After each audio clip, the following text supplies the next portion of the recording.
gone shopping. I'll pick the kids up from school at lunchtime, and then I'll come home to get things ready for Jason's birthday party.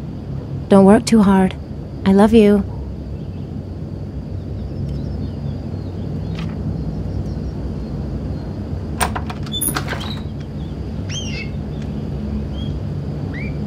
I better take a shower and get dressed before I go downstairs.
Nice day outside.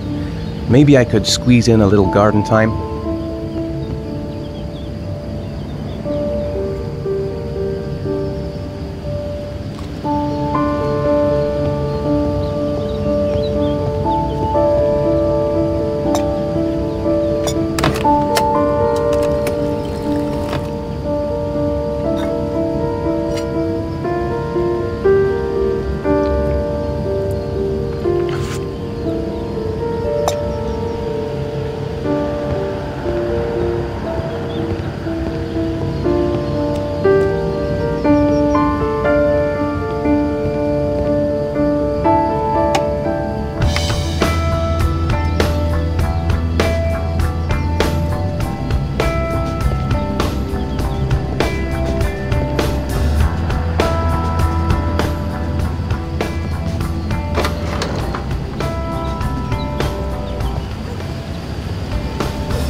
The plans are coming along nicely.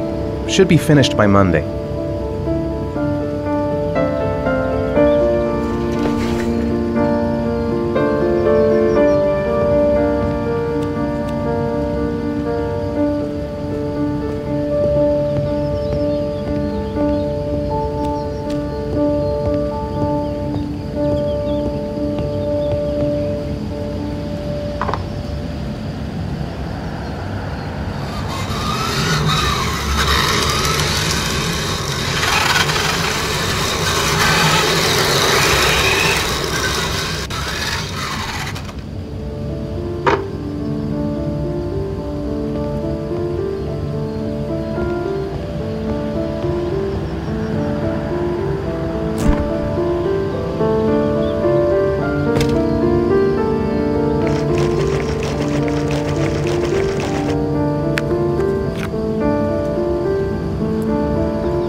Hey, take it easy, you're gonna knock me over.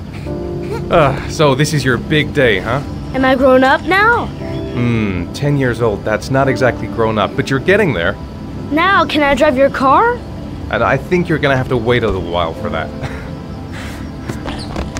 Ethan, can you please help me? I'm coming.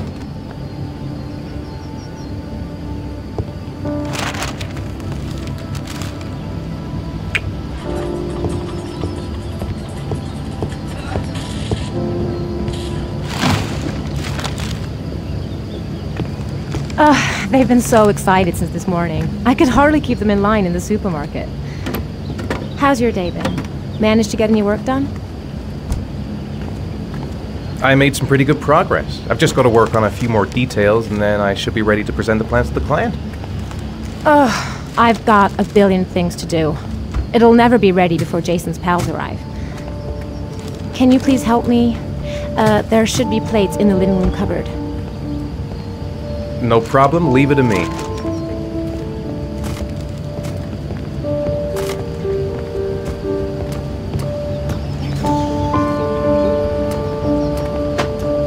That door's always sticking. Give it a big tug.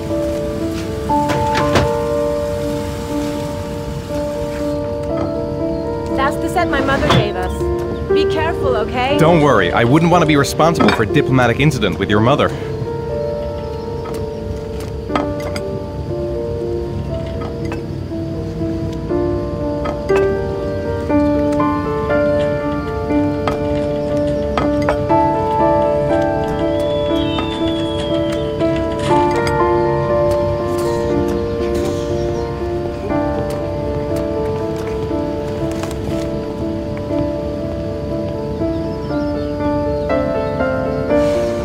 Ethan.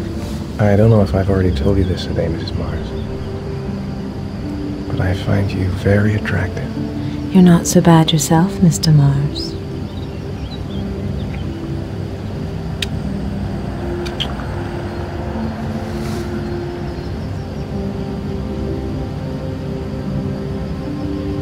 I know what's on your mind, Ethan. But now is not the right time for it. Shame. I've really got to focus on this party. We'll continue this little conversation later.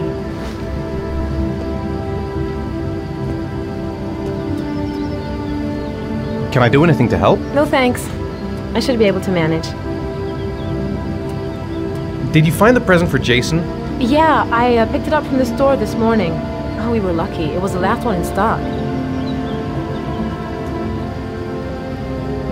Jason looks happy. Yeah. It's hard to believe he's 10 years old today.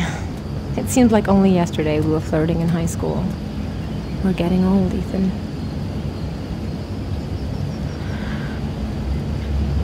When are Jason's friends coming? Oh, about 2 p.m.? Oh, God, I hope I'll be able to keep the situation under control. Not like last year.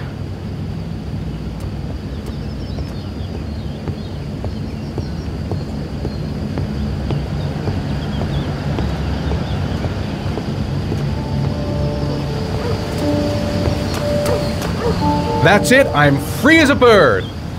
Hey, 5 minutes, boys, okay? After that, we've got to eat, because your friends are going to be here soon. Okay, we promise, Mom. Who wants to go first? Me first! No, me me first! Easy, fellas, you can both have a turn. All right, Jason, let's do the helicopter.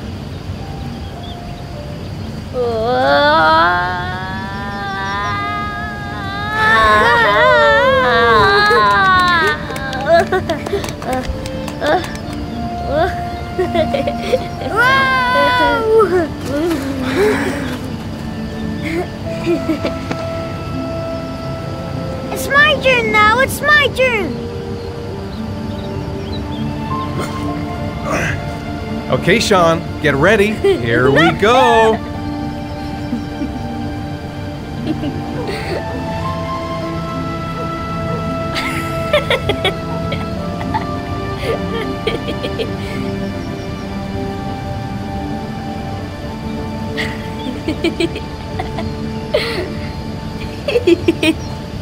Come on, Dad, show us how strong you are! Big muscles! Be careful, hang on.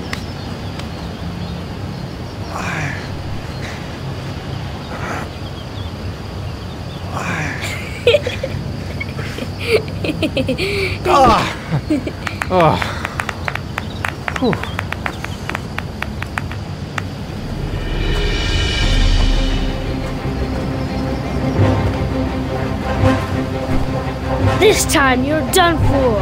You're gonna pay for all your crimes, evil one. Ha! Surrender, weakling. Say your prayers. Come on, Jason! Hoya! Give up. I am victorious. Watch out! Oh! Attack! Attack! Whoa!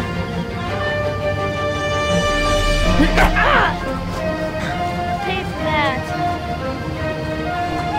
Oh, that's gonna leave a mark. Jason! Continue! Watch out! Yeah!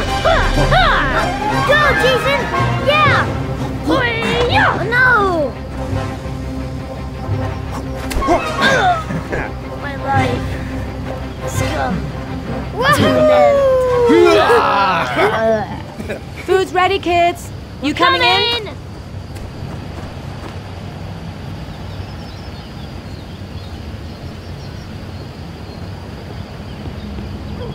Sean? Lunch is ready. I'll go get him.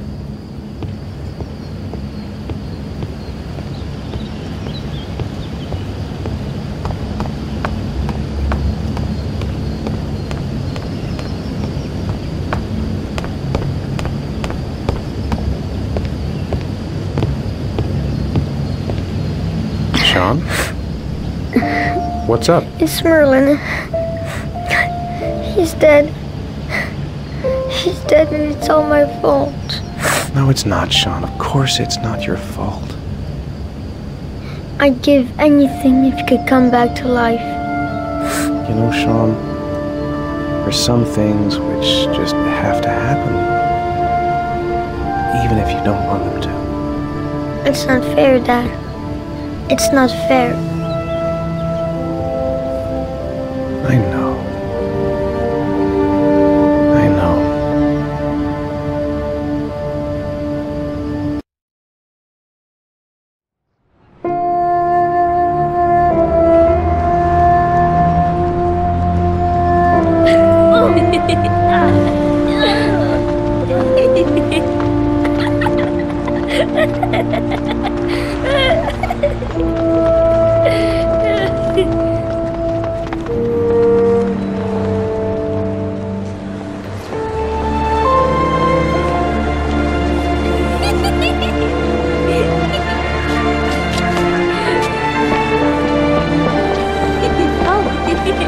like to have a quick look at some shoes for Sean? Can you watch Jason for a minute? I promise, we won't be long. Sure, no problem. We're not going anywhere, are we, Jason? Come on, honey.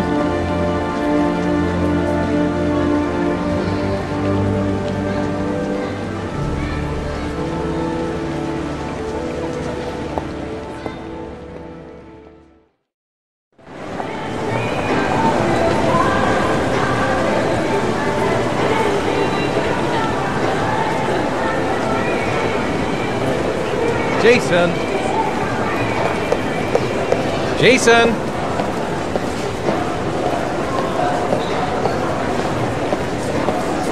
Jason!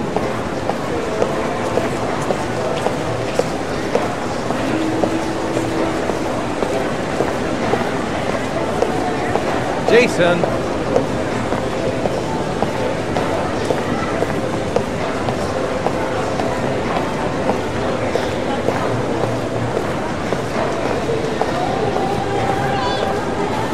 Jason, you really shouldn't wander off like that, you know? There's an awful lot of people in here. Please, Dad, can I have one? I would really love to have one.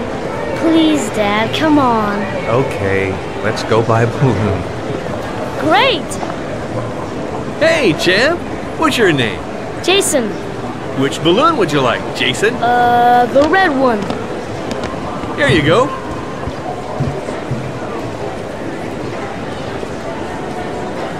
That'll be $2, sir. Jason, wait for me. Wait for your dad, son. It's really crowded in here. Keep the change.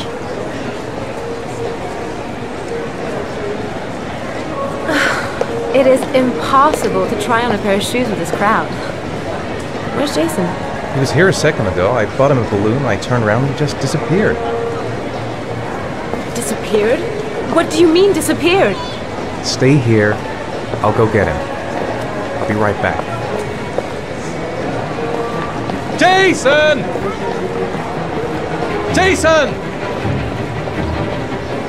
Jason! Jason!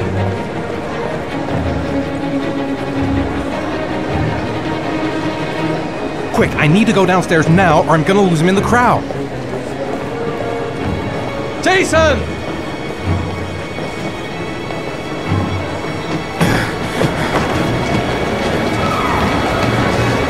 Jason!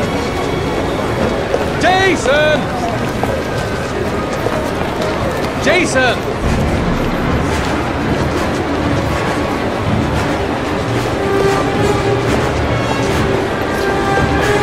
Jason!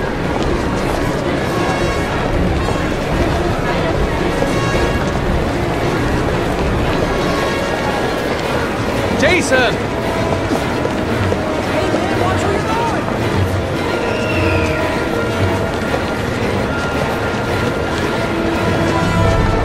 Jason!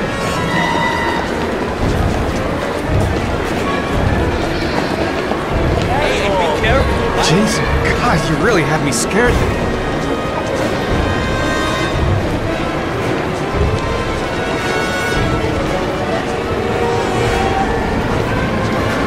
Jason!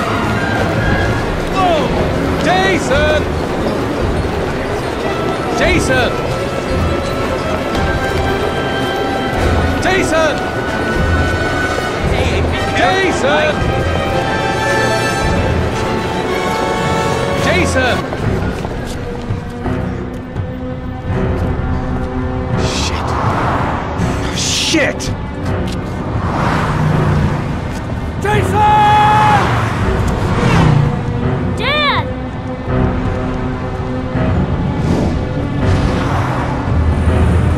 Jason! No!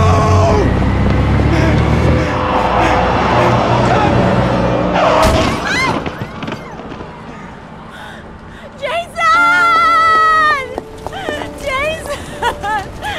oh my god, no! No!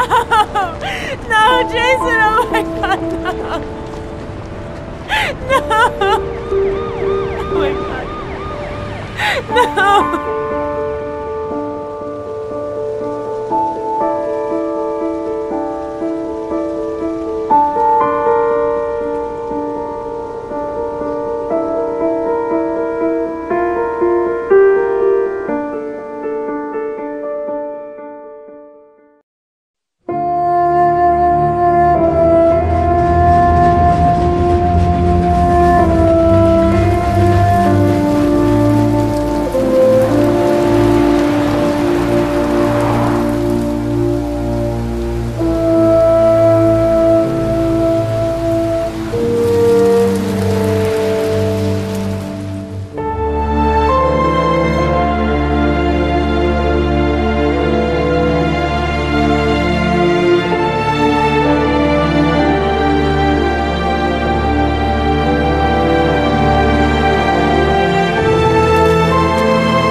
Sean.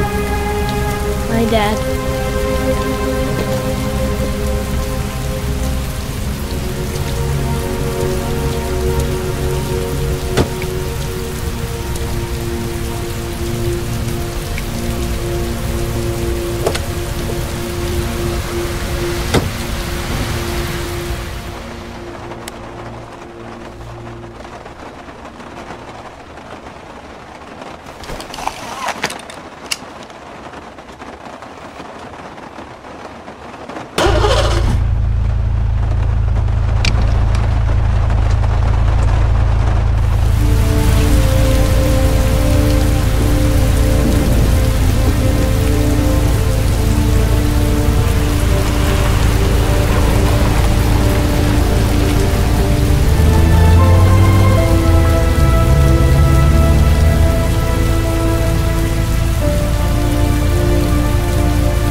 So, you want to talk a little? Talk about what? I don't know, about you, your friends, how things are going. Nothing special.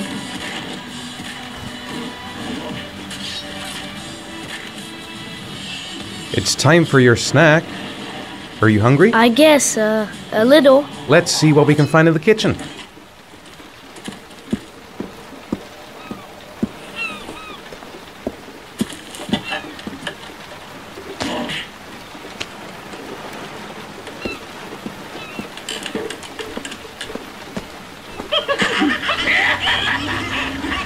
Here, Sean. Here's your snack. Thanks, Dad.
When the parents came home from church, all their children were gone. They searched and called for them, they cried and begged, but it was all to no avail. The children have never been seen again.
Hey, stop messing around or I'll never be able to film you. What do you want me to do? I don't know. Oh, yeah, Jason, tell me what you want to be when you grow up. I don't know. Maybe a fireman or an astronaut. Oh, wait, I know. I'll be a dinosaur hunter. I'll make video games. And here's the most beautiful mother in the whole wide world. Oh, Ethan, stop. Don't film me. You know I don't like it. Hey, Dad, film me.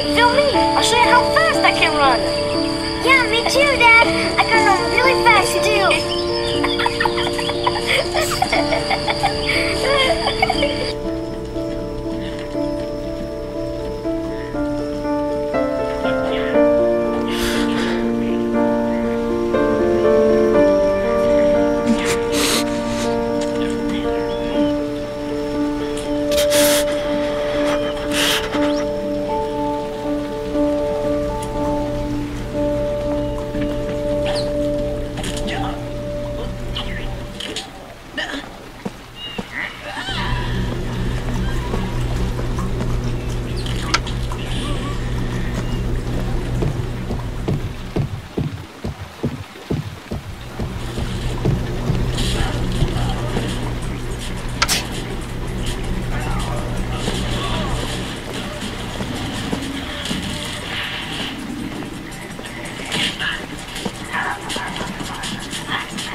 You've got a cold coming on.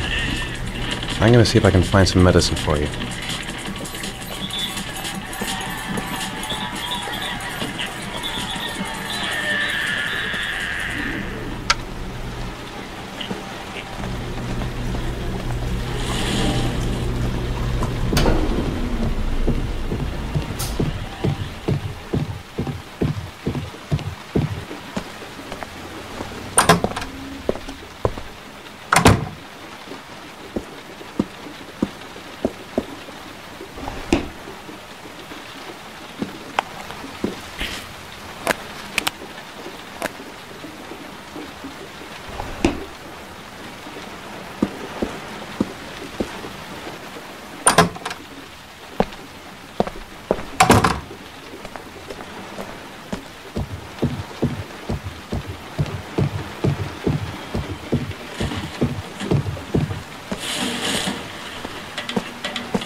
Here, take this. It'll make you feel better. Thanks, Dad. Sean, do you want to do your homework now? Please, Dad, let me watch TV a little while longer. We'll do it later, okay? I think we should just get right to it. Then it's done and out of the way. Now, get your bag and get set up in the kitchen. I'll help you.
Dad, I'm finished. Can I go watch TV?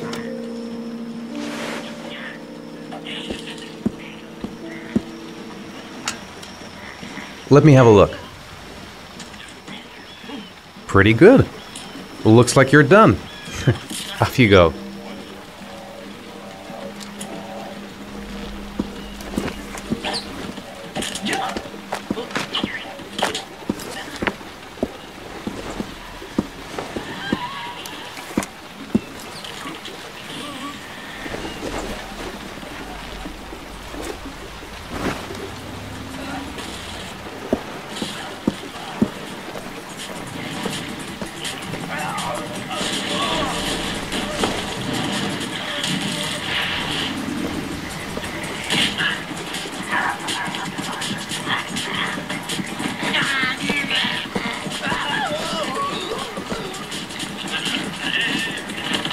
Do you want me to get your dinner? Oh yeah, I'm really hungry. Okay, I'll go see what I can find. I'll call you when it's ready.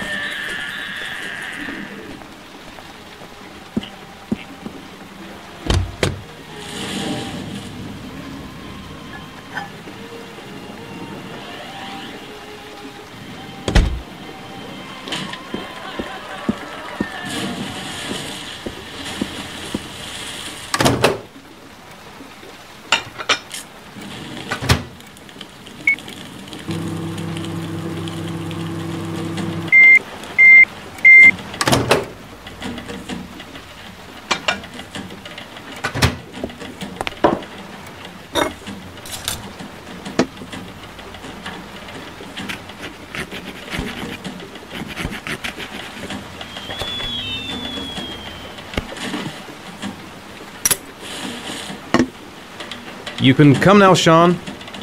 Your meal is ready. I'm coming!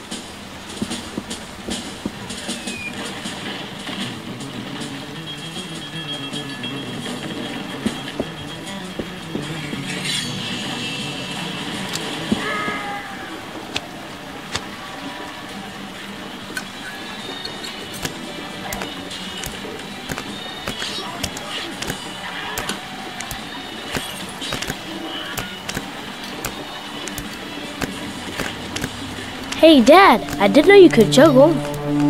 I haven't tried it in a long time. Do you think you could teach me too? Sure. I'll show you if you like.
Come on, Sean.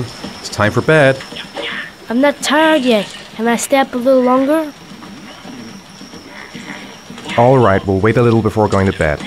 But don't say anything to your mother, okay?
Come on, Sean.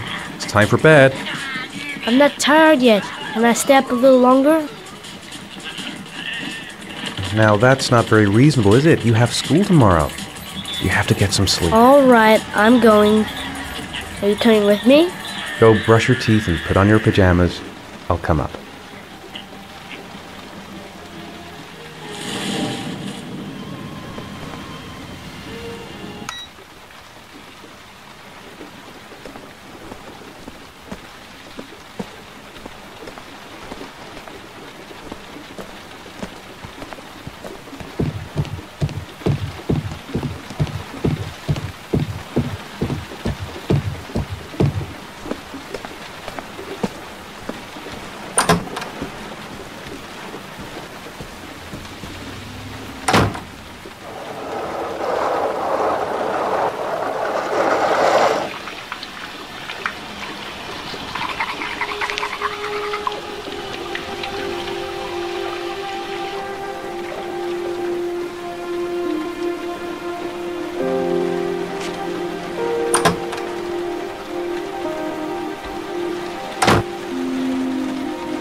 Good night, Sean. My teddy! I haven't got my teddy, Dad! You must have left it somewhere in the house. Do you have any idea where it could be? No, Dad. Please, I can't sleep without him. All right, I'll have a look around and see if I can find it, okay?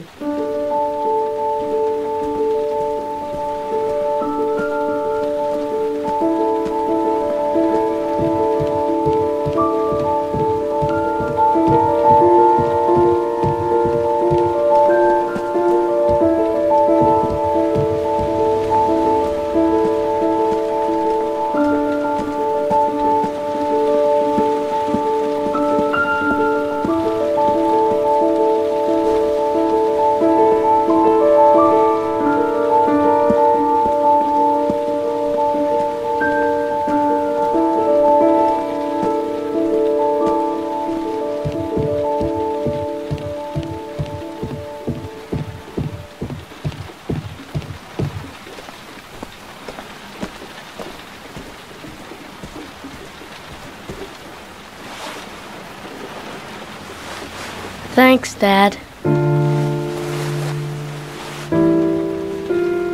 Good night, Sean.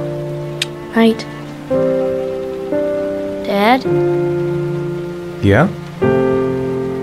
why do you look so sad? I think I just need some time to get back to the way things were. You know, Dad, what happened to Jason wasn't your fault. Good night, Sean.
Lauren Winter.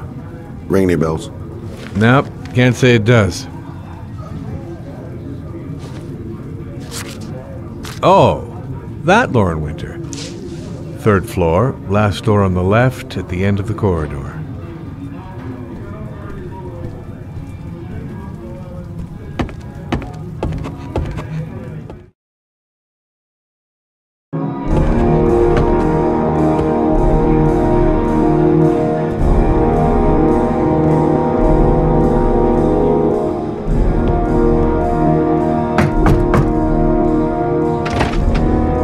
Lauren Winter?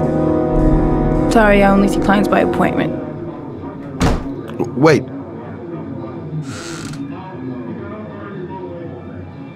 It's $50. I don't kiss and I don't do any weird shit. Fine by me.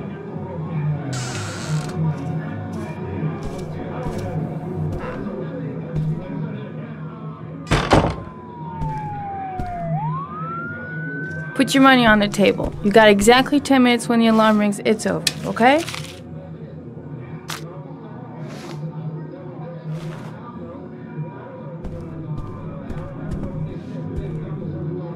You should take your clothes off. We ain't got all day.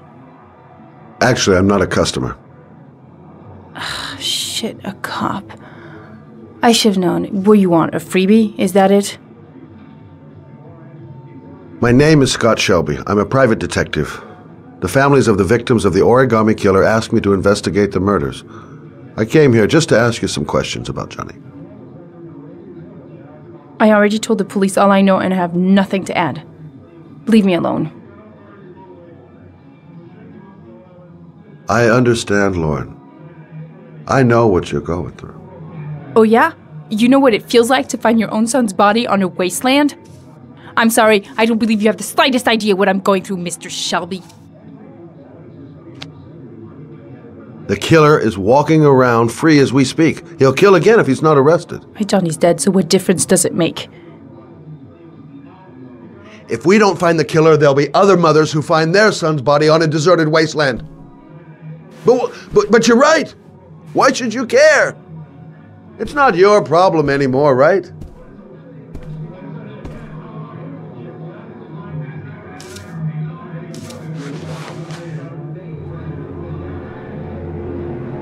What do you want to know?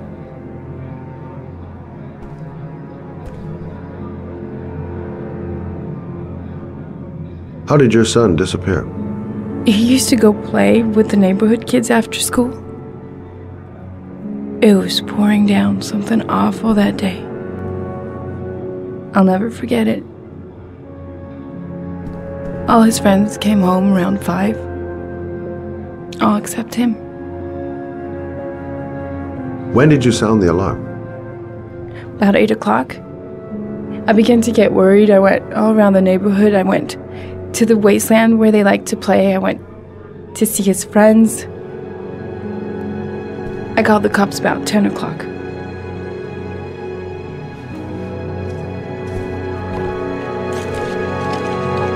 You want one? No thanks, I quit. That's brave.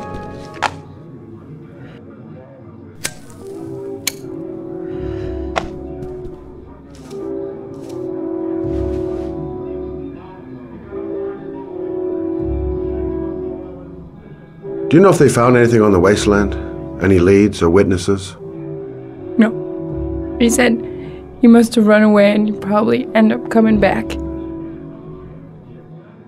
His body was found 5 days later with an origami figure in his hand and an orchid on his chest.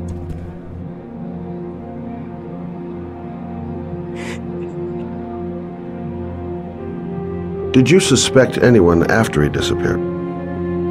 I meet a lot of pretty shady characters in my line of work. Sure, I thought of it at first. But it didn't seem to make any sense. I don't believe any of my clients could have done that to my Johnny and all those other kids.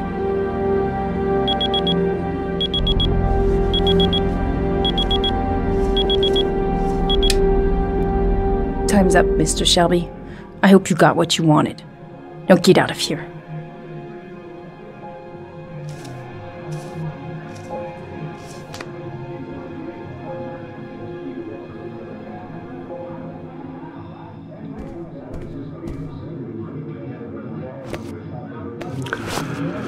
Well, if you remember anything, the smallest detail, give me a call.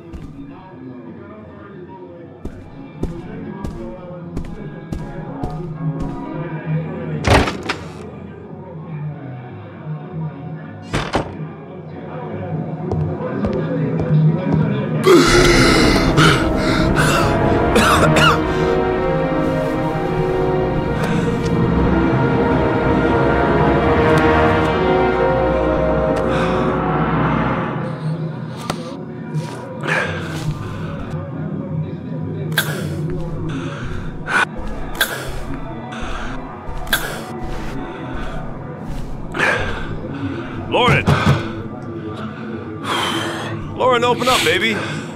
It's me! Troy, what are you doing here? I already told you, I don't want to see you anymore. Sorry, Dal, but I really wanted to see ya.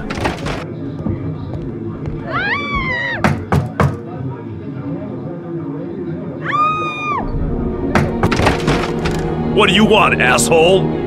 Lauren! Is everything all right? She's just swell. Now beat it, loser! You again? If you're looking for trouble, you found it. I'm gonna beat the shit out of you. Oh!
I'll see you again, asshole.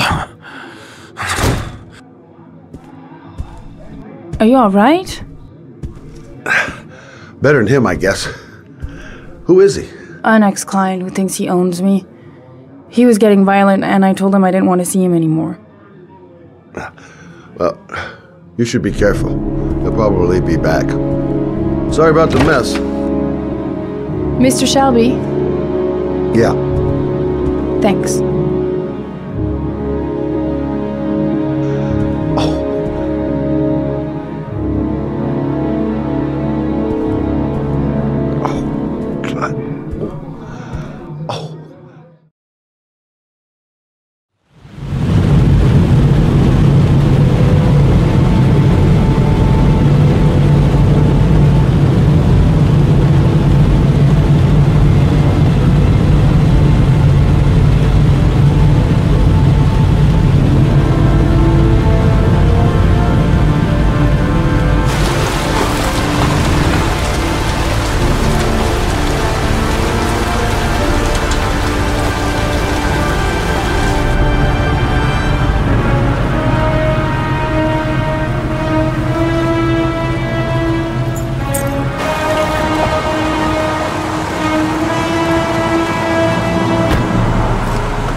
The zone is sectioned off, sir. Please step back.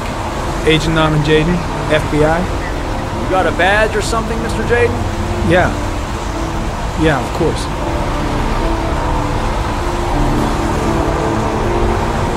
Check. You can pass. I'm looking for Lieutenant Blake. Is he around? I saw him arrive earlier. He's here somewhere. Thanks.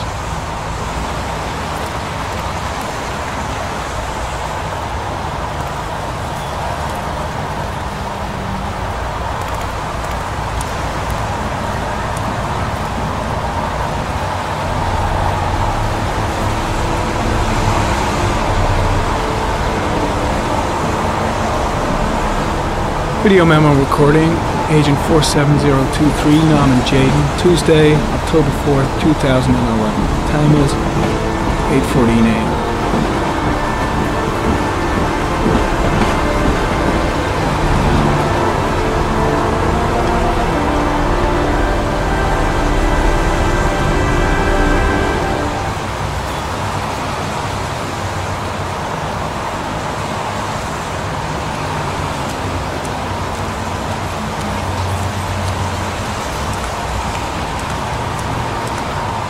I'm looking for Lieutenant Carter Blake.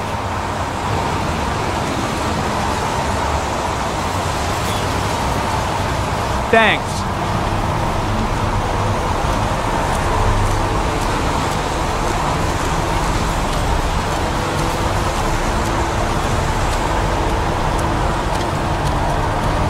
Lieutenant Blake?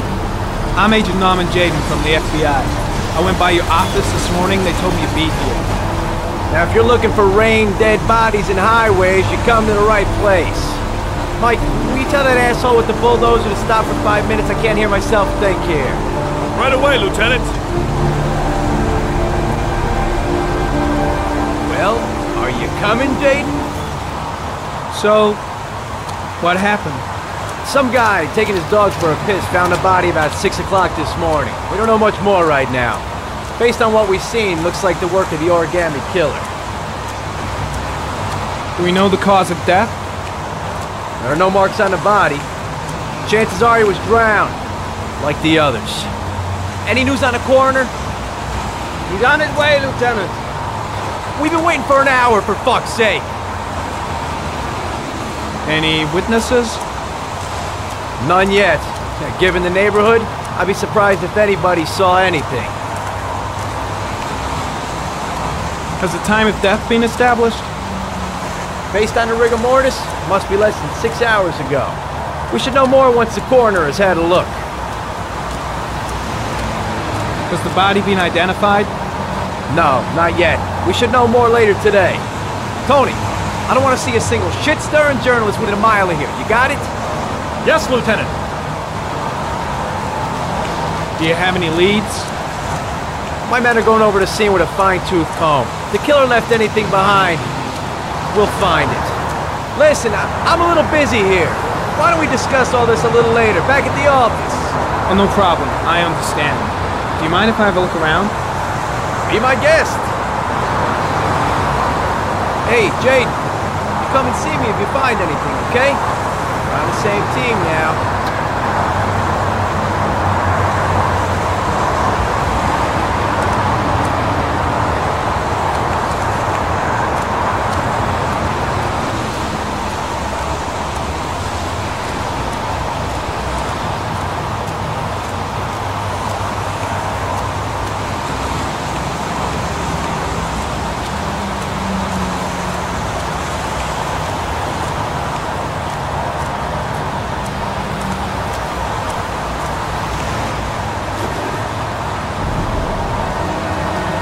Harry commented. The victim was lying on his back.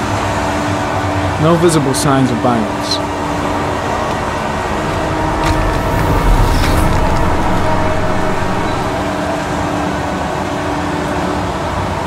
An orchid was placed on the victim's chest.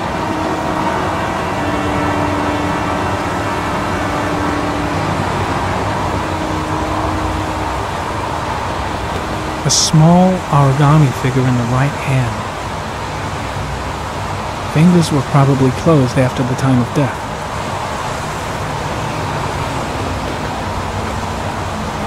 Superficial wound on the right thigh. Blood analysis suggests it could be post-mortem. Probably a scratch that occurred when the body was being moved. The blood report indicates an advanced and long-lasting state of exhaustion.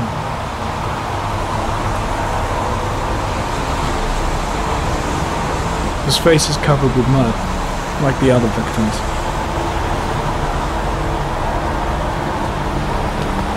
The victim is Jeremy Bowles, declared missing 5 days ago. See reference file.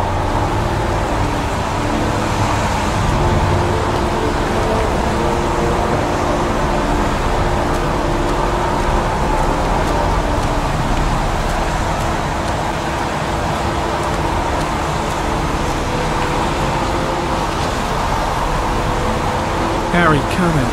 Orchid pollen detected. Probably from the flower left on the body.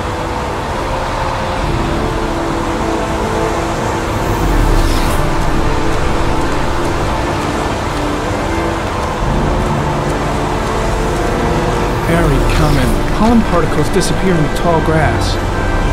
It's probably the end of the trail. Harry, comment. Traces of blood on the railroad track. Analysis confirms it comes from the victim.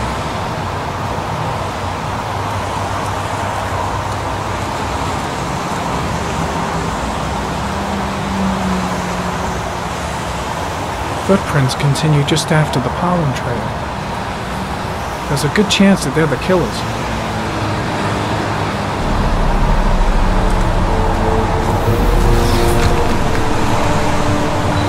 Harry, comment. There are traces of blood on the fence behind the railroad line. It comes from the victim. The killer came this way with the body and probably grazed it on his way through the fence.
There's a good chance that they're the killers.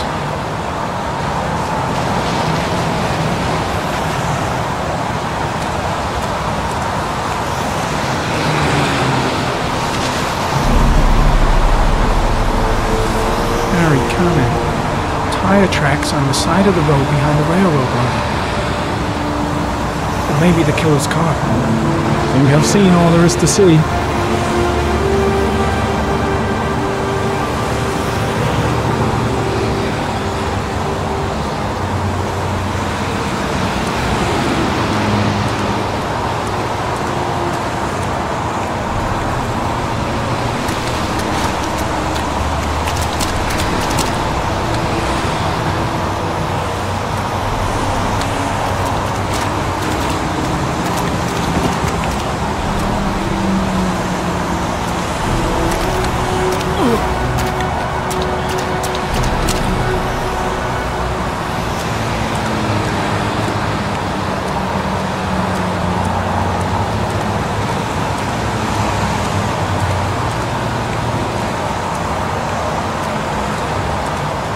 I'm heading back to the office. You staying? No, I've seen enough. I'm leaving too.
Don't think, Ethan. Give me the first idea that pops into your head. A bat. A wolf's head. A crab. A shadow. A threatening shadow.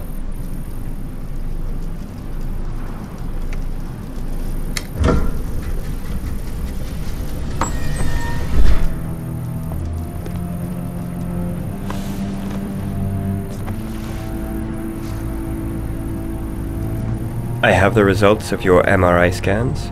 Everything seems to be normal. There is no physical damage from the accident. However, I am worried about your psychological condition. I know it's not easy, but you've got to start over, Ethan. You're not responsible for what happened. It's my fault Jason is dead. He'd still be alive if I'd been looking out for him. It was an accident. Accidents happen every day. You can't blame yourself forever for your son's death. How is Sean?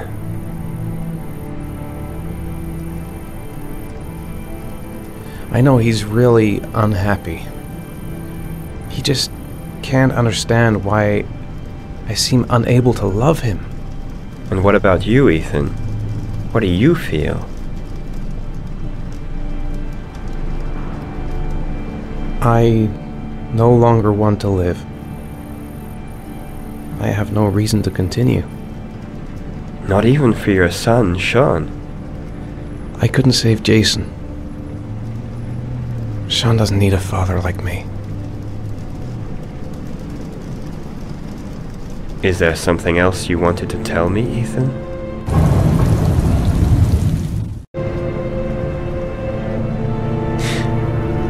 Have there been any cases of split personality developing after concussion? Like people doing things but having no memory of what they've done? Like somebody else had been doing them? We know that in certain cases, a violent shock to the brain can cause serious psychological disturbances, like schizophrenia, for example. That's the end of this session. We'll continue this conversation next week.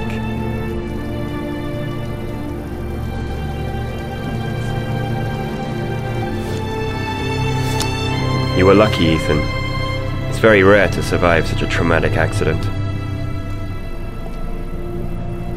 I don't exactly feel lucky, Doctor.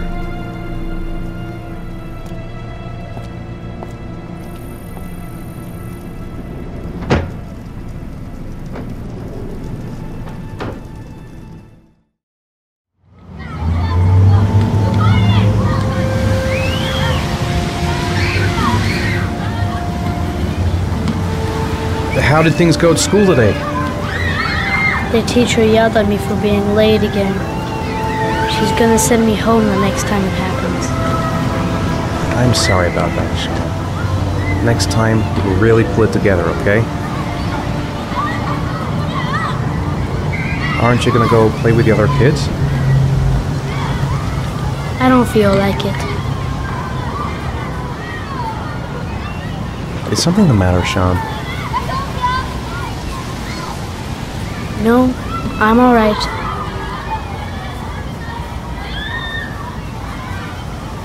Do you want to eat something?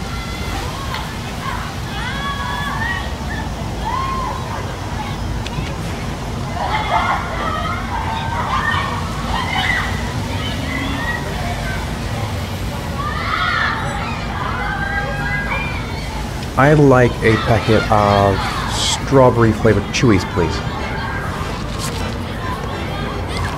Thanks.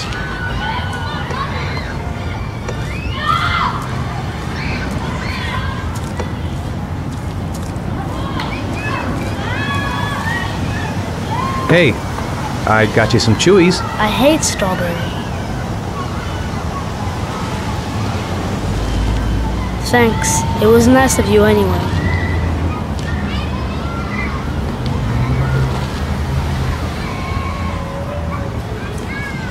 A boomerang? You know how to use it? No, not really. I can never make it come back.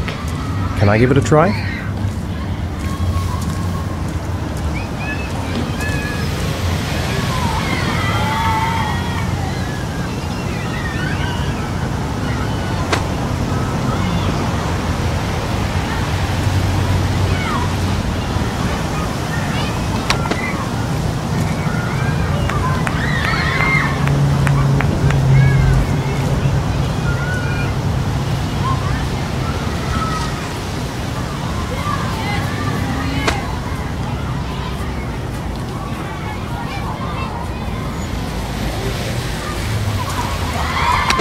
Whoa! You did it, Dad! Do you want to give it a try? I won't be able to do it. Oh, come on, let's try it together. Now, the main thing is to get the right position at the beginning. Now, you gotta throw it straight and a little to the right.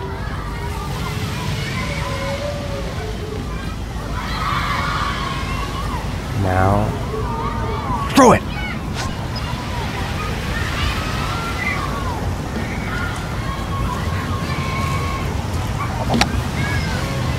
I did it! I did it, Dad! Good job, Sean.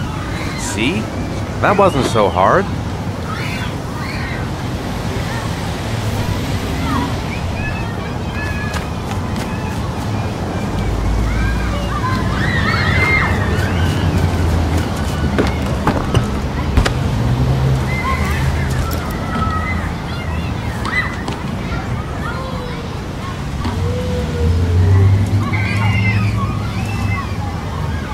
I haven't been on a seesaw in a long time. What do you think? Yeah!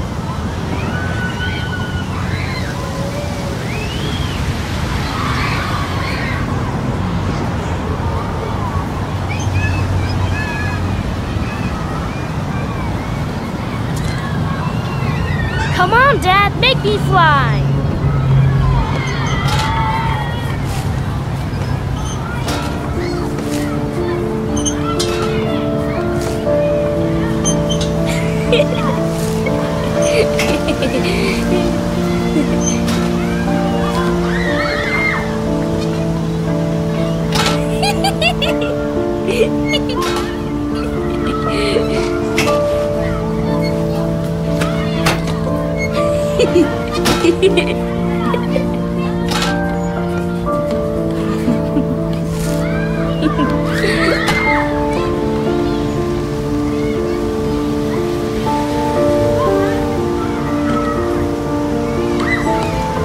What about that merry-go-round? I bet I can push you so fast you won't be able to stay on it. Great!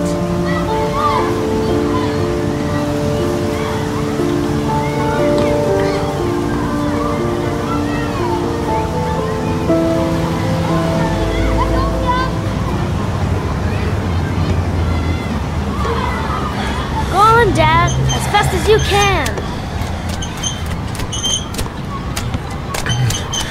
Faster! Faster! Come on! Faster, faster!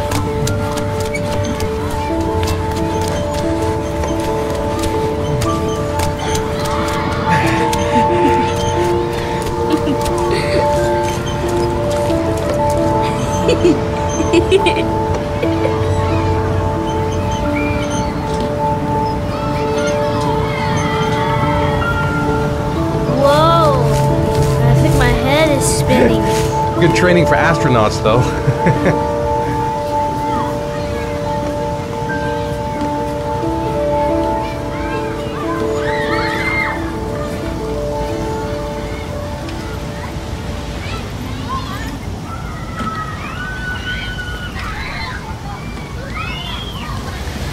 You want to go play on the swing? I'll push you. Okay.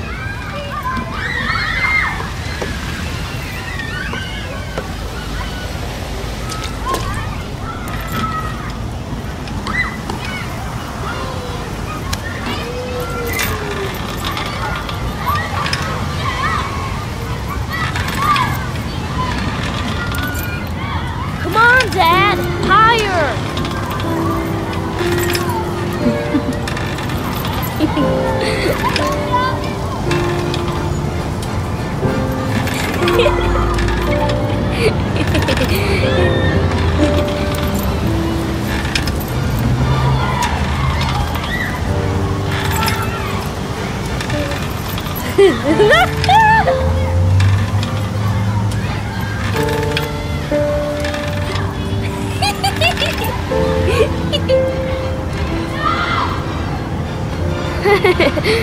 That was cool.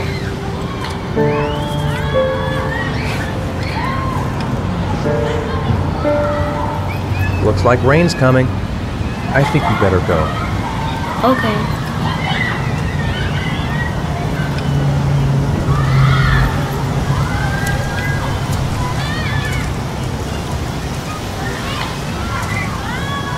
You know, sometimes I remember before. I mean, when Jason was still here. Sometimes I wish everything could just be the way it was before. Me too, Sean. Me too.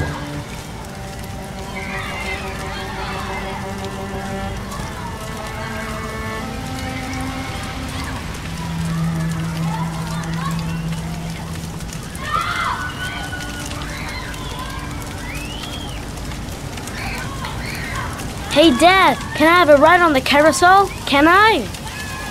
Sure. Go pick a horse and get on. I'll get a ticket.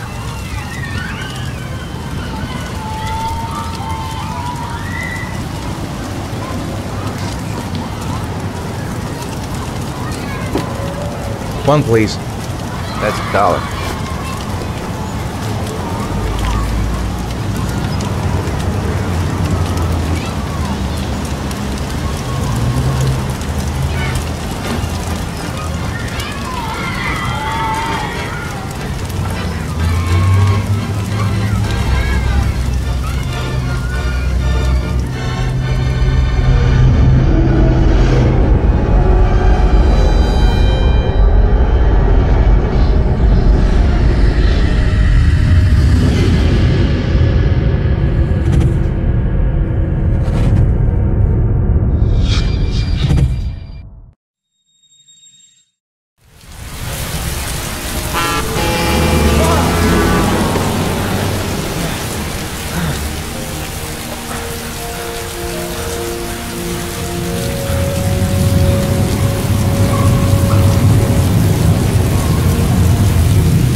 Do you think it's gonna take long? No, he should be finished soon.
I'm off, Charlene. I'll look at the reports later. Oh, cancel all appointments for this afternoon. Okay.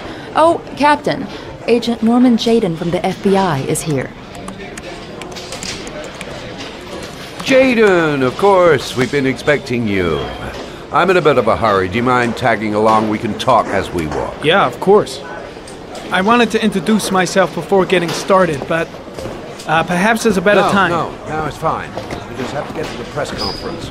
We have them every day now. Believe me, it's not always easy finding something to tell them. Fortunately, today we have some news. Have you met Lieutenant Blake yet? Yeah, we met this morning. He has his own methods, but he's a good cop. I'm sure you'll get them well together. Do you know how to tie a knot in a necktie? I guess. To be frank with you, I could have done without the FBI on this one, but the press are all over us. This origami killer case crept up on us, and it's fast becoming a national concern. There are hundreds of killers in this country, but what do you know? This guy is exotic. He leaves flowers and origami figures. Work that one out. Then the press get onto it, and we suddenly become the center of the universe. I'm here to arrest a serial killer. With all due respect, sir, the rest of it, it's none of my business. No, of course not. All I'm asking is that you make progress, and fast. The press want a perpetrator, and we're gonna have to serve him up on a silver platter. Not bad. Oh, go see Charlene. She'll show you to your office. Yeah, check in on the press conference if you're interested. It'll give you an idea of the political climate around here. Thank you, sir. Welcome to the club, Jayden.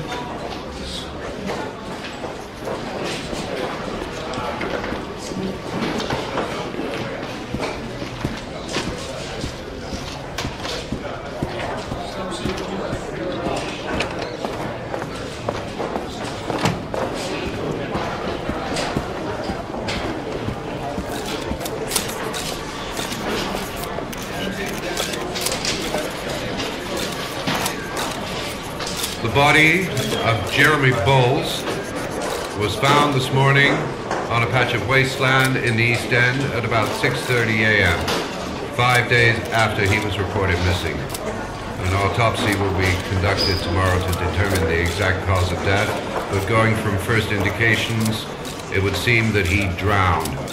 The state in which the body was found suggests the methodology of the origami killer. The investigation should confirm this in the coming days.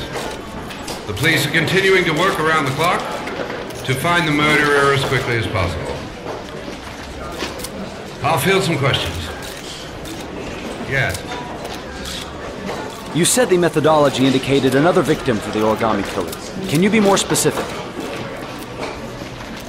An origami figure was found in the victim's hand, and an orchid was placed on his chest. His face was covered with mud, but there were no visible traces of violence to the body. Go ahead. The Zodiac Killer was never identified. Perhaps the origami killer will never be found either. I don't think there's much chance of that. For the moment, the killer may think he's invulnerable, but in the end he'll make a mistake and we'll be there to arrest him.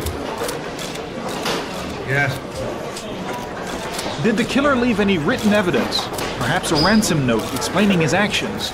Or anything like that? No. He has not made contact in any way, and we have only the murders to help us understand his motives. Yes. What's the question? Some people are saying that the police were slow to take an interest in these murders because the victims lived in poorer parts of the city. What do you say to that? That's absurd. The police make no distinctions between victims based on their social class. It is true that the origami killer seems to choose his victims from the more impoverished parts of town. The higher crime rate in these areas makes the investigation more difficult. Time for a couple more. Yes. There are rumors that the FBI has sent a profiler to help with the investigation. Is that true? You seem to be well informed. Yes, we asked the FBI to send us a profiler to help us with this investigation. We were planning to announce this in the next few days, but it seems that won't be necessary. According to certain sources, the town hall's been applying pressure to avoid any mention of a serial killer in order not to have an adverse effect on the mayor's election campaign. Do you have anything to say about that? Pure speculation. At no time has the mayor been involved in this investigation, except to support the efforts of the police force, of course. Thank you for your cooperation. One question, please, sir. One last question. Captain Perry, one more question, please.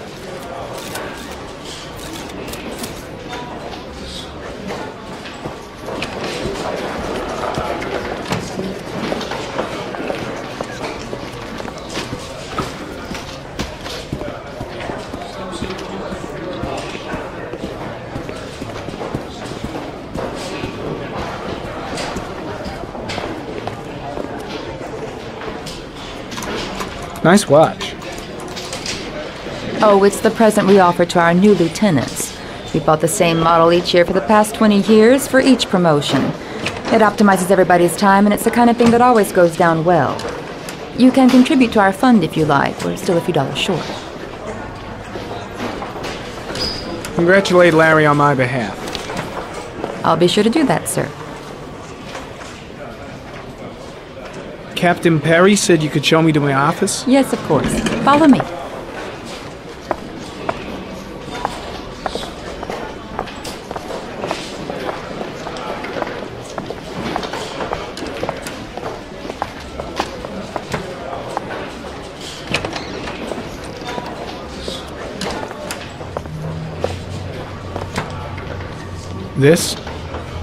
This is my office? That's where I was told to take you. If you need anything, you know where to find me.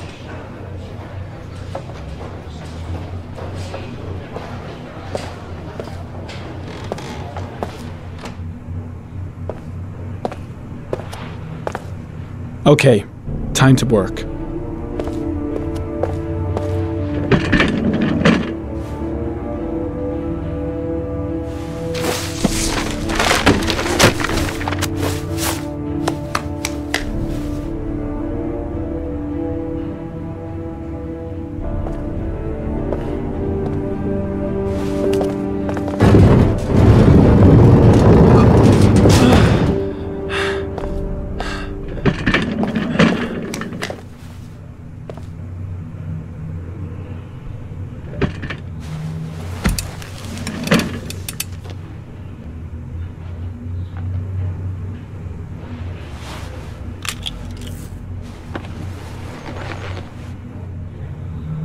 Step 1.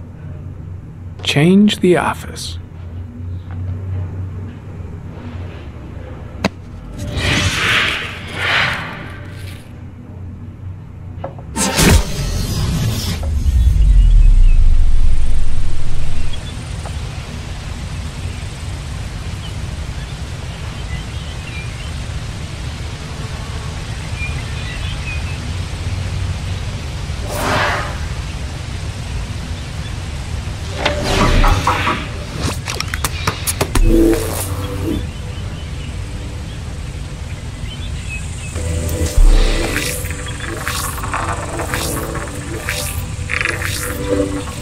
killer's car is probably a Chevrolet Malibu 83.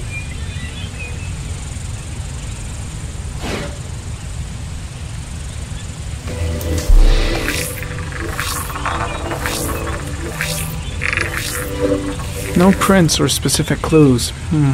Nothing much to go on.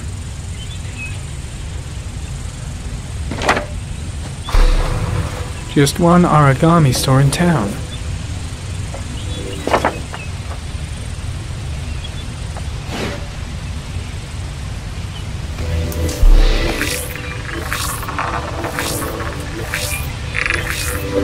A common species.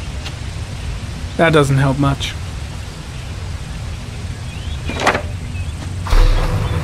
The orchid is a common species.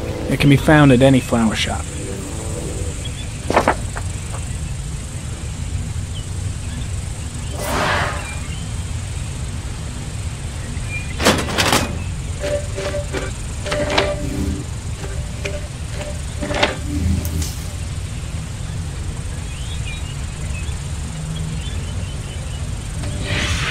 Eight victims in the last 3 years. All boys, aged between 9 and 13. No signs of violence. The victims disappear from public places in broad daylight. No one notices anything. Bodies are found 3 to 5 days later, drowned in rainwater.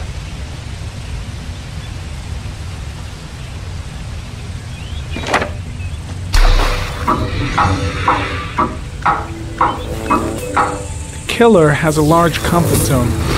He gained confidence rapidly and moved away from his base. This won't make the geoprofiling any easier.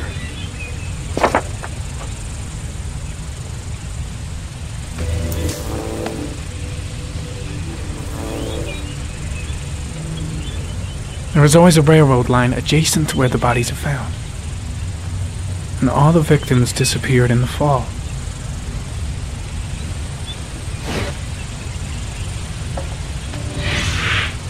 Always the same ritual. An origami in the hand, an orchid on the chest. The victims have always been dead for less than 6 hours when they were found, which means they remained alive for several days before being drowned. Over 3,500 people questioned. Over 100 suspects interrogated. Not a single lead to go on.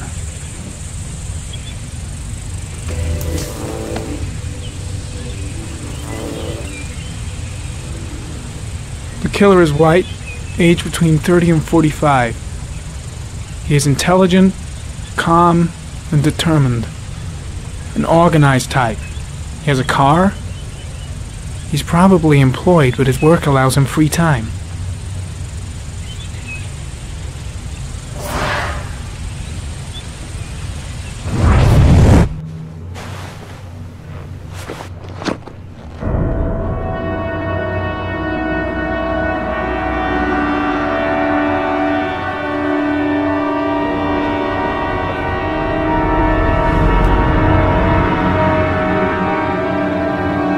Here we go again. I better go wash my face.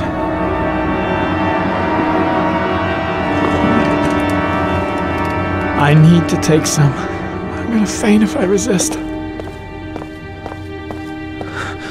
That's all right. I know I can make it. I know I can make it.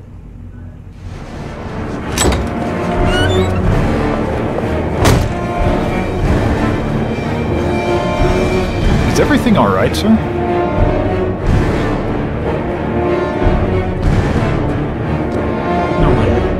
No one must see.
This is Lieutenant Blake, Mr. Mars. Could you please tell him what happened? It was this afternoon. I went to the park with my son, Sean. We played together for a while, and then he wanted to go on the carousel, so I put him on one of the wooden horses, and when I turned back, Sean had disappeared. Exactly what time did you arrive at the park? Try to remember exactly, Mr. Mars. Every detail can be important. It must have been about 4:15. Yeah, that's it, 4:15. I remember exactly because I looked at the clock in the park when we arrived. What was your son wearing when he disappeared? He was wearing a coat. A beige coat. And a pair of pants. Green pants. How could Sean have disappeared without you even noticing? Weren't you right by the carousel? I can't remember exactly. It all happened so fast. You say you took your son to the park after school, but you didn't report him missing until 8:15. Why did it take you so long to contact the police? I don't know. I panicked. I didn't know what to do. Did Sean have any particular difficulties, Mr. Mars? Anything that might have caused him to run away? Sean is a sensitive child. Our relationship has been a little difficult recently. Everything okay at school? Any particular problems between you and your wife? My wife and I have been separated for the last 6 months. But Sean would not have gone off without telling his mother or me. All right. That's all the questions I have for now. You're free to go, Mr. Mars. We'll continue to look for Sean overnight. We'll contact you if we have any more questions. Do you think the origami killer...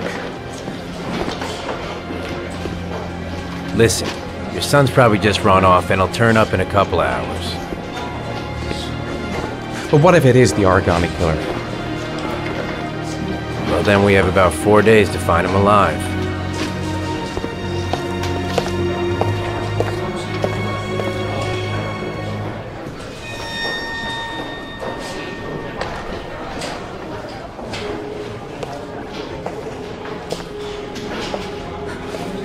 Did they find something? No, nothing yet, but they're gonna keep looking through the night. Do they think it's the origami killer? It's still too early to say, but it is a possibility.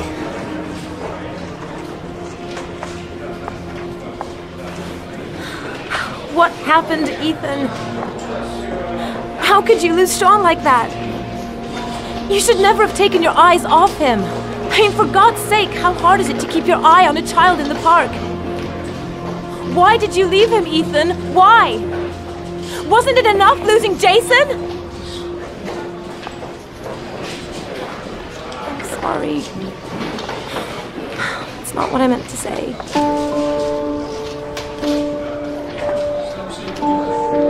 I miss him so much.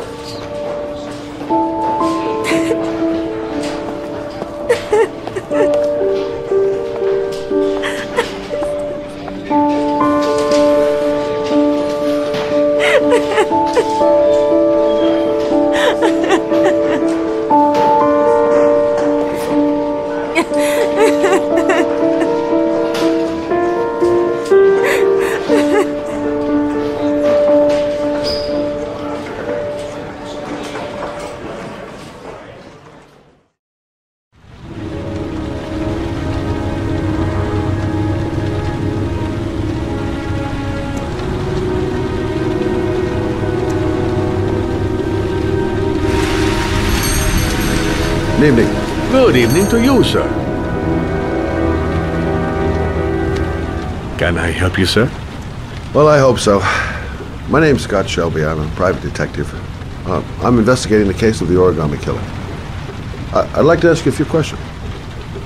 My son is dead, Mr. Shelby. I have nothing more to say. You may know something that could help save other people's lives. I was unable to save the life of my own son.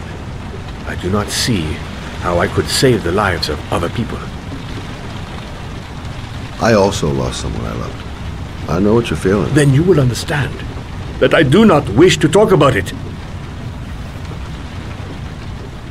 Oh, do you sell inhalers? I'm all out, and at least I won't go away completely empty-handed. In the back of the store, to the right. Thanks.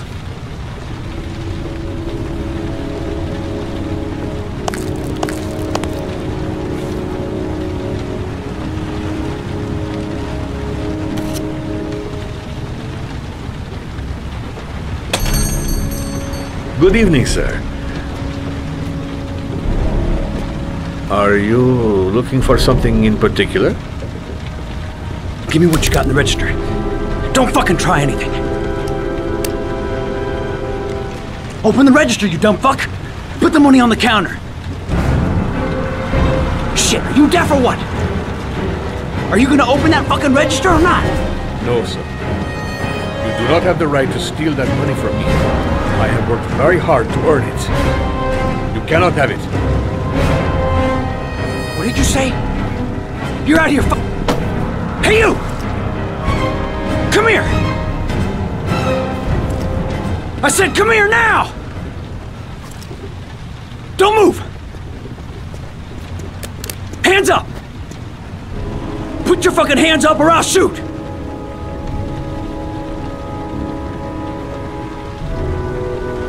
Look, it's not worth it. Put the gun down and just walk away. You giving me advice? I'll give you some fucking advice! My name's Scott. What about you? What's your name? Andrew. My name's Andrew. Don't panic. Let's just stay calm. Nobody here wants to hurt you. We're all just gonna be cool, and everything will be all right. Yeah. I'm cool, man. Everything's gonna be all fucking right. Do you have anyone you care for in your life? A girlfriend, maybe? A family? Yeah. A little girl. I got a little girl. Her name is Jessica. What would Jessica think if she saw you here? Ask yourself, what would happen to her if things go wrong? Now, I want you to put the gun back in your pocket and quietly walk out of the store. My friend and I will forget about what just happened, and you'll have earned a second chance not to fuck up your life. What do you say?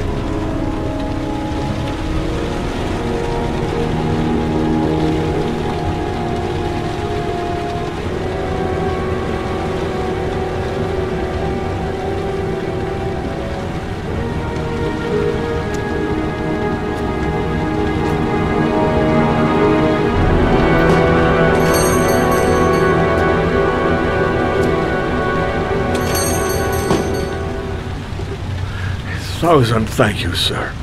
I don't know what would have happened if you had not been here.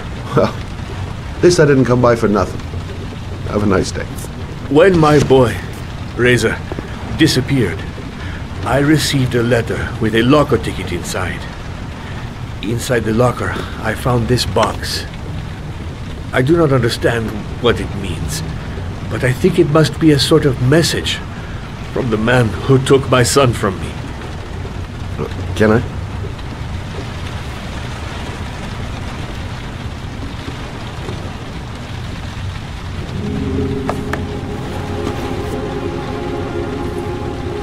Please, take the box if it can be of any use to you at all. It did not help me to save Reza, but maybe it will help you find the other little boy.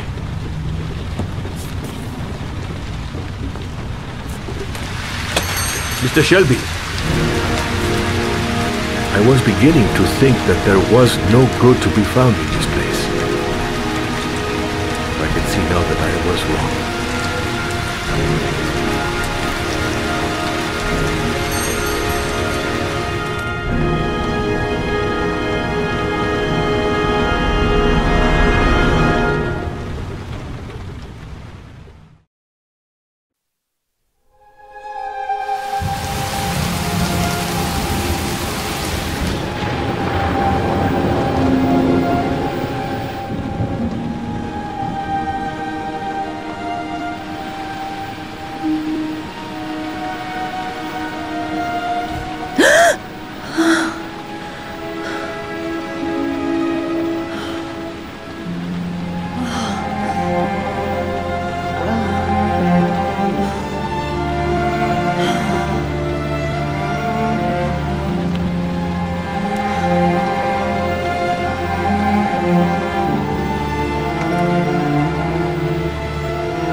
There's someone here.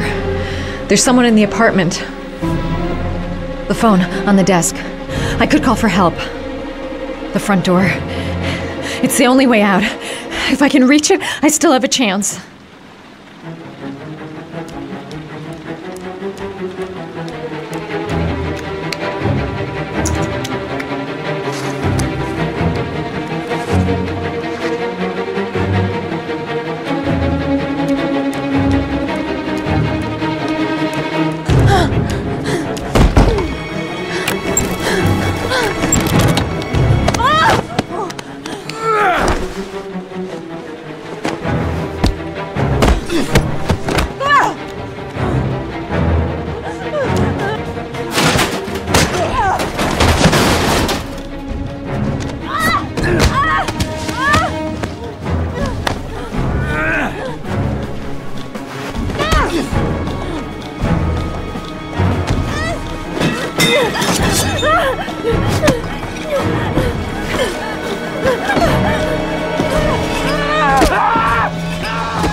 When the parents came home from church, all their children were gone. They searched and called for them, they cried and begged, but it was all to no avail. The children have never been seen again.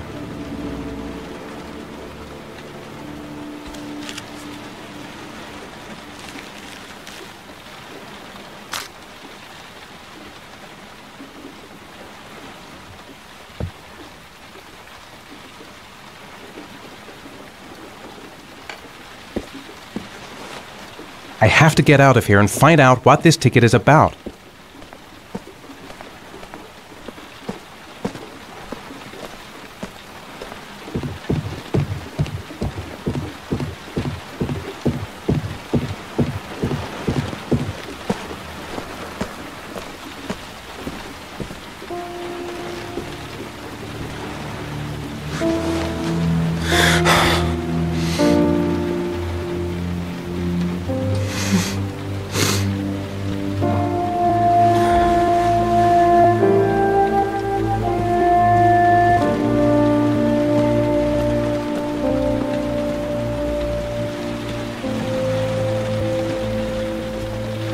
goddamn reporters.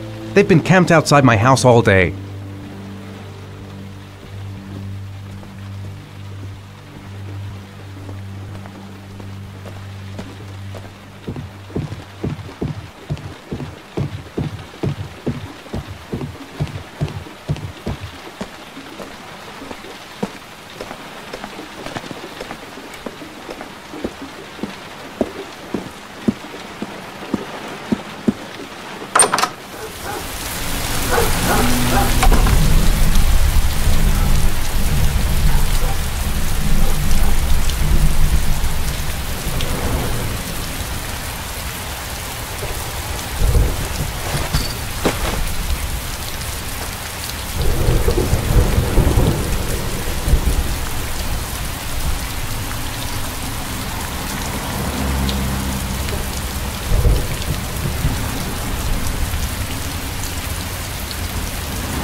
Gonna have to make it through the crowd.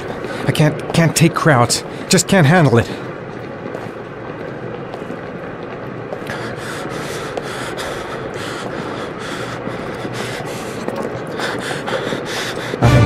I can't make it. Too many people. Too many people.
Jason!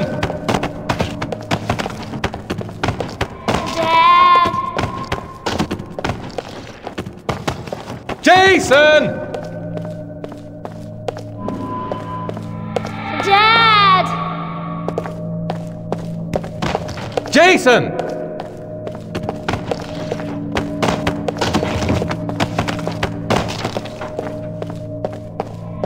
Dad! Jason! Dad! Jason!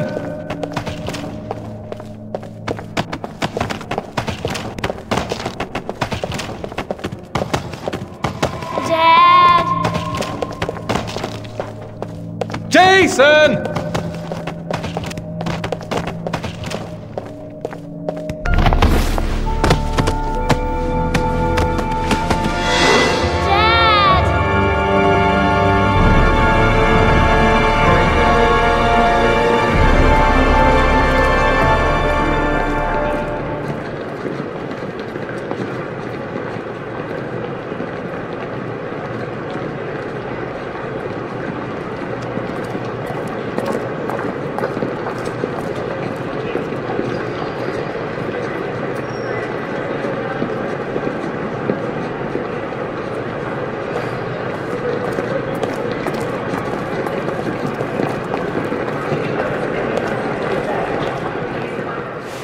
line 18, box number 3.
According to our sources, a child disappeared from the Stanton district yesterday evening. He was last seen playing in the park with his father.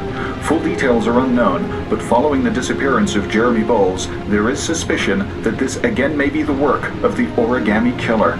If confirmed, it will bring the number of victims to 9.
Sean. Where are you? I'm so cold. Dad! Dad!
The killer is white, aged between 30 and 45. He doesn't act on impulse, but plans his crimes in a very meticulous fashion. He doesn't have anything personal against the victims. That's why he covers their faces with mud, to make them anonymous. Why does he kill them if he doesn't have anything against them? For him, they're more of an image, a symbol. That's probably why he gives them an origami figure and an orchid as gifts to apologize for what he's done to them. Very interesting. And where does all that get us? The best way of tracking a predator is to be familiar with his behavior. That may be true in novels, but there's a child's life at stake here. Continue, Jaden. One detail attracted my attention. The interval between the time when a victim disappears and the time when the body is found ranges from 3 to 5 days. But the rainfall is always at 6 inches, give or take 10%. What on earth does that mean? All the victims were drowned in rainwater. The killer kills only in the fall when there is plenty of rain. It could be that he puts them in some sort of well or tank that is open to the skies and that fills up with rainwater. The more it rains, the less time the victim has to live. Then I studied the geographical distribution of the murders. Generally, a killer commits his first murder near to where he lives, so he has a safe place to flee to if any complications arise. The more confident he becomes, the further he roams from his base. By analyzing the locations where the victims disappeared, I was able to isolate a zone where the killer might live. And what size is this, zone? For the moment, about 10 square miles. Oh, great. There must be 10,000 people live in that sort of area. You gonna question them one by one? The more clues we get, the more we can reduce the zone. We can then cross-check it with our list of suspects and identify the killer. So what's next? There are 2 suspects whose psychological profile might fit and can be connected to the comfort zone. I'd like to question them. God damn it. We're wasting our time with this bullshit. The killer's out there somewhere, and we gotta get off our asses and find him. The killer is no ordinary murderer. He is intelligent, organized, and methodical. You won't find him by patrolling the streets. Tell me, Agent Jaden, did you get your vast experience on the job, or did you just fucking read about it in some school book? Your vast experience hasn't prevented 8 victims from being murdered. Fucking asshole! That's enough! You said it took 6 inches of rainfall before the victim died. How much time do we have left? If the weather forecasts are right, less than 72 hours.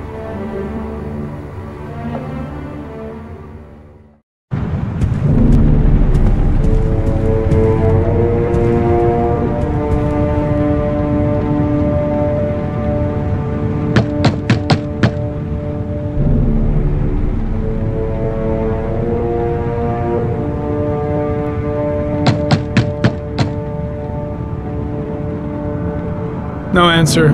We waste our time coming here. Maybe we should have a little look inside anyway. There's nobody home.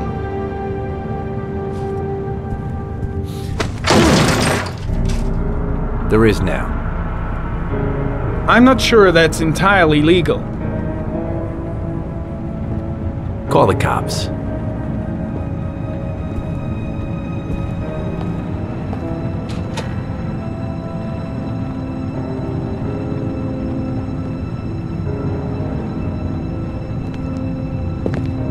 Looks like Nathaniel Williams is a pretty religious guy. He's a God-fearing idiot, waiting for the end of the world. We questioned him a few months back because he was causing a disturbance in the park. He was ranting and raving. Said he heard voices. Had this idea in his sick little head that I was the Antichrist. I'd come to Earth to persecute him. Real twisted.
Good timing, Nathaniel. Just the man we're looking for. Angels and ministers of grace defend us. I'm Agent Norman Jayden, FBI. I'd like to ask you a few questions. As God is my witness, I haven't done anything. I'm innocent. Relax. Nobody's accusing you of anything. We just want to talk. Nathaniel, do you remember where you were last Tuesday at 4:30 p.m.? Here? I was here. I was praying. All day. Was there anybody with you? No. No, I was alone. Why all the crucifixes? You afraid of something? The hour is nigh, and the wrath of God shall strike men down. I'm preparing for the end of the world. You were arrested in a case where a child disappeared from a park. What exactly happened? I'm innocent. I have nothing to do with those murders. I was in the park because God spoke to me. I was arrested because I am the chosen one. That's all. What about the voices, Nathaniel? Do you still hear the voices? We know who talks to you, don't we, Nathaniel? Or we both know who talks to you. Don't speak that name. What does he say Blake, to you, Nathaniel? what are you doing? I can't talk about it. You mustn't talk about it. He orders you to go and find new prey, That's doesn't enough. he? Leave He him needs alone. more and more. No! You mustn't mention him. You'll bring him here. He told you to go and find that kid in the park. Carter, the boy shit! tormented Are you out of your all mind? night long. You wanted them to stop, didn't you, Nathaniel? Stop! Stop! That's enough! So you obeyed them to make them stop. You took that boy with you and you drowned him. Isn't that right? No! Stop! Stop! You killed them, didn't you, Nathaniel? Are you gonna confess, you bastard? You are the Antichrist. Put down the gun, I shall Nathaniel. dispatch you to your father in hell. He is the son of Satan. He was sent to earth to destroy us. For Christ's sake, shoot! Calm down, Nathaniel. Nobody here wants to hurt you. Put the gun down. Keep calm. Everything is gonna be fine, Nathaniel. Team, you shall regret confronting the emissary of the Lord. You shall know divine power. I'm here to help you, Nathaniel. To get rid of the voices in your head, but you have to trust me. Christ all powerful, defend us in our battle with the forces of evil. Protect us from the cunning and wiles of the demon. May God Almighty manifest the power of His empire, and may divine power cast Satan and all the other spirits that prowl the world in search of souls into the darkest depths of hell. Enough, Nathaniel! Put the gun down! Immediately! Back away, slowly.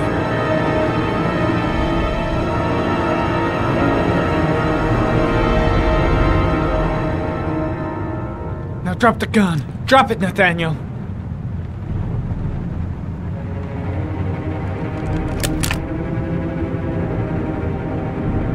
Put your hands on your head. Turn around.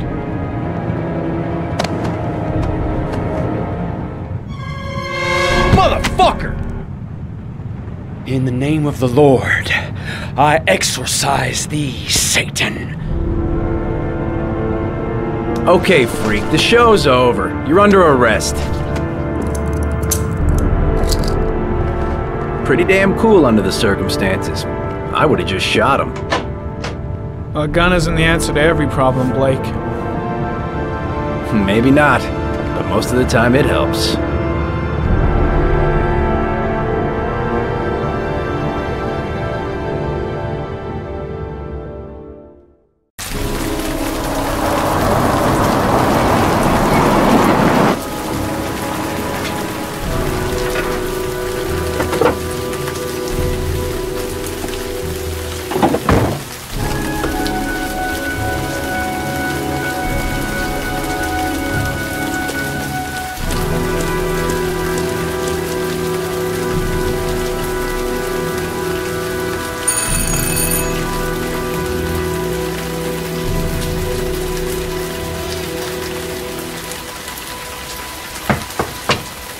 No answer. Baby screaming inside. Not a promising start.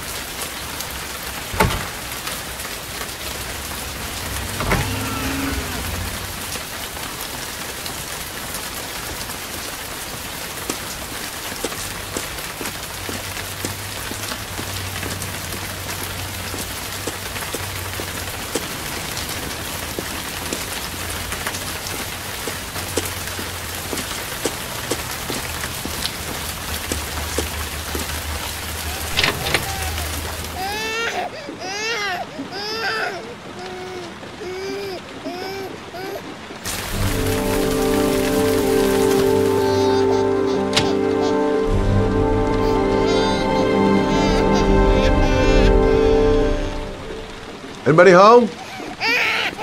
Mrs. Bowles?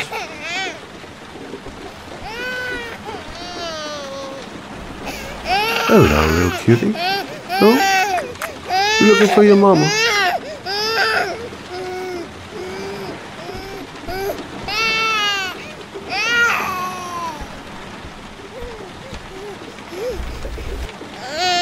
Oh, Jesus.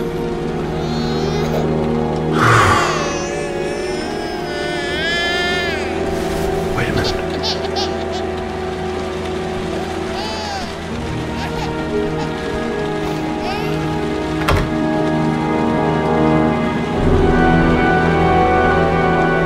Mrs. Bowles? Mrs. Bowles, are you there?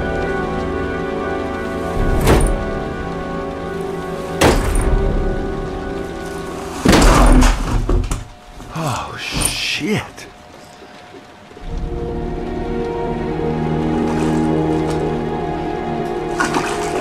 Mrs. Bowles! Mrs. Bowles, can you hear me? Wake up! Wake up!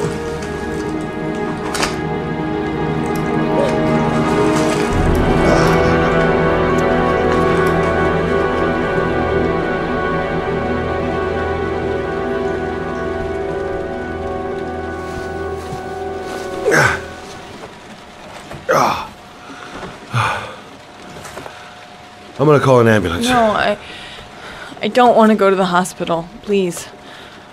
Okay. You got something around here I can dress this wound with? Yeah, I think so. Okay, don't move. I'll be right back.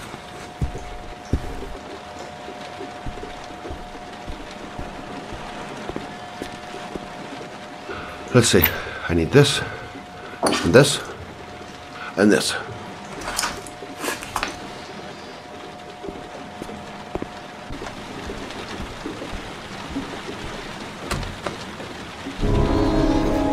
I'm here for you, Susan. You'll be all right. I'll take care of you.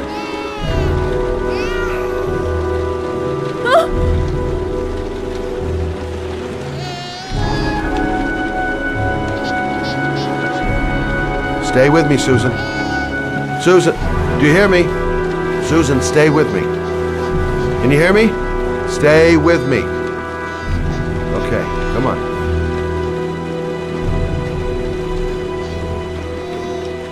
There, I done what I can. That should stop the bleeding. Well, luckily the wounds aren't too deep. Hey, how are you feeling? You okay? My baby. My baby needs me. Right.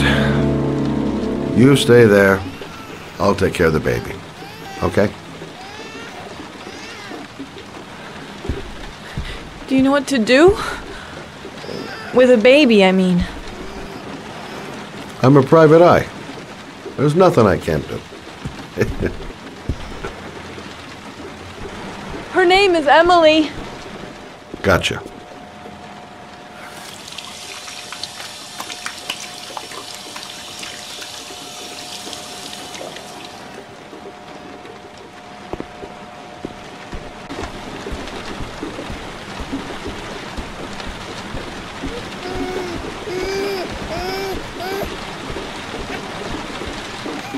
Hi there, Emily. So, what seems to be the problem, huh? Oh! Going by the smell, I got a pretty good idea.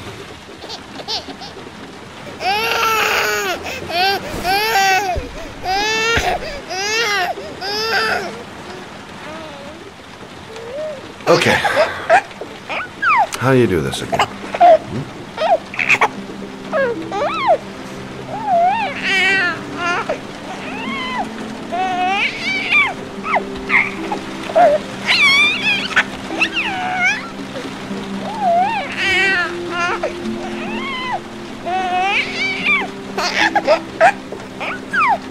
There you go, fresh new baby. That should feel better. Right, Emily?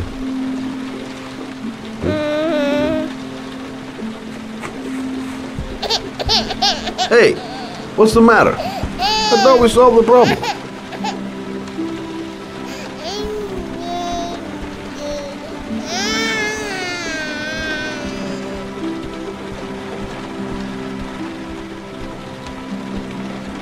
Susan, I changed her diaper, but she's still crying.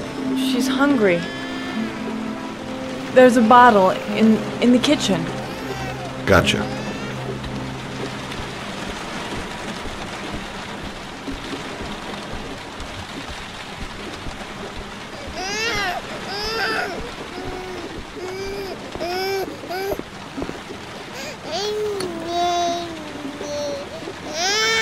I guess I better warm this thing up.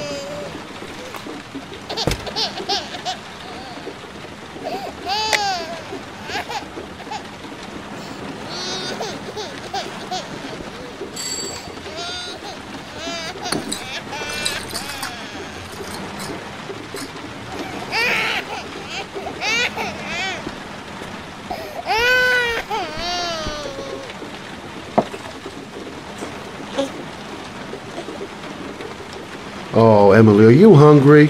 Huh? You hold on. I'll just tilt this bottle a little bit so you don't choke.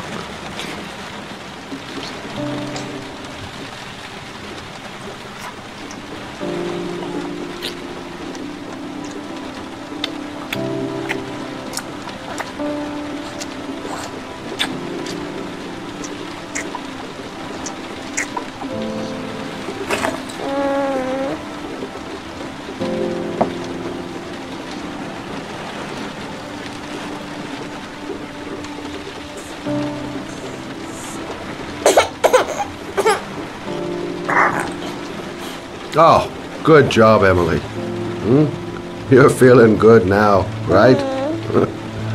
Now, I'm gonna rock you very gently so you can have a nice little snooze. Okay? All right.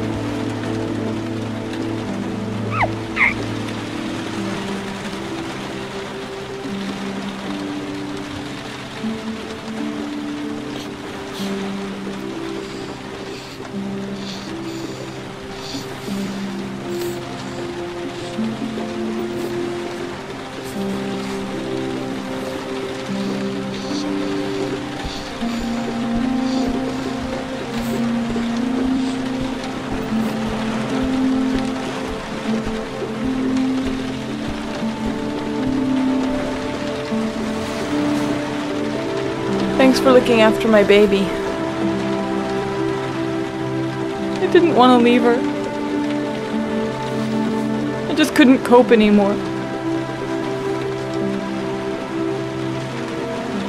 Just not having Jeremy around. He was such a good boy. Can't understand why anyone would want to hurt him. Do you take care of this baby on your own? Doesn't Jeremy's father live with you anymore? He disappeared. The day after Jeremy. I don't know what happened to him. Maybe he couldn't take it. Ever since I've had to look after Emily all on my own and I couldn't do it anymore. I understand. Did your husband say anything before he disappeared? Did he leave a note or something? No. He left the house without a word and there was just the cell phone. A cell phone?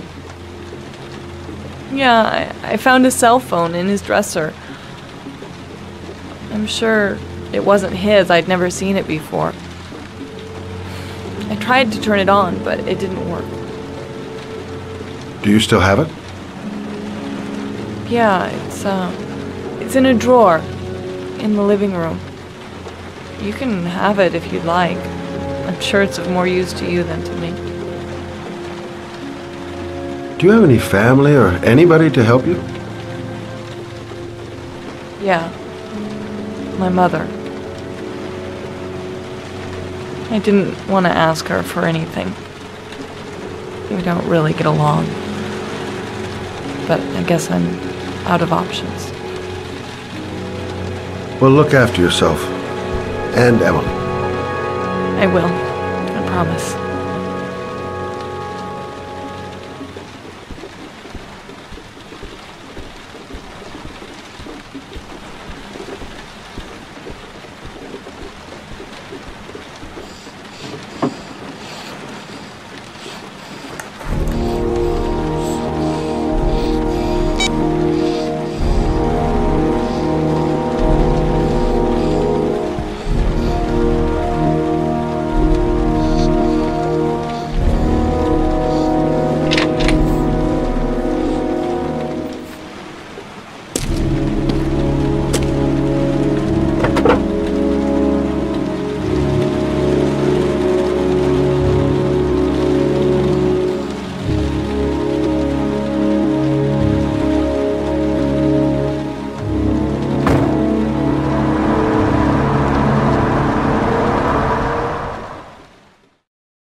Excuse me?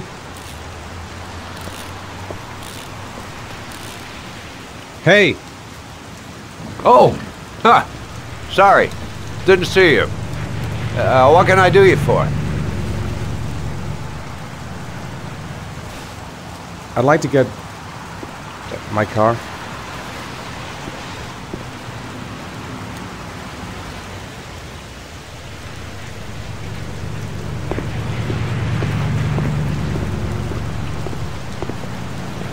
Hey, you're a pretty patient guy, you are. That car's been there for 2 years. We took it out for a drive every month and checked the tires and batteries, just like you said. Here, it's the 3rd floor down. The service elevator is at the far end of the garage. Ah, you have yourself a good one, Chief.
Your destination is 4 miles from here. Leave the parking lot and take the first right.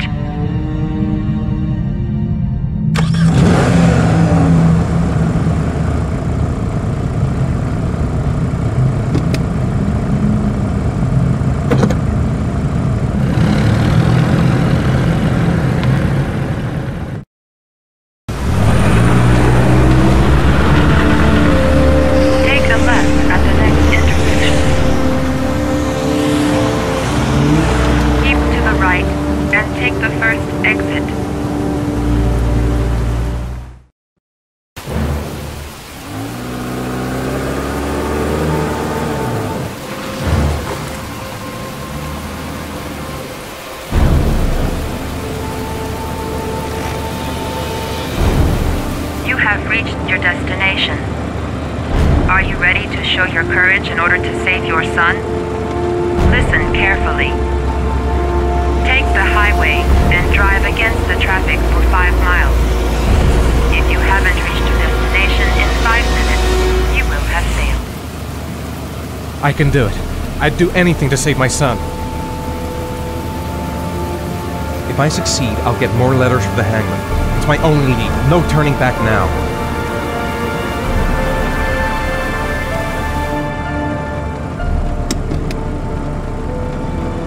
I've got to do it, for Sean's sake. I have no choice.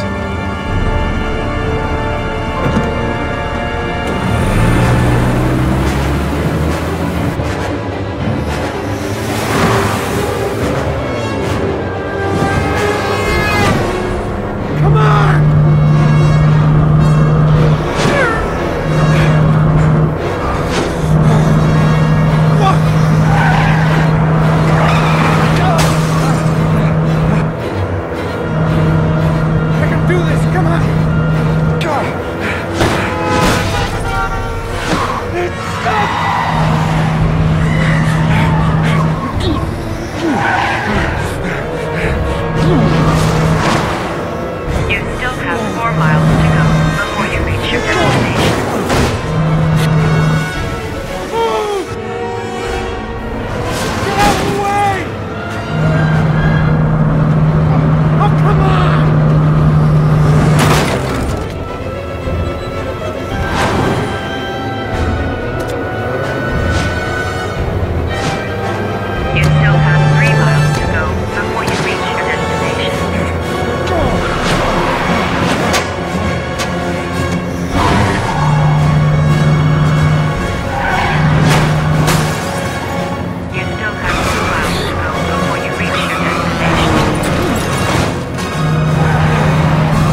The atmosphere here is one of concern, as there is still no news of 10-year-old Sean Mars, who disappeared yesterday.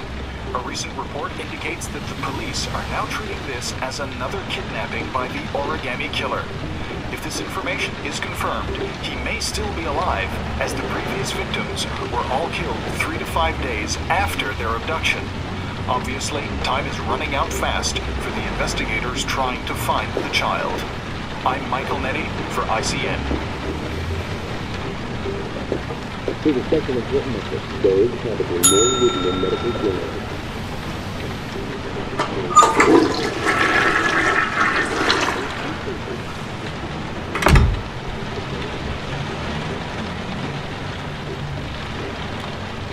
Hello there, sweetheart. What can I do for you? I'd like a room. For you? Anything. Feeling the register.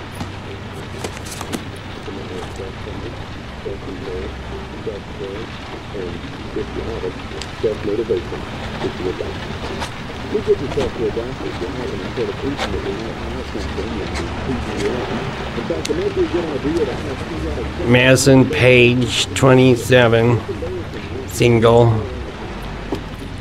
How long will you be staying with us, Ms. Page? I don't know yet. Room 201. Last floor, stairs on the right in the courtyard. Thanks. The pleasure was all mine.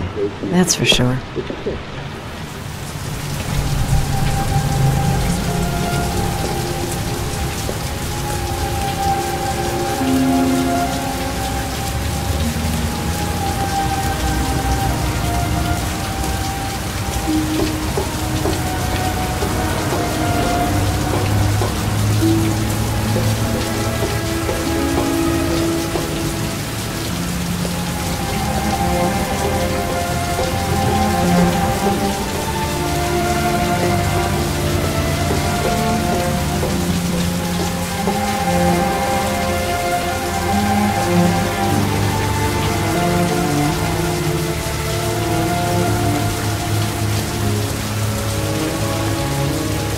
Sir? Are you all right? I'll call an ambulance. No ambulance. You're badly hurt. You need a doctor. Please, just help me to my room. It's number 207.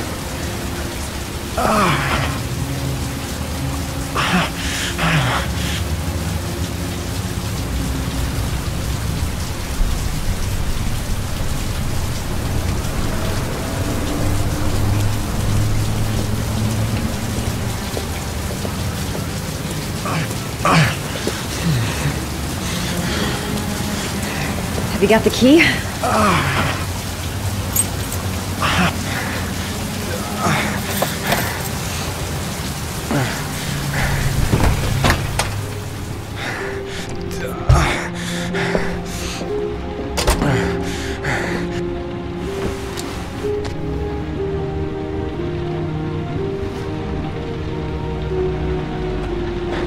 You're really in bad shape. You should see a doctor. Must have one, maybe two broken ribs. It's not fatal. But it's sore as hell. Your head is bleeding. It looks deep.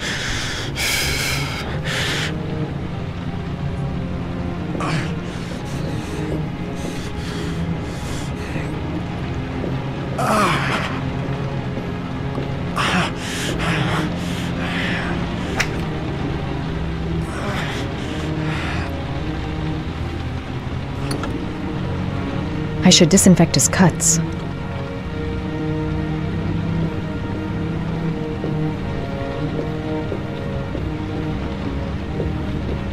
I'm gonna disinfect your wound. This might hurt a little.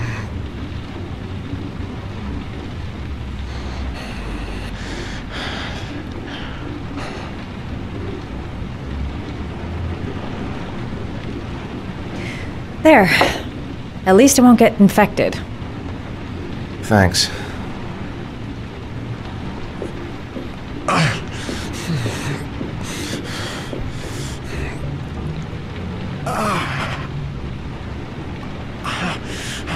Paracetamol painkiller. Administer in cases of intense pain. Do not take more than 1 pill every 24 hours. Here. Take this. It should do you some good. It's a painkiller. It'll help reduce the pain. It says on the box to take 1 every 24 hours. I don't think it's a good idea to exceed the dose. I can't afford to wait. I wouldn't move around for a few days if I were you. I'm gonna take a shower. All right, let me help you.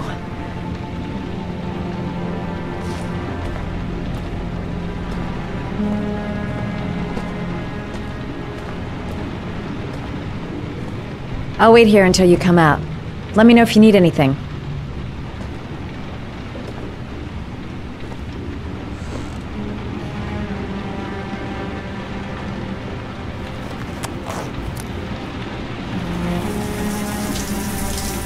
Talk to me.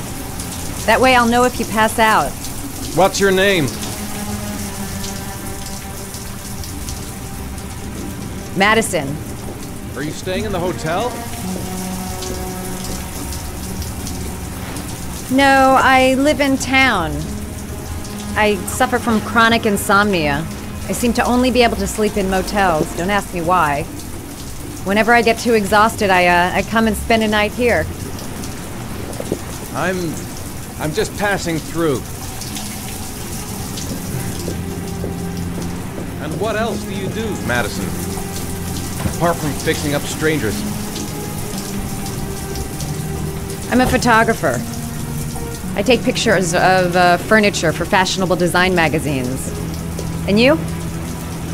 I'm an architect.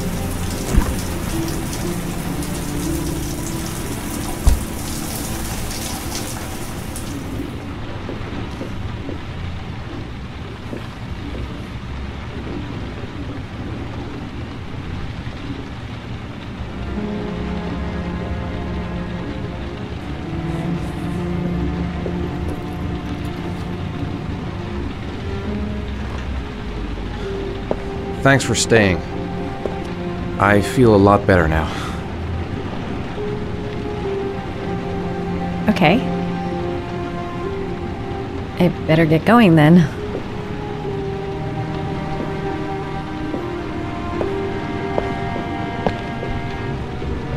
By the way, you never told me your name. Ethan. Be careful, Ethan.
Why didn't you shoot? Sorry? Well, back there. Nathaniel could have had a gun. Could have killed me. Why didn't you shoot? I prefer to have all the information before I make a decision. I try to make rational choices when possible. Come on, you had a fraction of a second to react. You could have whacked me before you had time to move. I'm sorry. I thought you were a tough guy. A street cop who's been through the mill. I didn't think you'd scare so easily. Why don't you fuck off, Norman?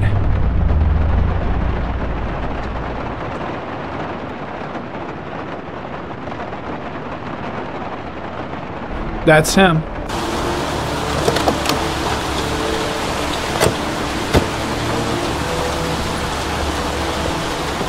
Miroslav Korda? Yeah? Lieutenant Carter Blake, I'd like to ask you some questions.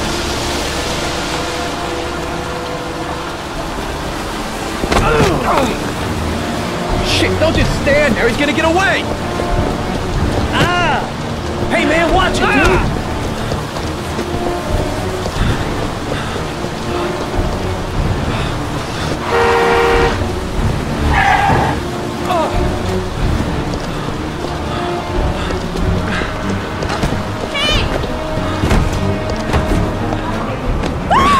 Watch it, man! Whoa!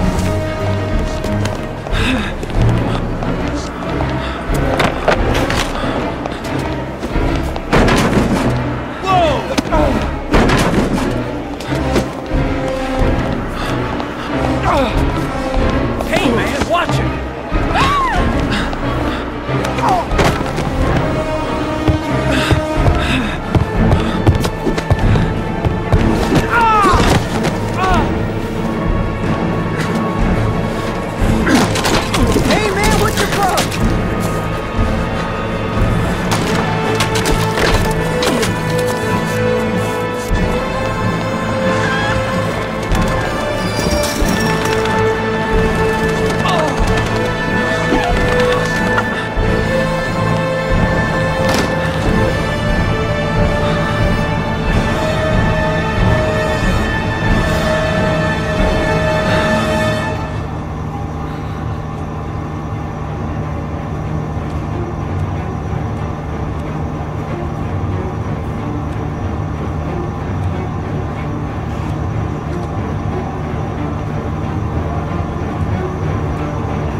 This time it looks like we got our origami killer.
You said I could contact you if I remembered anything.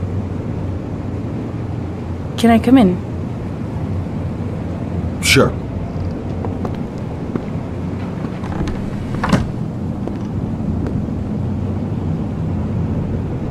Let me take your coat.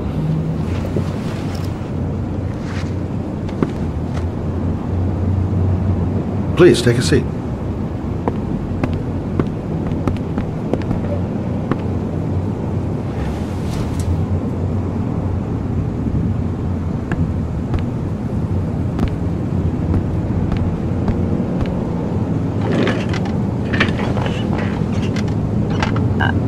I just remembered something. Maybe it's not important, but a letter arrived in the mail the morning Johnny disappeared. A letter? What kind of a letter? It was addressed to Johnny's father. I don't know what was inside it, but he read it and then he left. That's the last time I saw him. And you think there's a connection between that letter and Johnny's death, is that it? Do you remember anything else about the letter? Well, I don't know why, but I kept the envelope.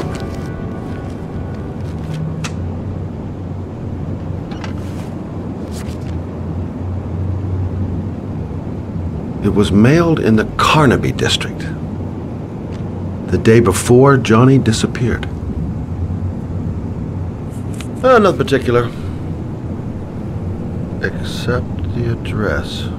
The address? It was typed with an old typewriter. Could be a lead, you never know. Well, thanks for your help, Lauren.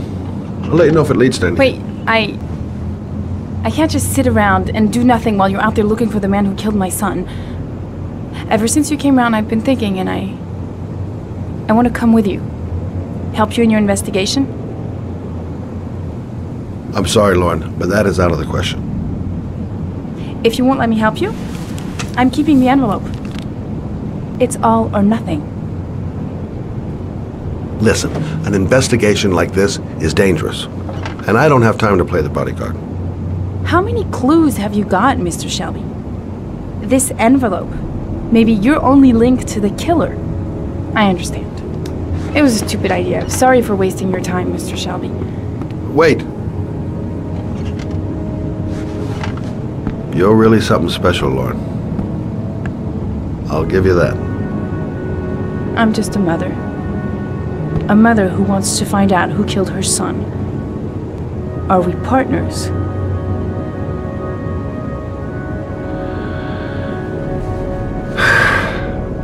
We're partners.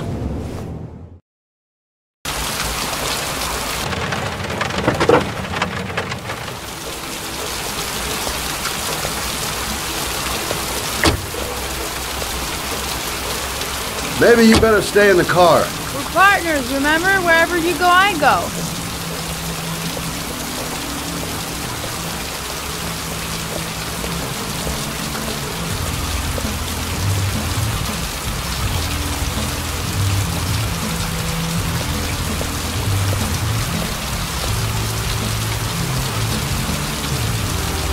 What are we doing here? We come to see Gordy Kramer. Kramer? The bigwig tycoon from Kramer Construction? No, his son. You think maybe he's the origami killer? For now, I just have a few questions that need answers.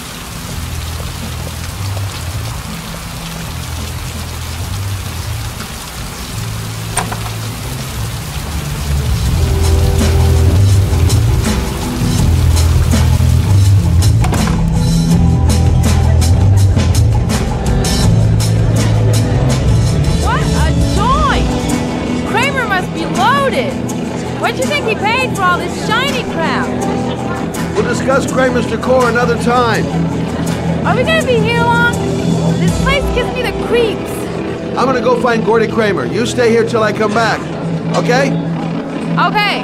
Just let me know if you need me.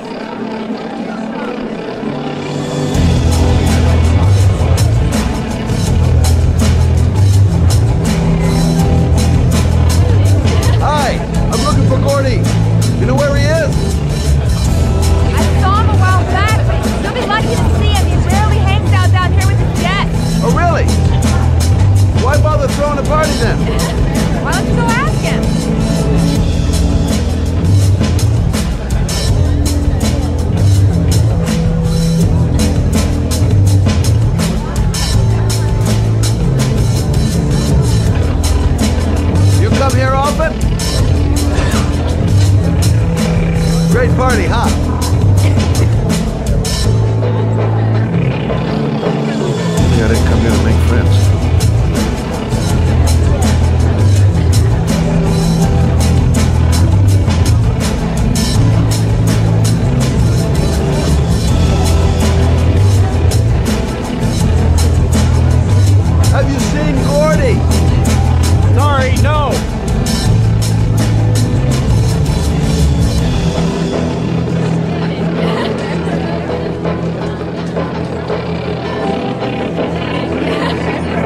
Hey, man.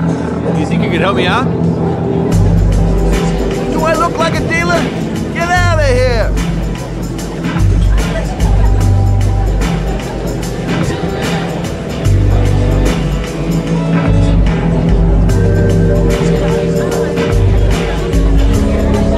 Hi! Great party, huh? Hi!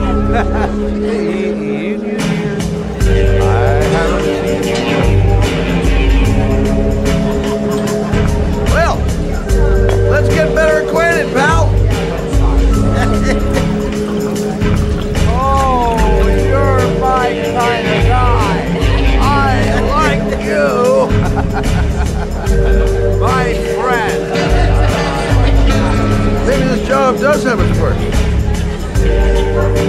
Now I got me a new friend.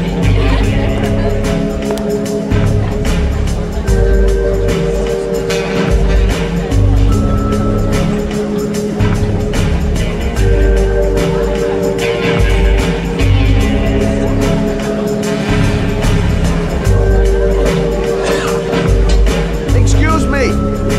I'm looking for Gordy. I saw him going upstairs a while ago. I'd be surprised if he comes down again this evening.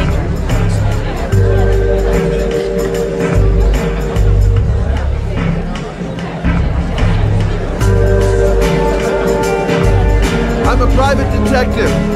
I'd like to speak to Gordy Kramer. Gordy hasn't seen anyone. Beat it.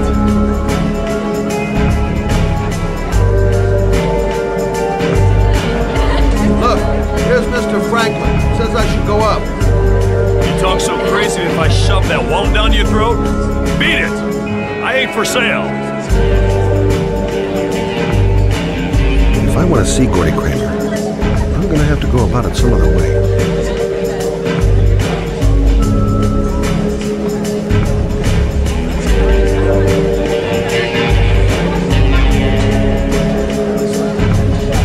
So, did you find Gordy? He's upstairs. He's got two goons blocking the way. Do you want me to handle them? Hey, what are you gonna do? Knock him out with a pair of high heels? Leave it to me! Just be ready to go as soon as they leave the stairs.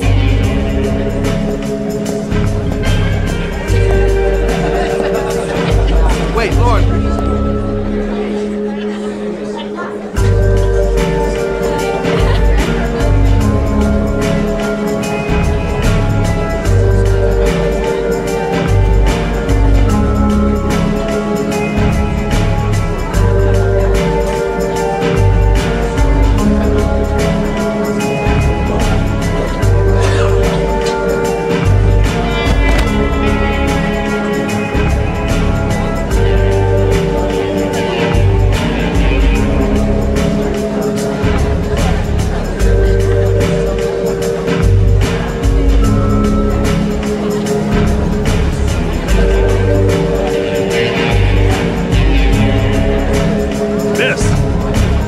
Miss, are you all right?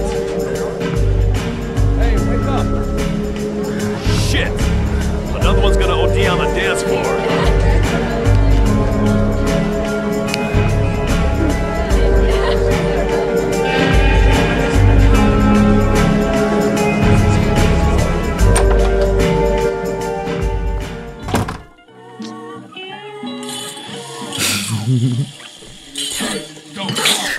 Mr. Kramer? Shh! This is the best part. My name is Scott Shelby. I'm a private detective. I'm investigating the case of the Origami Killer. I'd like to ask you a few questions.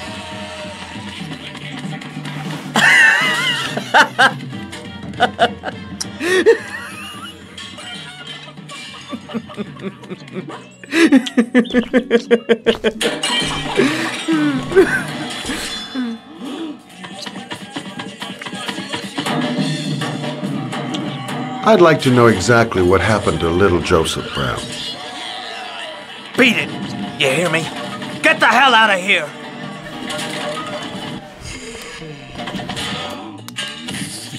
What do you want? A witness saw little Joseph Brown get in the back of your limousine. That was the last time anybody ever saw it. Now, I know you've been arrested and interrogated until your father made a little phone call and the file was closed. I'd like to hear your version of the facts. The kid was lost. I just offered to drive him home. The police arrived, I explained the misunderstanding, and I was released. End of story. Nothing to get excited about, right? I don't know why, but your story just doesn't check out. You're giving me the crap now. Tell me something I can't believe.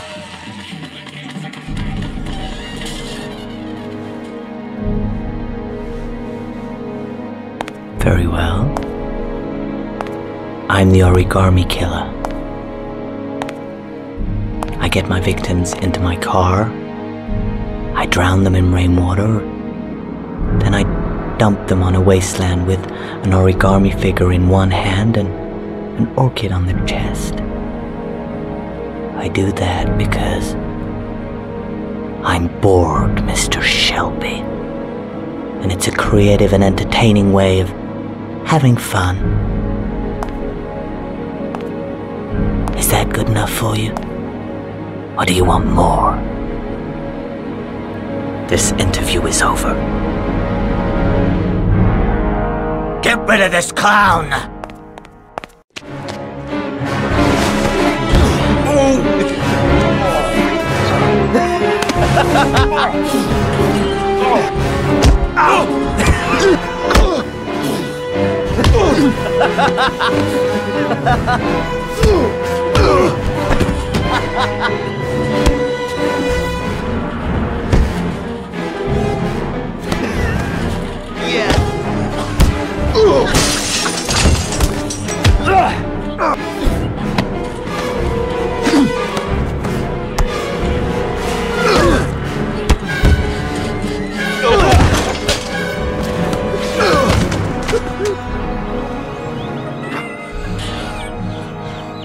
It's a dangerous game you're playing, Kramer.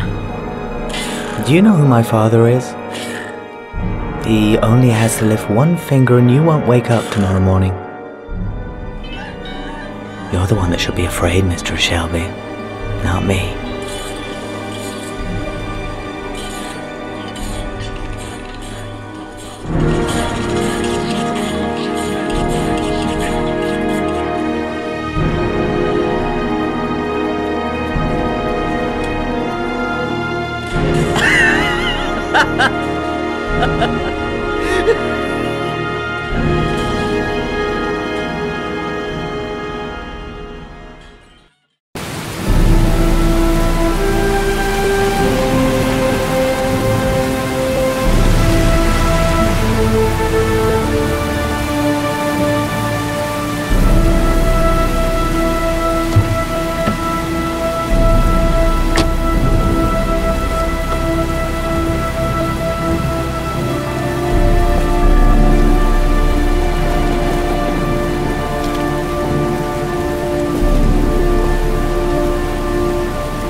Glass. Broken glass. Sharp as a razor. Impossible to go back. I'm gonna have to crawl through it, slowly, so I don't tear up my arms.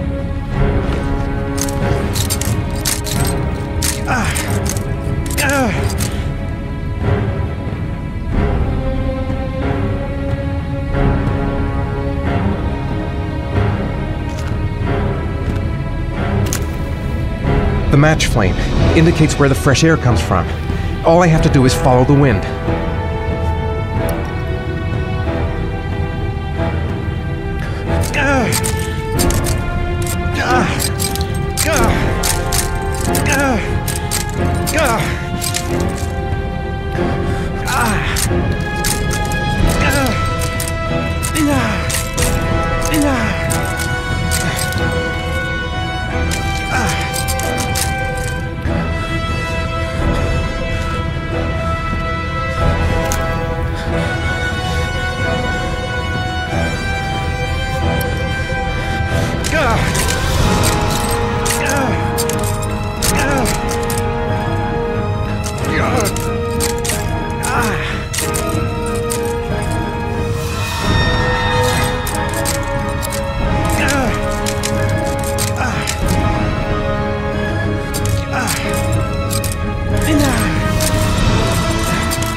I guess I don't really have any choice.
Oh my god.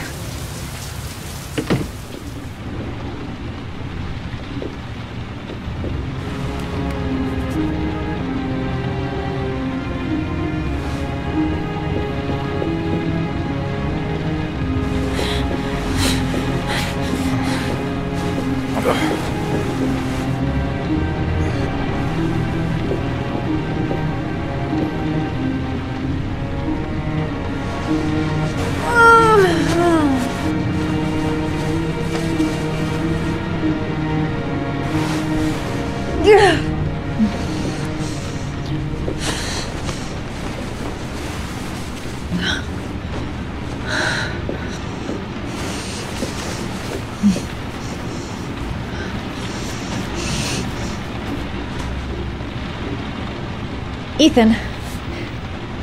Ethan, can you hear me?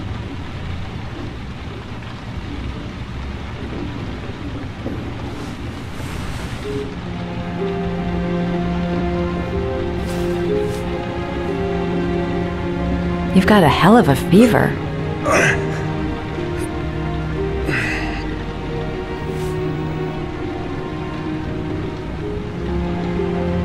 Are those burn marks on your chest?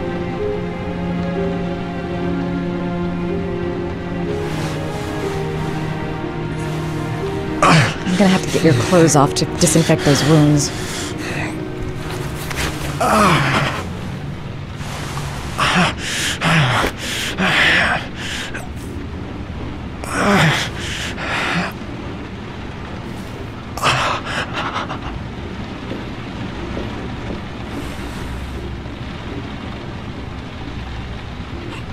Those are serious burns. I don't know if I can do anything for you.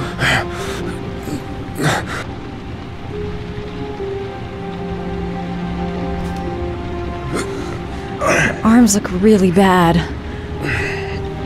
I need to disinfect your wounds.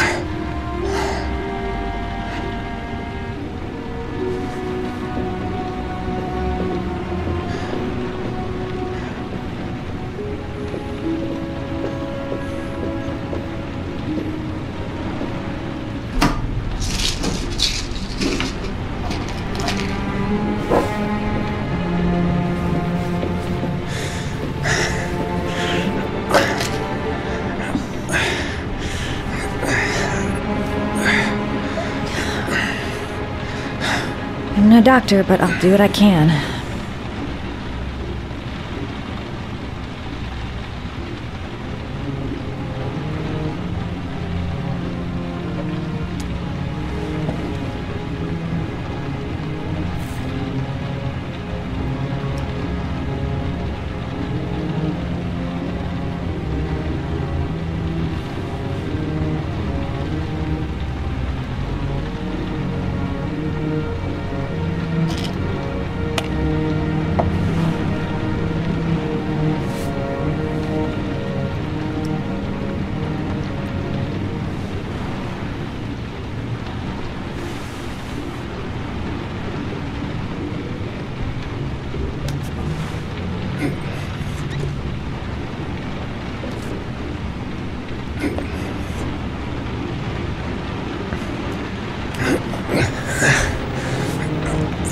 That should ease the pain.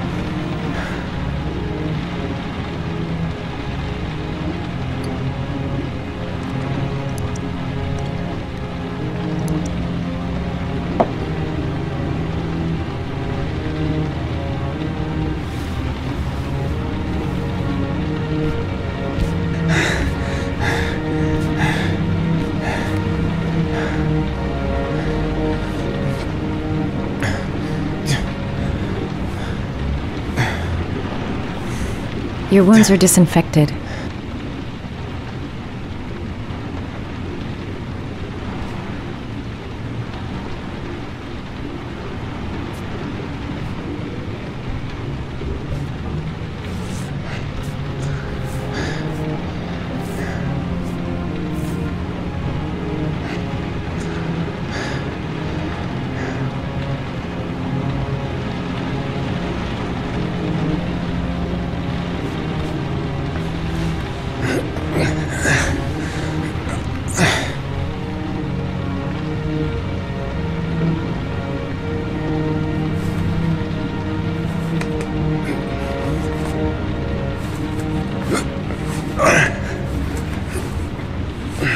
That's all I can do. How do you feel? Ethan? He's unconscious. Now I'll just have to wait. And hope he wakes up.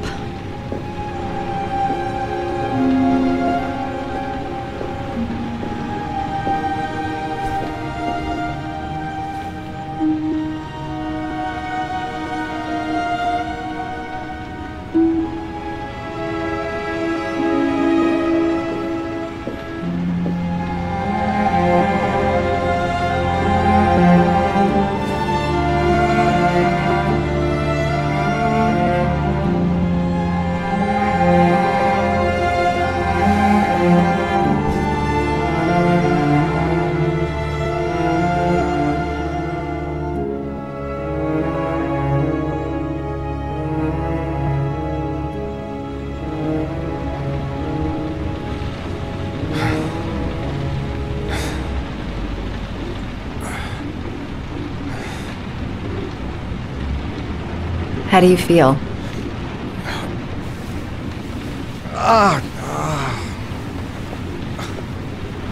I've been better. Was I out for long? About 3 hours. Why the guardian angel act? You don't even know me. You didn't really leave me any choice. I couldn't just leave you like that.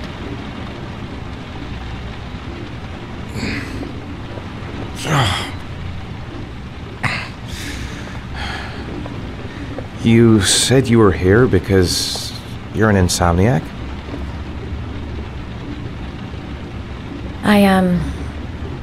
I've been going through a bit of a tough patch the last few months.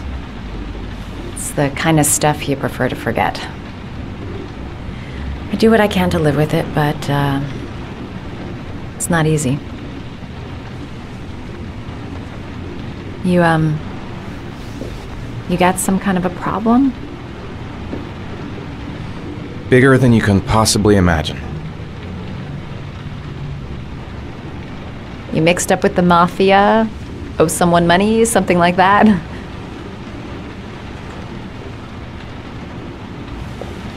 Listen, I'm truly grateful for your help, but for your own sake, I think it's better if you don't ask any questions. Right. I'm gonna go. Take care.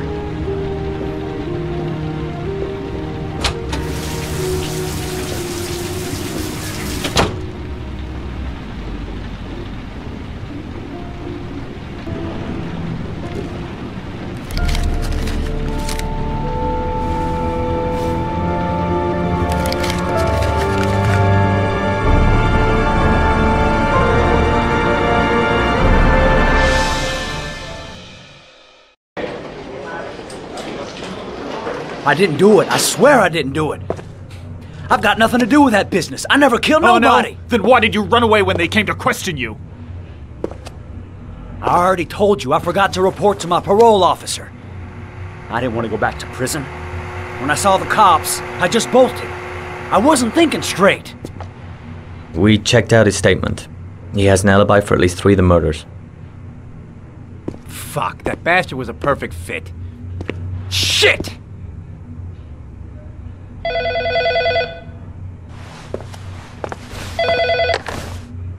Ash? Okay. Sean Mars's mother's here. She'd like to speak with you.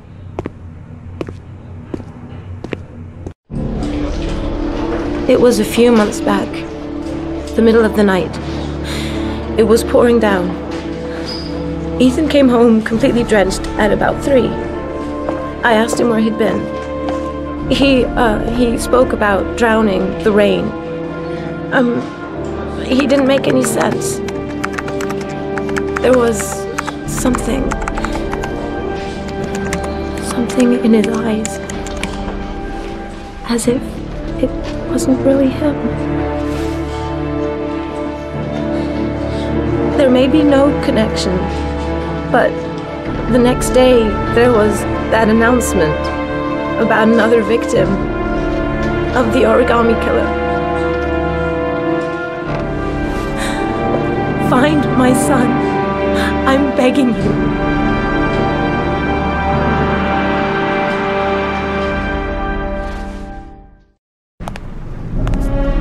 I'm Police Lieutenant Carter Blake, and this is Agent Norman Jaden of the FBI. According to our information, Ethan Mars is one of your patients. We'd like to ask you a few questions about him.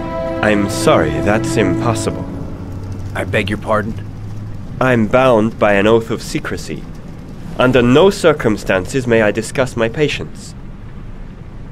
My job is to find Sean Mars alive, and I don't give a damn about any bullshit oath. I know you don't want to protect a murderer. If you know anything, you must tell us, Doctor. I'm sorry, I can't help you. And now I must ask you to leave. You need to cooperate, for your own sake.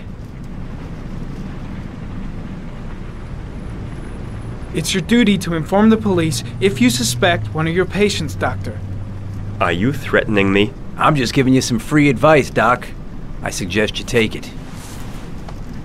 Sean Mars's life may depend on what you know. Tell us what you know, Doctor. I am going to call the police and make a complaint about your behavior. Doctor, you are really pushing my buttons. The only thing I'm interested in is saving that kid's life. So, you're gonna be a good boy and tell me what I want to know, or I am really gonna lose my temper. What are you doing? You out of your mind? Back off, Jake. Let go of This guy knows something, and I'm not leaving here until he tells me You have what it is. no right!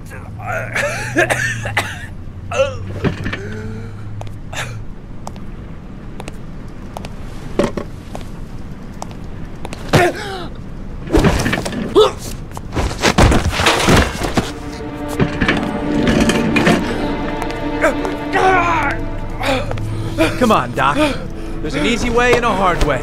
It's your fucking choice. You have no right to hit him. I'm saving a kid's life for Christ's sake. If you don't like it, leave. Oh! What's up with you, Norm? Huh? You getting cold feet? You don't like to get your hands dirty, huh? I thought you wanted to save that kid. I want to save Sean Mars just as much as you do, but that doesn't give me the freedom to do what the hell I like, so you're gonna stop this shit right now!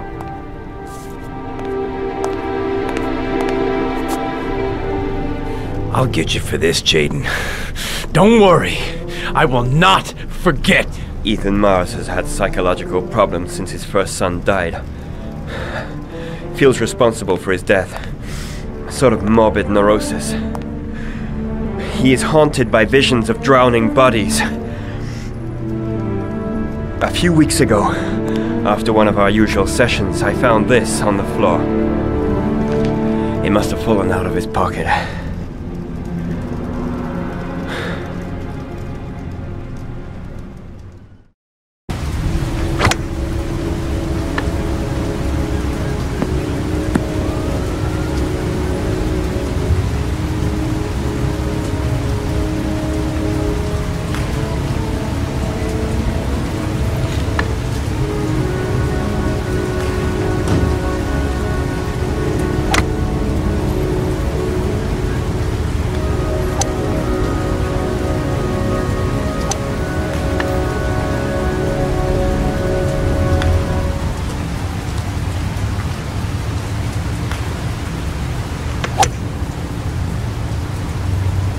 Nice shot. Thank you. Please come in, Mr. Shelby. Would you care for a coffee? Oh, no thanks. Do you play? I tried once, but I think the owner of the course is still looking for me. It's an interesting sport. It requires strength, but also a cool head and absolute precision. Would you care to hit a few balls with me? There's no danger of damaging the greens here. Okay. Take off your jacket and grab a club.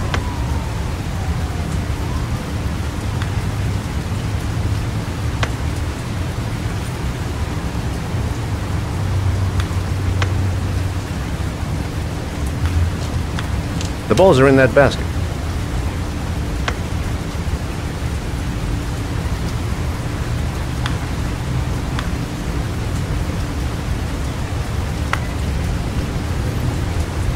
The most important thing is to grip the club correctly. When you feel ready, you swing.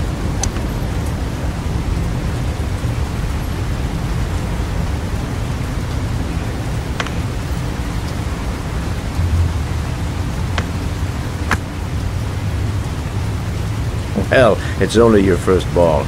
You should try to strike it a little harder next time.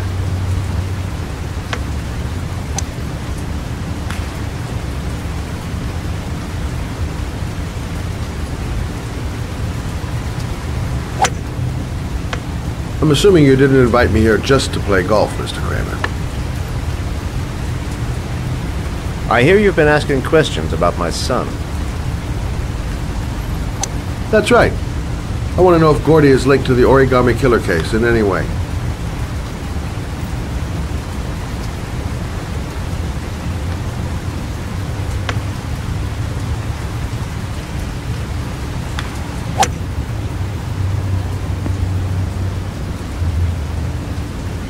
My son had nothing to do with that sordid case.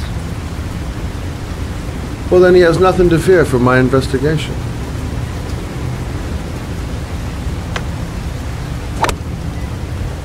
You have no business investigating my son. I told you, he had nothing to do with it.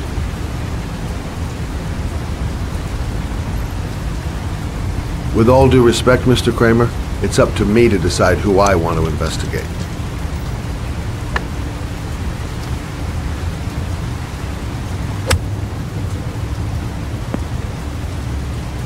I'm an influential man, Mr. Shelby, and I pay very well for loyalty. Are you trying to buy me? Let's just say I'm trying to show you where your interest lies. How much do you want to leave my son alone? I think you misunderstood me. I don't play that game. Don't go near my son, Mr. Shelby. If you do, you'll regret it. Have a nice day, Mr. Kramer.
Porcelain lizards? They look new, out of place with the rest of this old beat-up stuff.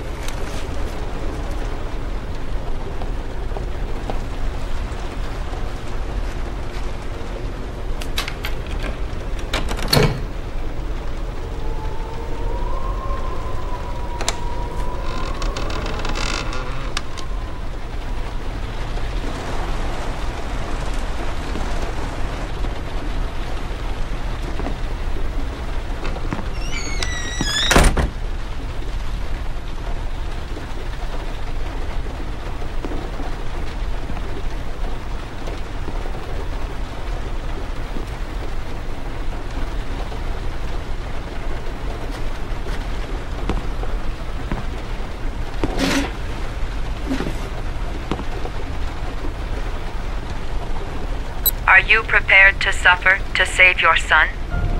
You have 5 minutes to cut off the last section of one of your fingers in front of the camera. If you succeed, you will get your reward.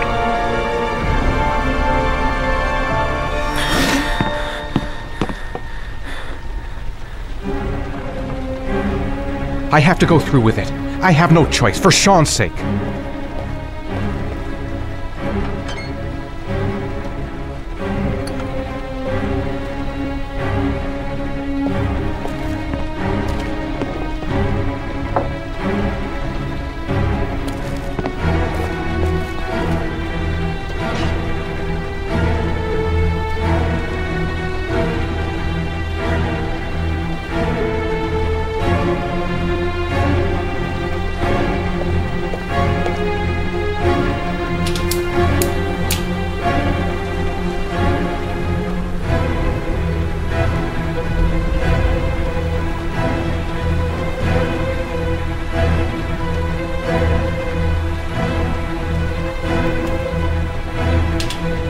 You have 4 minutes and 30 seconds left.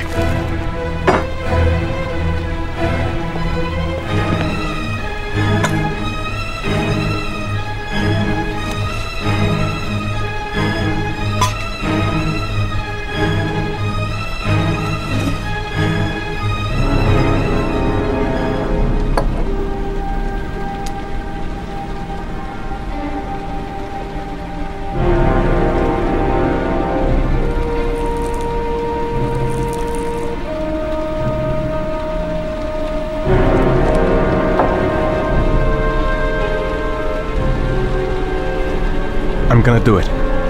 I'll do it for Sean's sake. I'd do anything to save my son.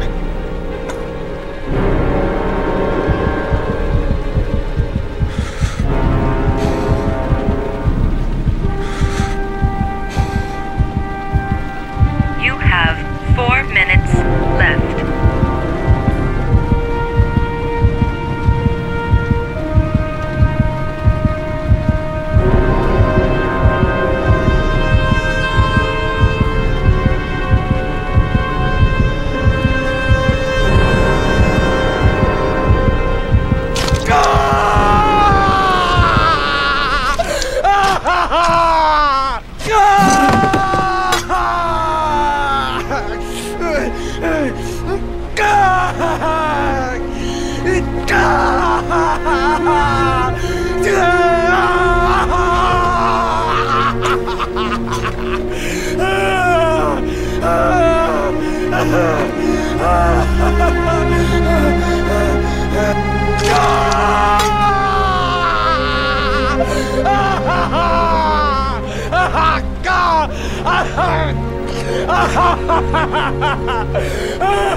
Under the desk.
That's affirmative, Lieutenant. We're in position.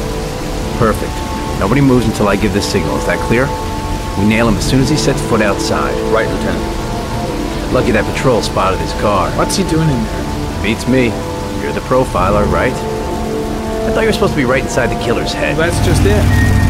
What I know of Ethan Mars doesn't match the killer's psychological profile. I know what the jury's gonna choose between your theories and concrete proof.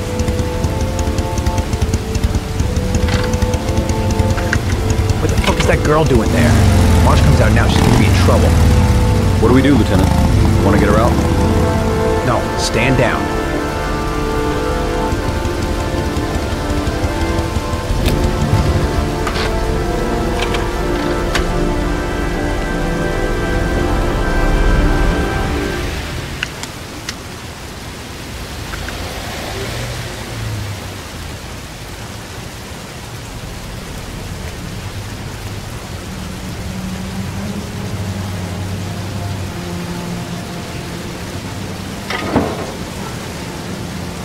Going inside. She lives there.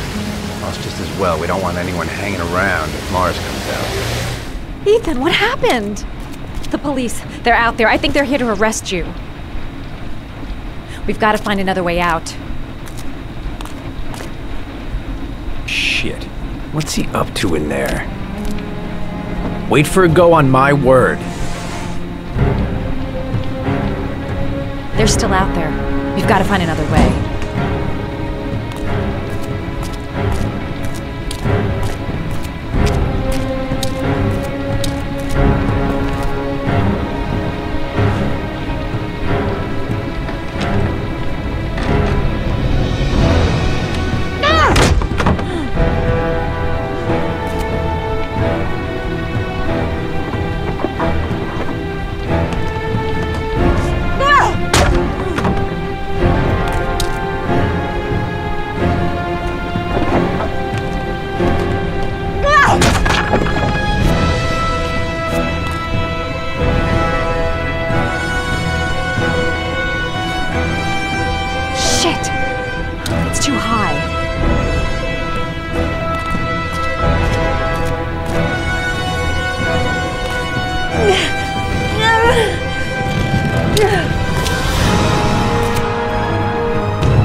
Ready on my go. Stay here, Jaden. Out of the question. I'm coming with you. 2 men at the door, hold your positions. It's a go.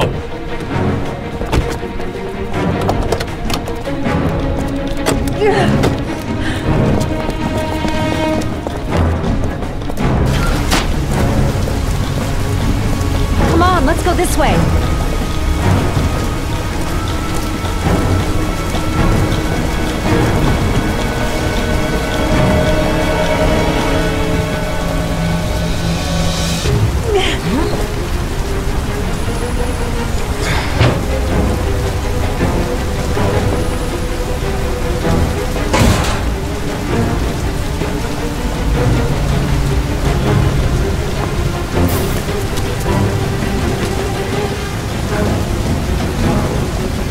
Hey, you, don't move! I'll shoot! Come on, quick! I can't. Hands in the air! Lieutenant, there's a man and a woman exiting the alley. A woman? Shit!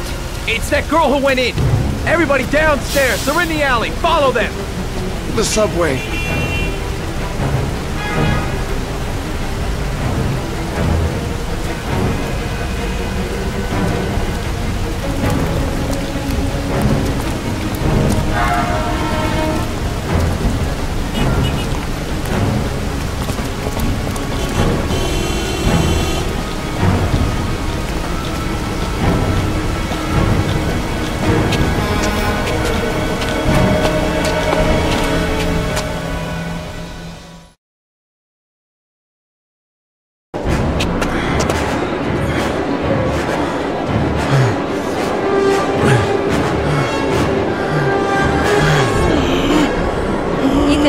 Ethan, what's the matter?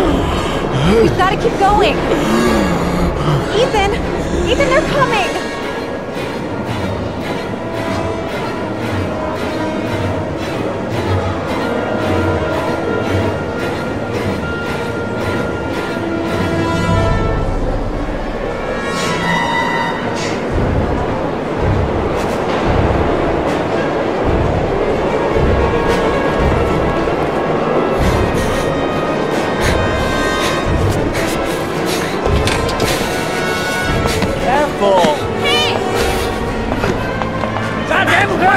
throw it, motherfucker!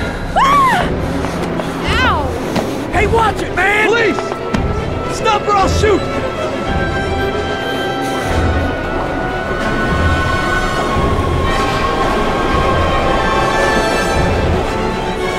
Quick! Ethan, quick! It's gonna hit us!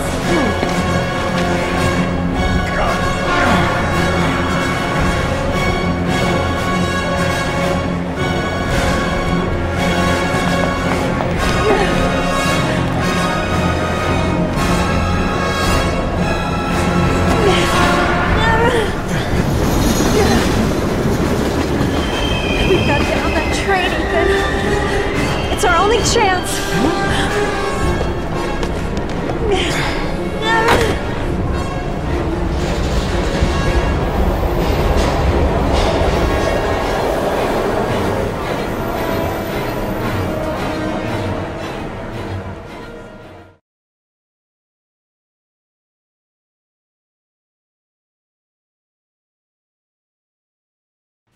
Less than an hour ago, we heard from the police who have identified the man thought to be the Origami Killer.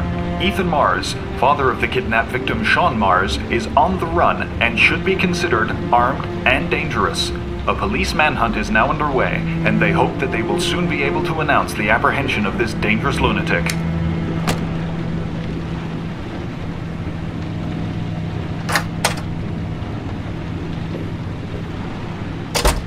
I brought some food. I didn't know what you liked, so I brought some of everything. I hope that's okay.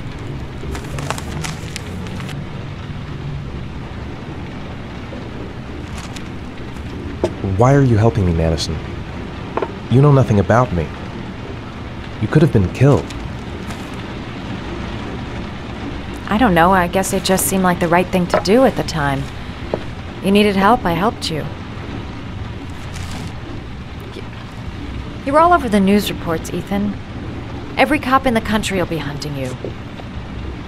They say you're the Origami Killer. Is it true? Are you the killer, Ethan?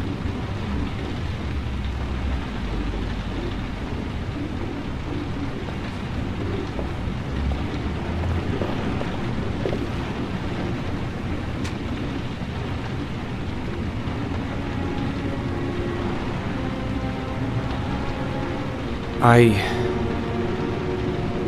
sometimes have these blackouts. Times where I don't know what I'm doing. As if I'm someone completely different. The only thing I remember afterwards is the bodies. The bodies in the water. Why are you hurt, Ethan? Why were you in that apartment?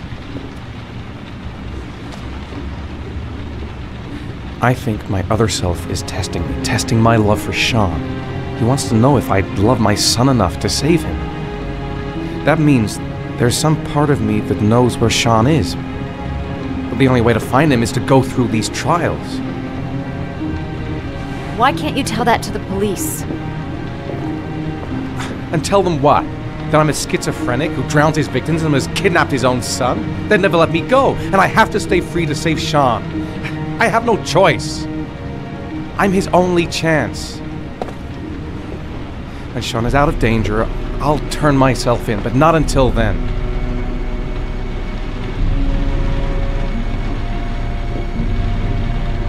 You can't keep going like this. You're destroying yourself, Ethan. Finding Sean is the only thing that matters. There has to be another way. You don't understand. Time is running out. Sean will be dead in a few hours. I have no choice.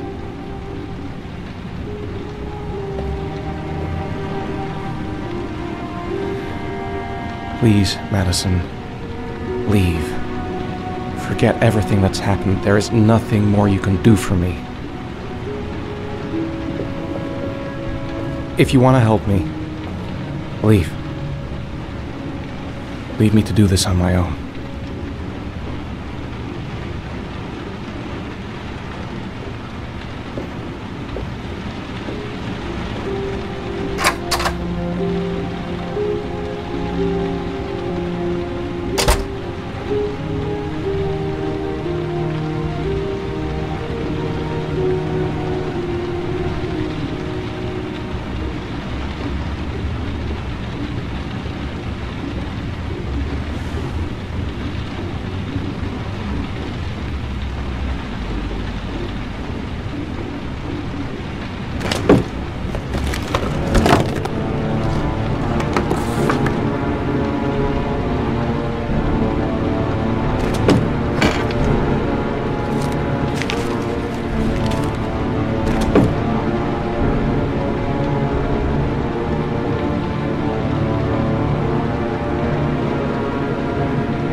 Your vodka, sir.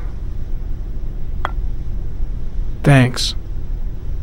You look preoccupied, if you don't mind my saying so. Problems with the investigation? Blake is convinced that Mars is the killer. Not you. I thought there was some evidence to that effect. That's true. But it just doesn't make sense. His psychological profile doesn't fit. Neither does the geolocalization. I can't see this father drowning 8 victims before kidnapping his own kid. Mars is not the origami killer. I'd stake my life on it. Then who is? I haven't the faintest fucking idea. Maybe you should review the evidence in your possession. That's just what I was thinking of doing.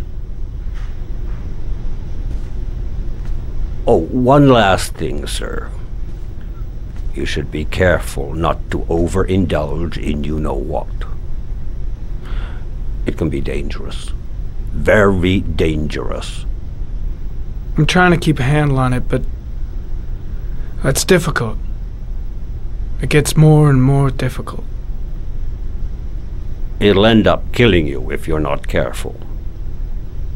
That would be most unfortunate, sir.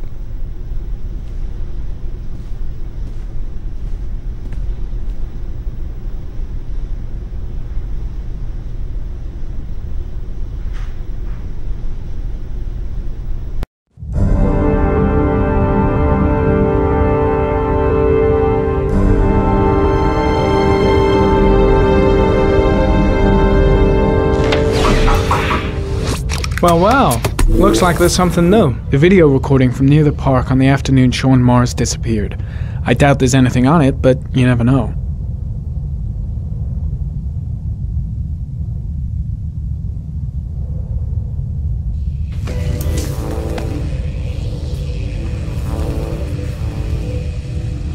A Chevrolet model corresponding to the tire prints passed at 1602 heading for the park, when in the opposite direction at 1637. That could fit the time that Sean Mars disappeared.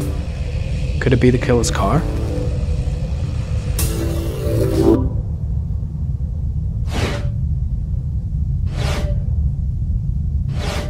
Ah, pity we can't see the driver's face.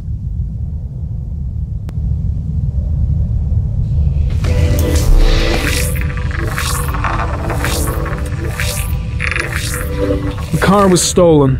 Let's see. A certain Jackson Neville was suspected of stealing it, but the charges were dropped.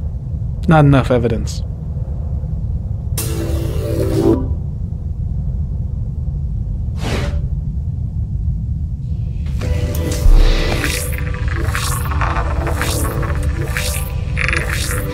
Jackson Neville, aka Mad Jack, involved in several cases of buying and selling stolen vehicles. Considered to be very dangerous. This guy might have provided the killer with a car. It's a pretty slim lead, but it's all I have right now.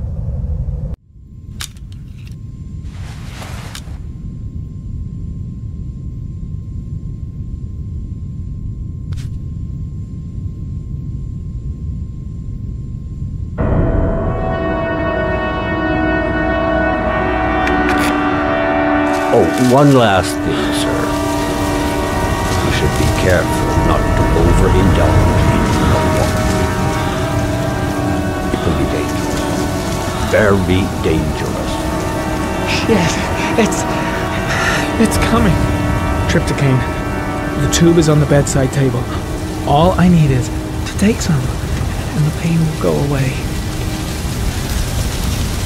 I should resist. This is gonna kill me. I know I can resist. I just need to stay in control and do something until it goes away.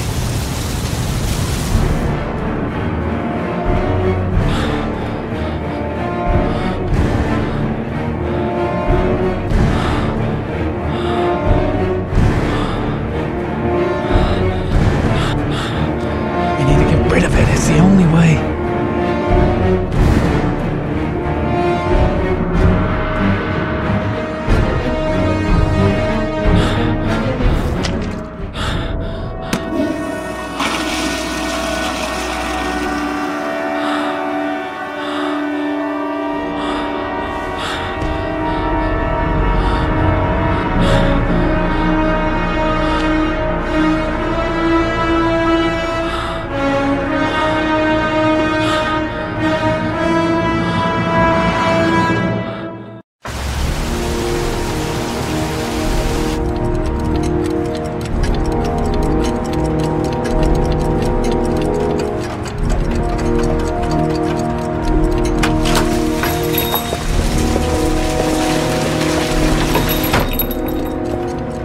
Manfred!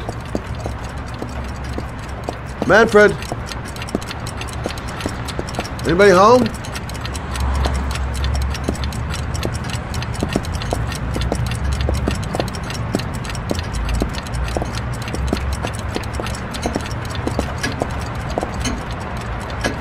Hi there, Manfred. Who is it? Scott. Scott Shelby. Do you remember me? Scott? This is Scott! Oh, yes, of course. Well, good to see you. How long has it been? Oh, about 10 years, I guess. At my age, time means nothing anymore. I repair clocks, but I try to forget about time. How about you? Are you still with the police? Oh, no, I quit. I'm a private investigator now. This is Lauren. She's a friend. Hello. Oh, hello, young lady. Well, this calls for a celebration. I've just the thing. Wait there. I'm sure I saw a bottle of scotch around here somewhere.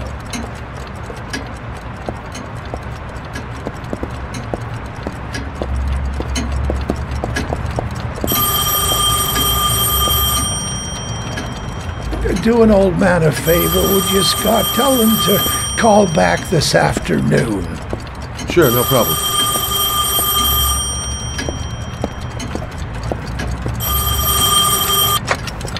Hello? Yeah, this is Manfred's. He's not available right now. Could you call back later this afternoon? Thanks.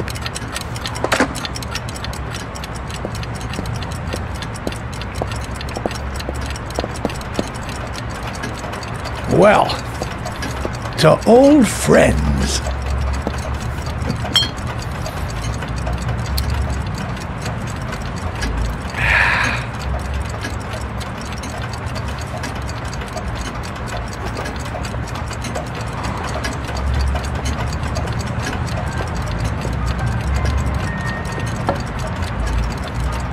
Do you like it? Yes, it's beautiful. It's a Stradelli, crafted in Venice in the 18th century. It's one of my favorite pieces.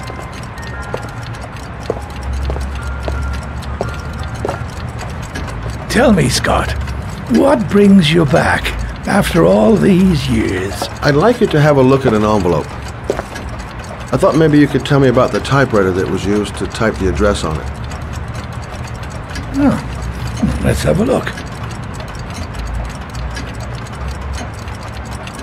Now, could you pass me the magnifying glass from behind the counter, Oh, sure, please? I'll get it. My eyes are beginning to fail me.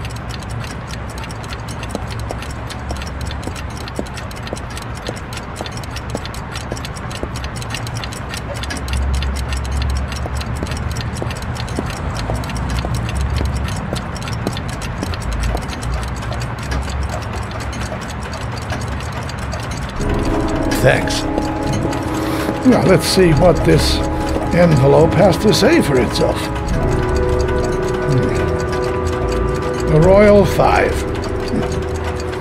And yes, the shape of the T's and the F's is typical of that model. Produced between 1907 and 1924. Yes. No doubt about it. It's a Royal 5.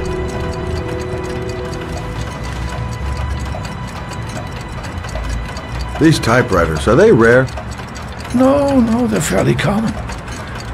I'd say many folks have one gathering dust in an attic or in their cellar.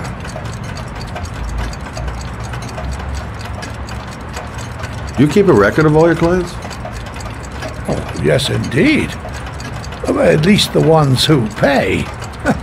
Any chance I could get a peek at that? Yes, of course. I keep my account books in the office.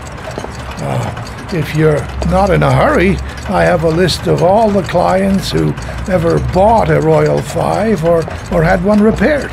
Yeah, that would really help us out. Delighted to help. Give me 2 minutes, and I'll be right back with the list.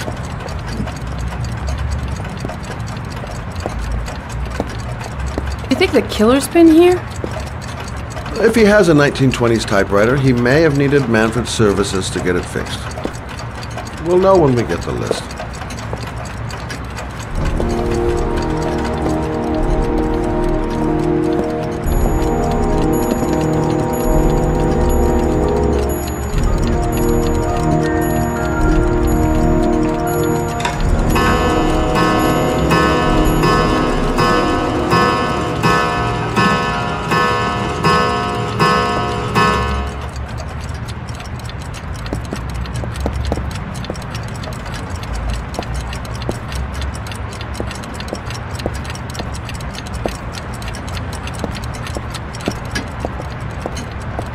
Hello? Manfred! Hello? Your call is lodged, sir. A police car will be there in a few minutes. I need to know who you are, sir. Sir? Hello?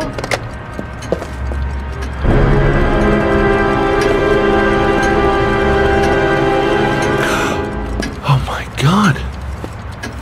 He's dead. Oh, God.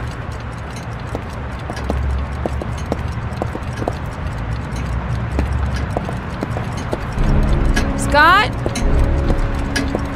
Oh my God. What are you doing? I'm calling the police. The killer has already called the police. I think he wants us to be his scapegoats. We gotta get the hell out of here. What do you mean? We have nothing to do with his death. We were just here when it happened. Look, we're running out of time to find Sean Mars. The last thing we need is 24 hours in a police station explaining this whole thing. Well, so what do we do?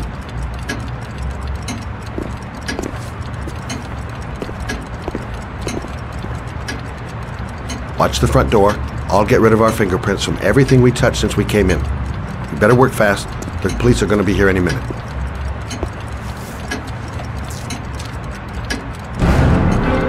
What are you doing, Lord? If someone comes in, we're going to be in trouble. These are Manfred's account books. He must have been looking for owners of Royals when he was killed. Forget it. We got to get out of here fast.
Will be here any second. I'm almost finished.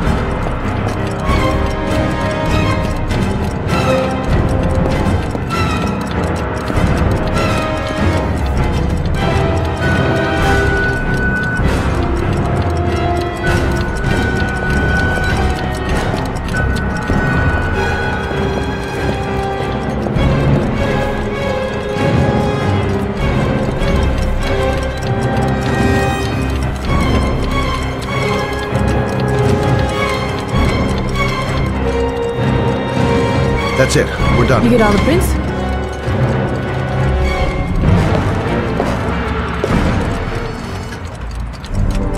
I got out what I got. It should be enough to prevent them from finding us. Come on, let's go.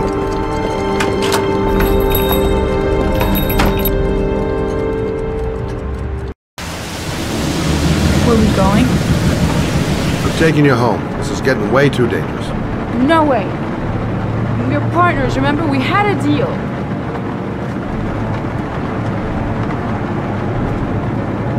Listen, Lauren, I know you want to find the killer, but you're not helping me by putting yourself in danger.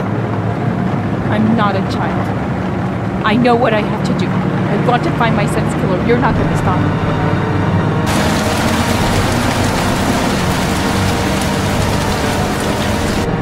Your son is dead, Lauren. Getting yourself killed is not going to bring him back to life. Stop the car. What? Stop the fucking car!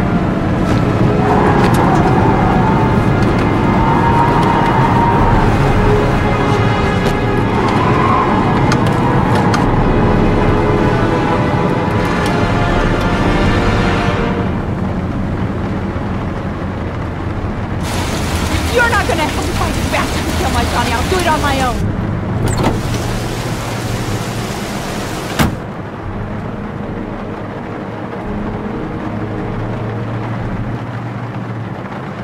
Such an idiot. I better catch up with her.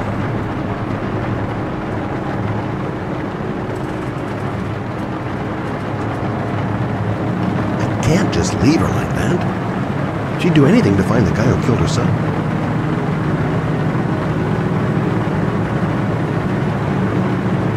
This girl's stubborn as a mule. She doesn't let up, with or without me.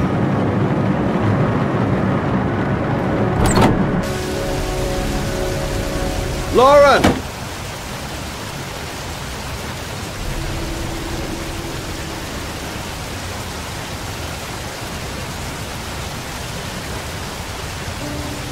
I miss him.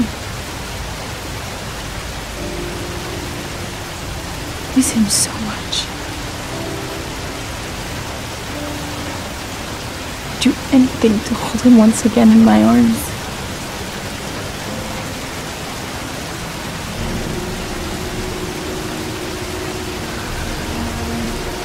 I'm sorry. I shouldn't have talked to you like that. It's just that I wouldn't want to see you get hurt.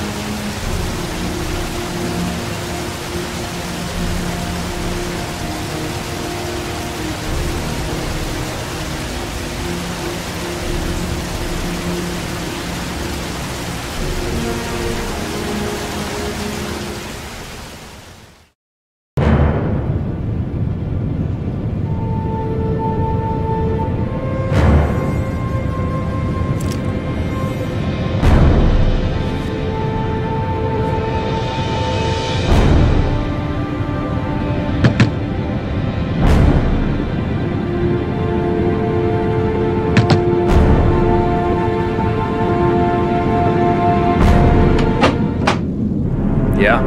What do you want? Oh, fuck it. I said 1,000 times that I don't want to... Hey! Take it easy, man, huh? Keep cool. What do you want? Dope? Money? Tell me what you need.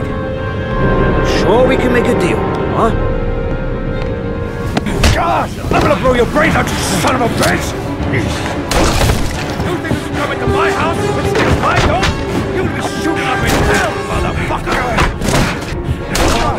Will you stop fucking moving? Nowhere to hide, junkie asshole!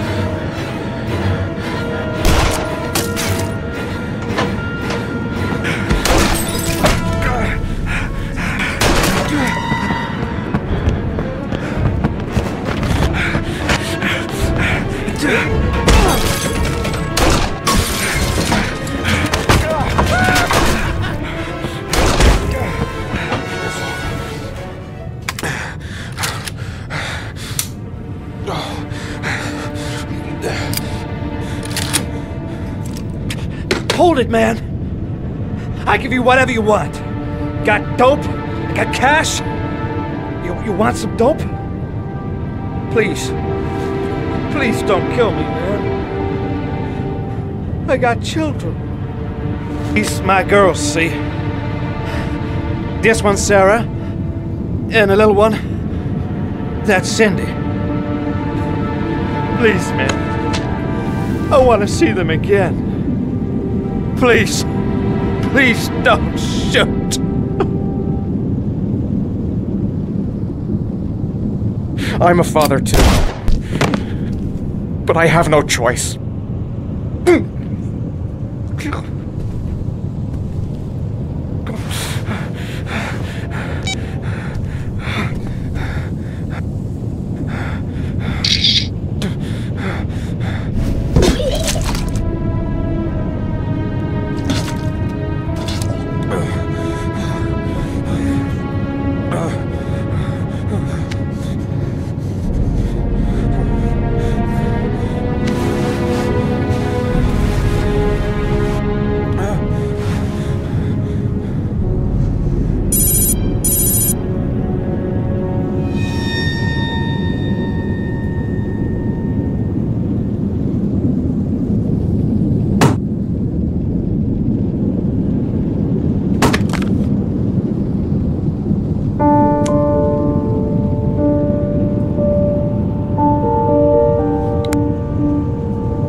It's Sam.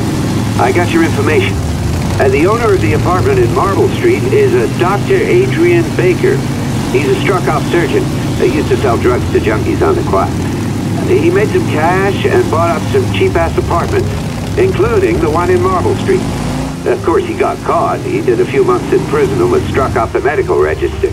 Interesting. Thanks for the information, Sam. I owe you one. Hey, Matt, be careful, okay? I'm on it. Talk to you later.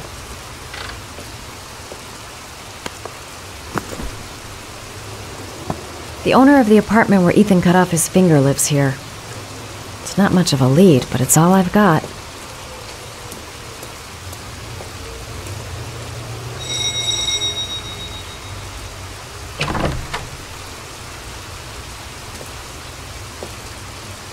Hi. I was told that you could get Bitropin. Without a prescription? Sorry, you were misinformed. Goodbye. Hold on. I really need your help here. I can pay. Well, why didn't you say so? Please come in.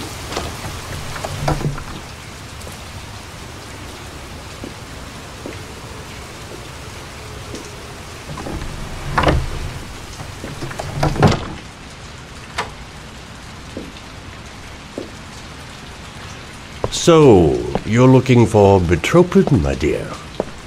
Are you having trouble sleeping? How much do you need? I don't know, about 3-4 boxes.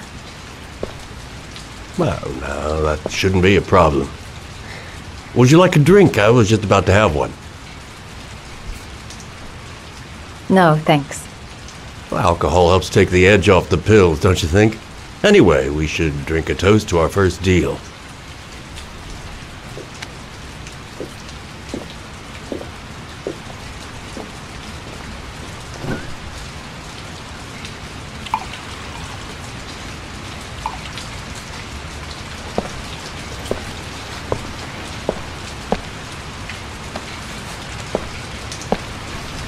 I haven't seen you around here before. Who told you about me?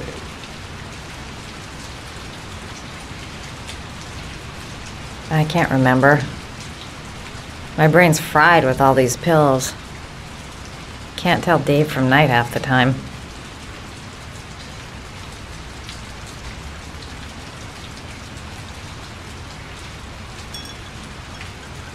Can you get other types of medicine? Everything has a price, my dear. What about you? Do you have a price? Forget it. I'm not for sale. I heard you had some apartments for rent. I'm looking. Sorry, darling. Those are all booked up. Shame. I was looking for something round Marble Street.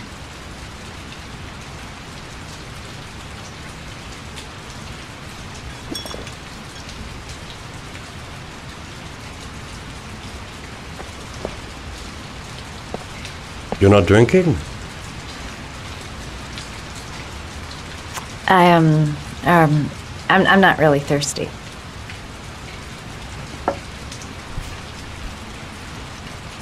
I'll get your prescription. Won't be a moment. Wait here.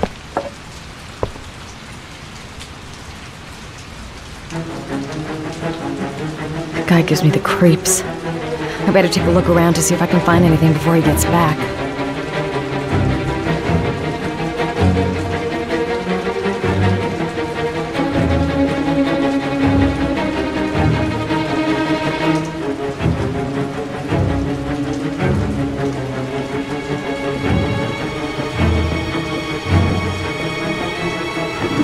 Looks like he retired a bunch of medical supplies on his way out. There's enough sleeping pills here to knock out an army.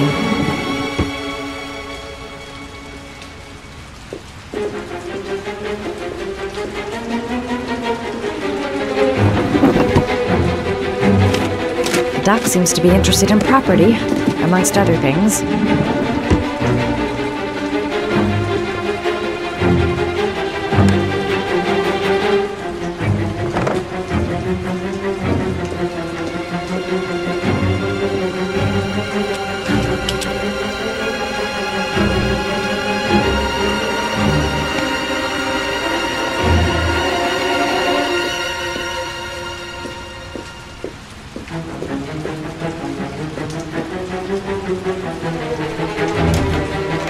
Surgical gowns? I thought he stopped performing operations.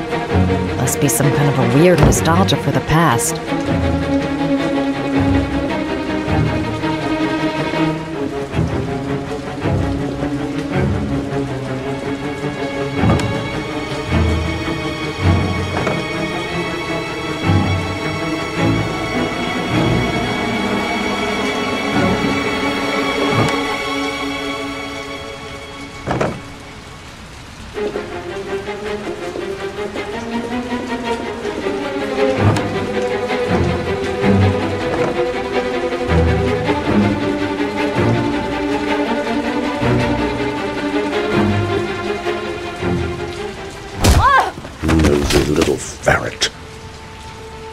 We're gonna have some fun together, my darling. I promise.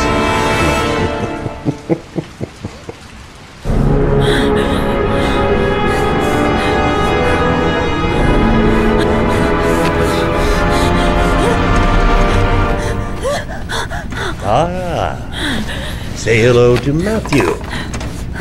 He claimed he had come for the census. Another one of those goddamn government spies. So, you're interested in my Marble Street apartment. I rented to my friend Paco, if you must know. I have no idea what he does there. Maybe that's where he fornicates with his dancers from the Blue Lagoon. To be honest, I don't give a damn. Just as long as he pays his rent, he can do whatever he likes. But enough with the chit-chat. I miss surgery, you see, so I take every opportunity to practice. I don't have any instruments here, so I use whatever comes to hand. I hope you won't hold that against me. Hold on. This might sting him.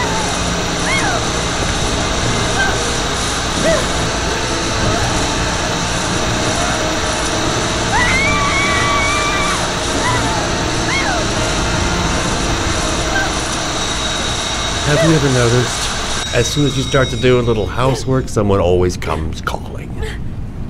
I'll get rid of our visitor and be right back. Don't move. I won't be long.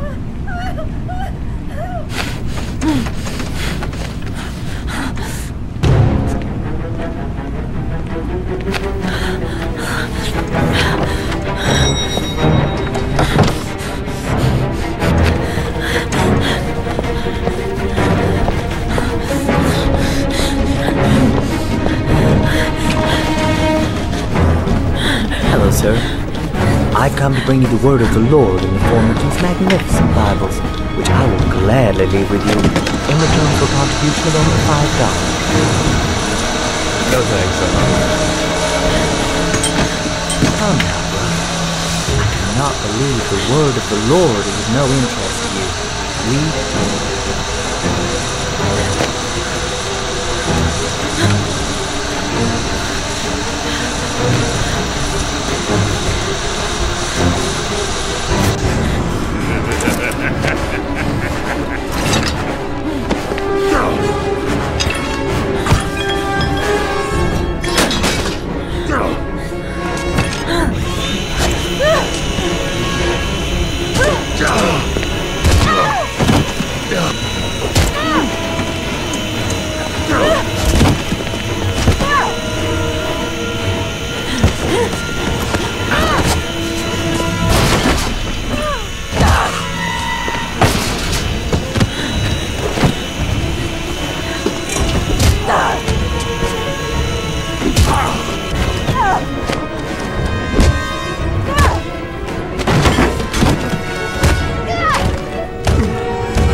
Can you stop that thing?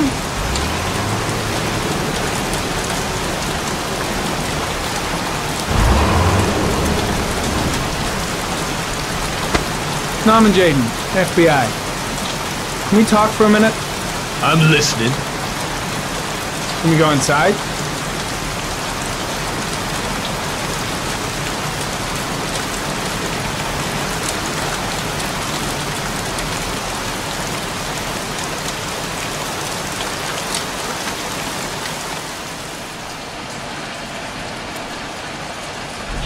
I'm looking for the owner of a blue Chevrolet Malibu 83.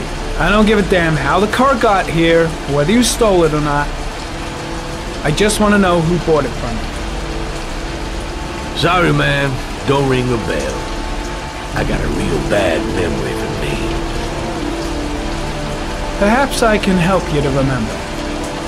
If we find out that you sold the car to the man we're looking for, you're looking at some pretty solid time inside, Jackie boy. You trying to scare me with your big talk? I never saw your damn car. Now take a walk.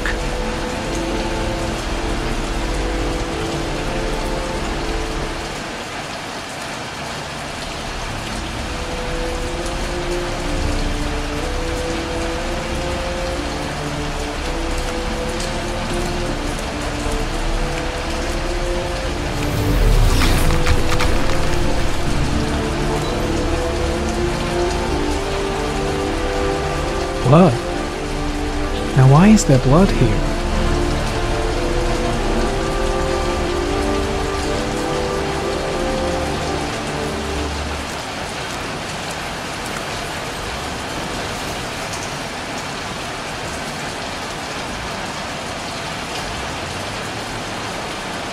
Same brand of tire as the car I'm looking for.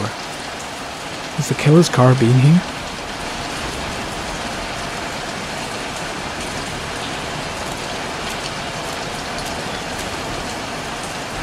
Fingerprints. Probably Mad Jack's.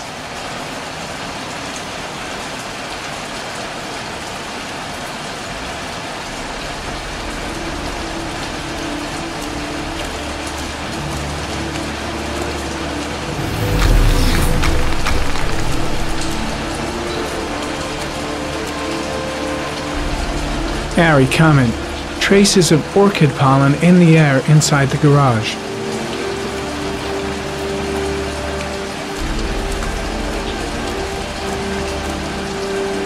Few traces of blue paint, same tire tracks. No doubt about it.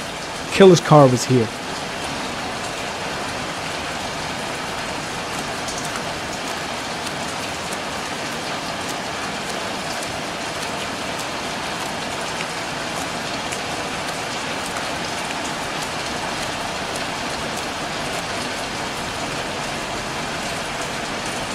The blood tracks lead to the acid bath.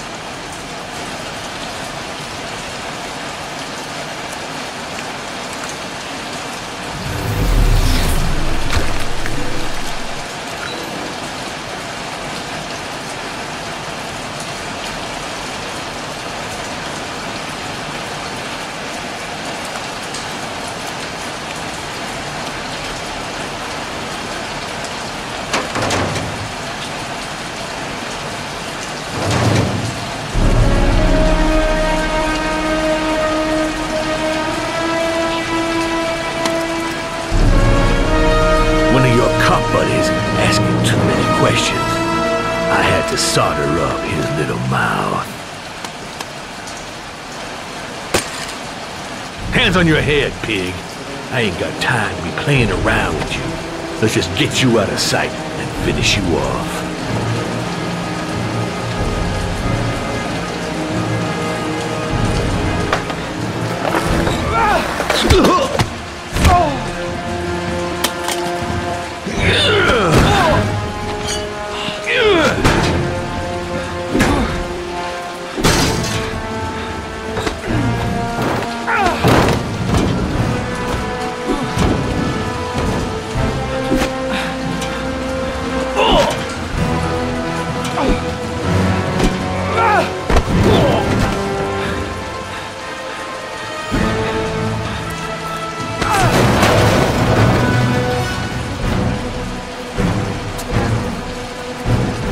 Enough fucking around. You're gonna tell me about the man with the blue car. Go fuck yourself in the ass. Broke my fucking nose, pig. Next, I'm gonna blow a hole in your face. Spill all of it. You won't scare me, Mr. CSI. You ain't got it in you. Do you like fireworks, Jack? Because I bet them gas tanks are gonna blow up real nice. Shit, man, don't mess with the gasoline. Well, just say it was an accident. Or rather, I'll say it was an accident, because you won't really be able to talk, will you, Jack? You crazy motherfucker, you out of your mind, man! No, I don't know nothing about the guy. He wanted me to get rid of his dirty car, get him a new one with false plates. He paid cash, and I ain't the questioning kind. Said I was supposed to drop the word to a guy named Paco down at the Blue Lagoon when the car was done. Now that's all I know. We'll continue this discussion down at the station. You're under arrest. You have the right to remain silent. Anything... Shit, not now. Anything you say can and will be... Hey, you look like you got a problem, man.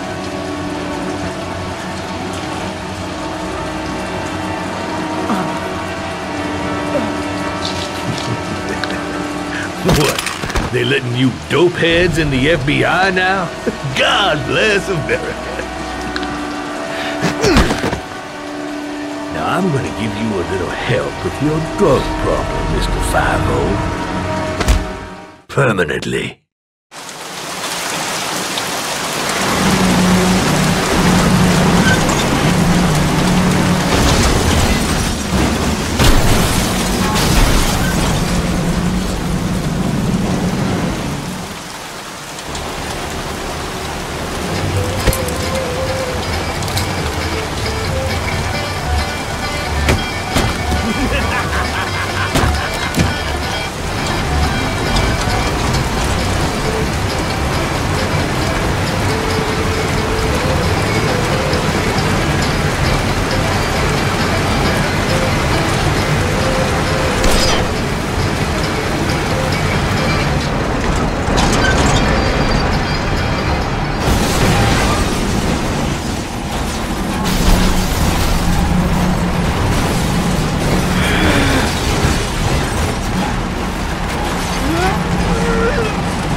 So, you think the origami killer killed Manfred? That makes sense. Didn't want him spilling his guts to us. And you suspect Gordy Kramer, right? Oh, him or one of his men. Gordy has the time and the means, not to mention the fucked up attitude to go along with it. He's only a suspect, but he's a pretty guilty-looking one. Are these your files on the case? Yeah, I've been working on him for a couple of years. I built up a mountain of paperwork. Magazines about origami? You think the killer could have subscribed to one of those? If he was even remotely interested in origami in the last 30 years, his name may be in there somewhere. Trouble is, there's over 500 names. That gets us squat. I'm starving. Do you have anything to eat? Well, I'm no chef, but I should be able to make some scrambled eggs if you like. Great. I'm soaking wet. I need to warm up a little. Is it okay if I take a shower? I'll be my guest. Go in my bedroom, it's the next door. Oh, I'll cook up the eggs while you're under the shower.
Eggs should be ready by now.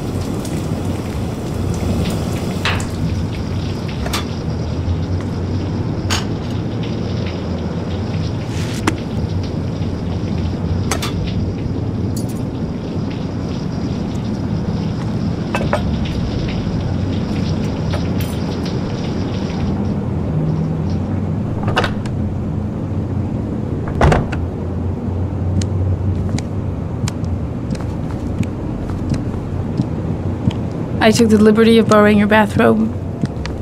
Looks better on you. Hey, that almost looks good enough to eat. What's that? The notebook I took from Manfred's place. According to this, about 30 clients bought spare parts for Royal machines in the last 10 years. The killer may be one of them. Oh, you know, checking out the alibi of 30 clients one by one, that's a lot of legwork. Except that if we cross-check them with the list of subscribers to origami magazines, you still got that, right? Yeah, of course. But Lauren, wait.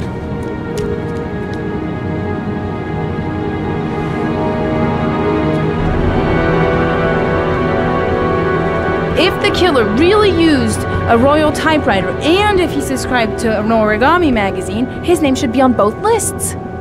Well, Lauren, I mean, that's just an assumption, but yeah, I suppose. His name is here somewhere. Help me, we're gonna find him.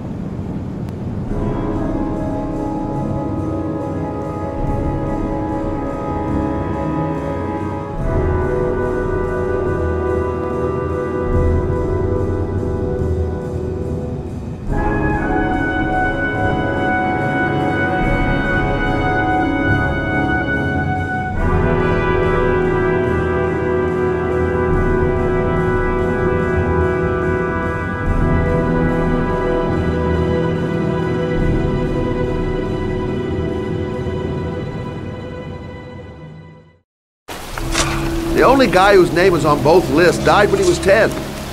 What are you gonna do now? Dig up his coffin, make sure he's dead? I know it doesn't make any sense. Unless the killer was only using his name. But why use the name of a kid who died 30 years ago? Well, that's what we came to find out. The name is John Shepard. It should be on a grave around here somewhere. You never give up, do you?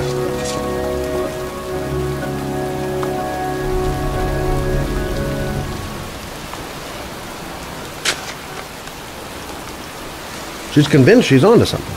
And here's me, thinking we're wasting our friggin' time in this friggin' cemetery. Excuse me, I'm looking for... Well, don't worry about her. I can manage alone.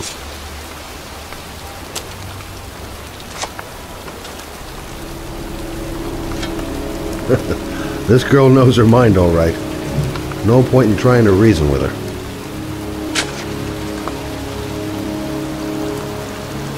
Excuse me.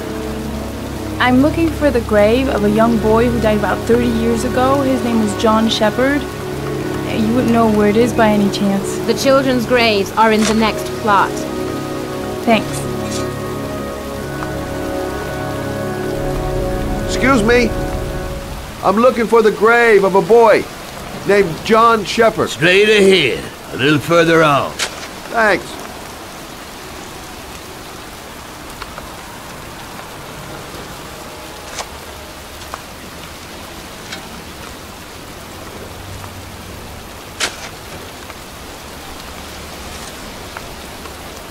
Hey, Lauren! I found it!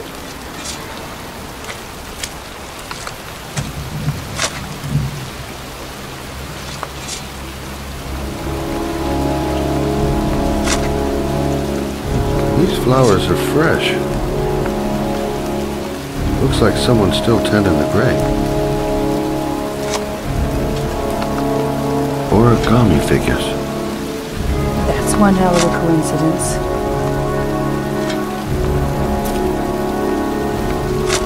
Oh, youngin'. That one I knew well. You knew John Shepard? I've worked this graveyard nearly all my life.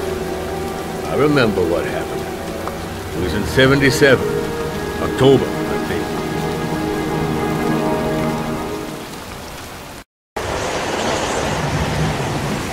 Yeah, good for nothing hoodlum. Get the hell out of here! God!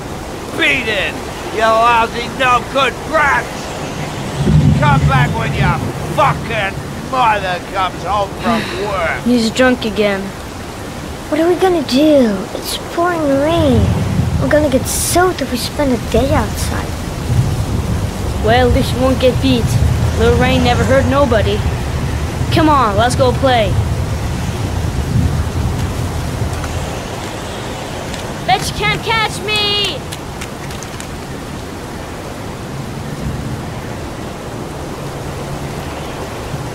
Being out in the rain is nothing compared to being in when he's like that.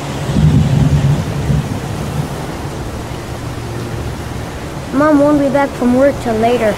She wouldn't let him treat us like this.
nothing but a slowpoke. Come on, loser.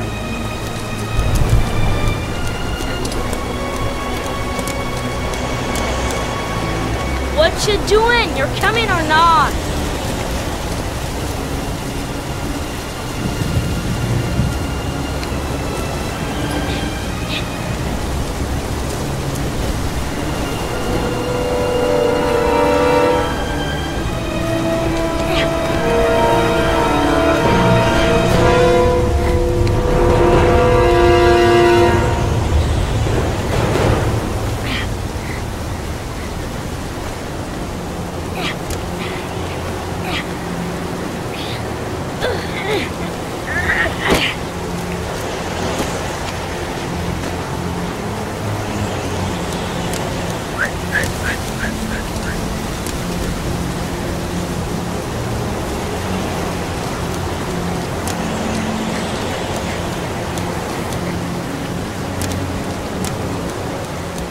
Yippee-ki-yay!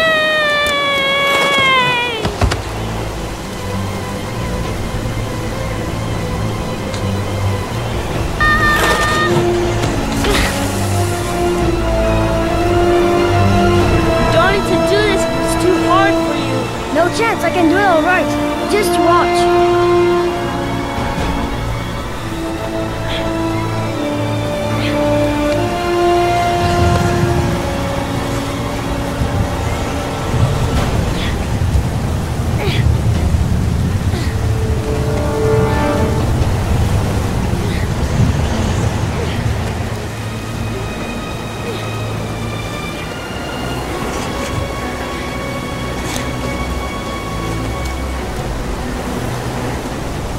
John, wait for me!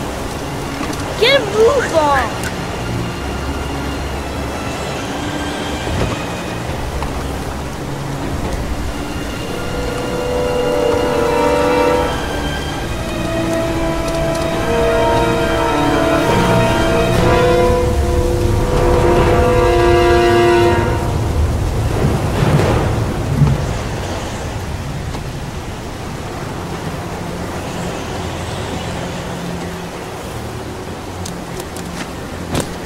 Come on, it's your turn!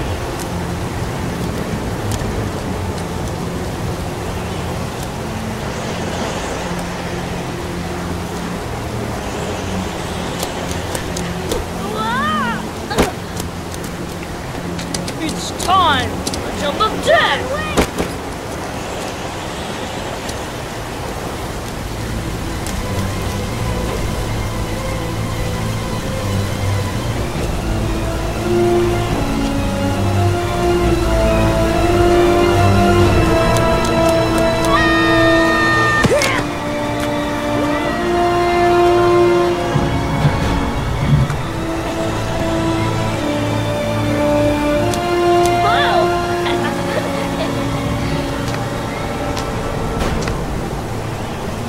Let's play hide and seek.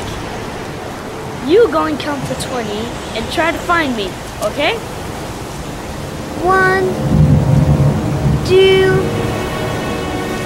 3, 4, 5, 6, 7, 8, 9, 10, 11, 12, 13, 14, 15, 16, 17, 18, 19, 20.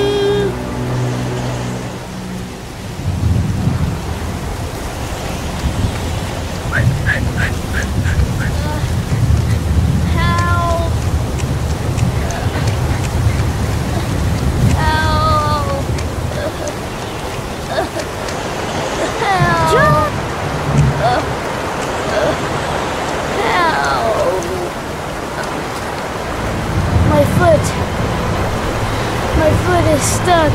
Grab on! I'll put it over there.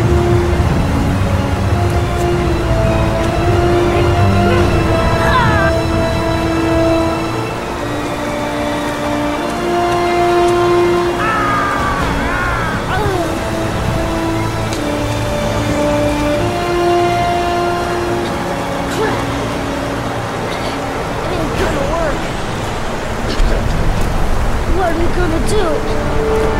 Hang on, John. I'll get help. Just hang on. Go on, hurry. I think the water's rising. I'm hurrying. I'll be right back. But the poor kid never did find any help. And his brother drowned in a pipe full of rainwater. The boy that lived, what happened to him? Well, all I know is he got separated from his parents. I think he got adopted. Well, looks like a storm's coming. I guess I better be getting home.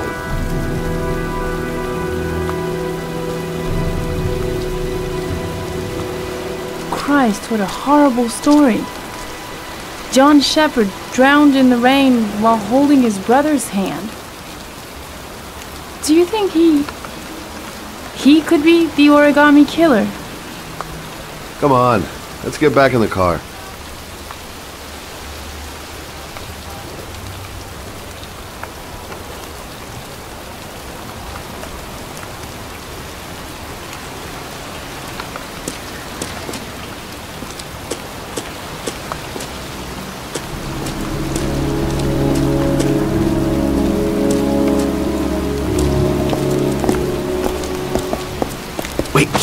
What's the matter?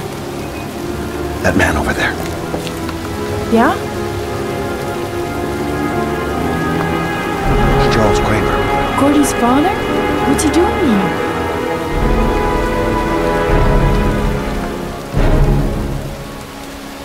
He's putting flowers on John Shepherd's grave.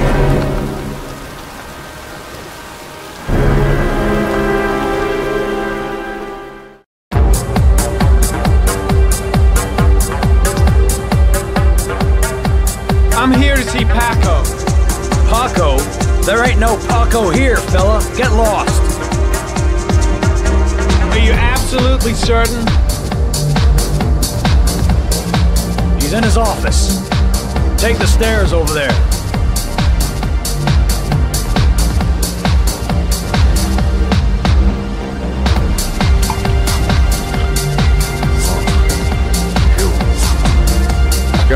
I'm gonna hear you come in. A crazy beast came around here asking questions about the apartment on Marble Street. I don't know what you're doing now, and I don't want to know, or whatever that shit is. It's beginning to draw attention. Look, I know you kept me out of prison, but that fucking bitch nearly killed me. Everything you ask, I think my debt to you is paid. Don't fuck around, man. No. No, wait. I can still help you out. No. Don't keep me.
guy. Yes or no? John. He said his name was John. Friend of Paco's. Always let him straight up.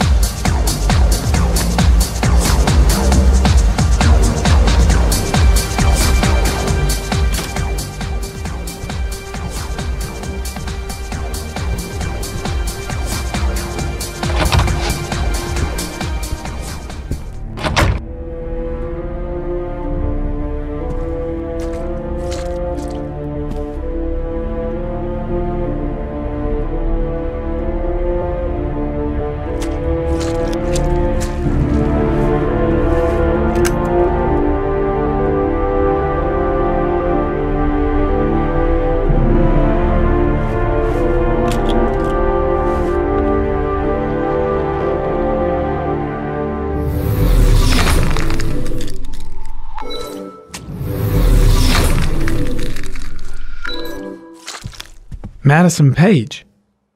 What was a journalist doing here?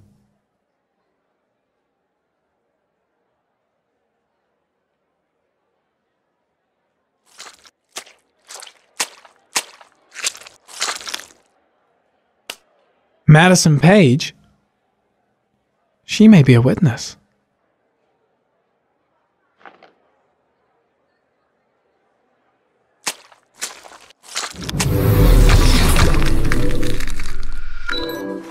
A bullet, right between the eyes. Instant death.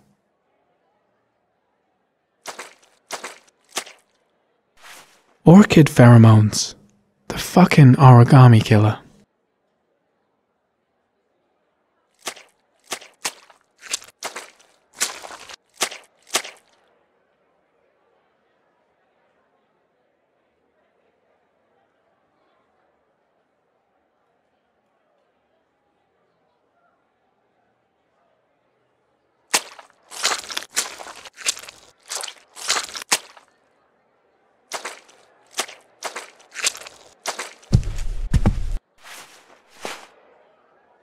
Paco Mendez was no saint. His rap sheet reads like the telephone book.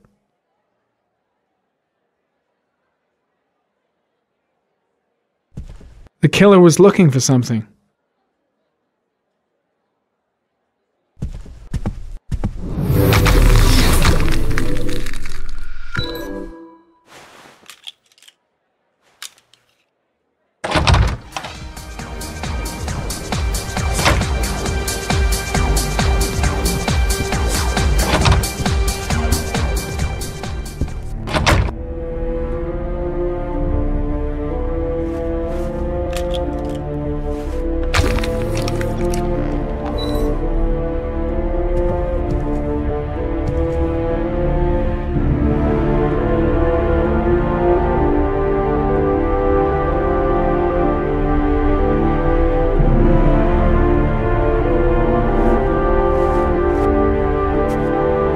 .45 caliber.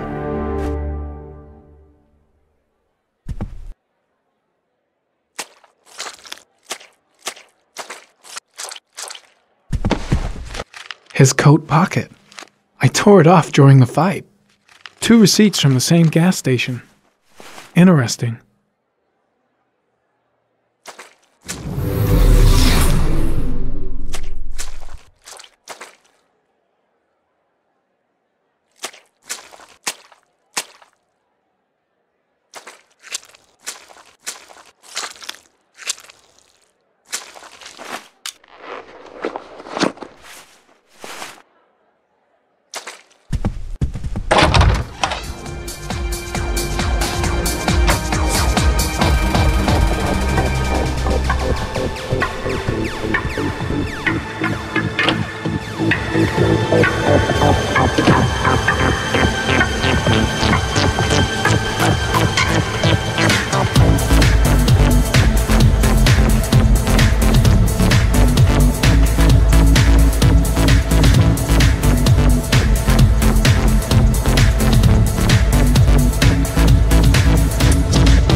I'm sorry, Scott.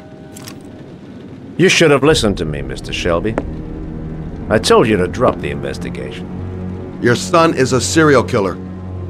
How many people does he have to kill before you turn him in? Gordy has his faults, but he's still my son. You have no children, Mr. Shelby. You can't possibly understand. You leave me no choice. Your investigation is over. For good.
I was gonna take up swimming again. This isn't exactly what I had in mind. You got a car back at your place? Mine's obviously pretty fucked up. Yeah, sure. What are you gonna do? I'm gonna go settle a few scores. Come on, I'll take you home. Lock your doors and windows and don't let anybody in but me. Okay? Be careful, Scott. I don't want to lose you.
Don't come near me, or I'll shoot! Fucking asshole. Please. Oh!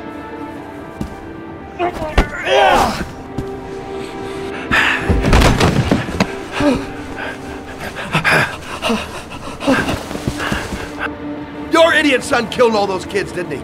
He's the origami killer. No! No! He's innocent! He's not a killer! Not a killer!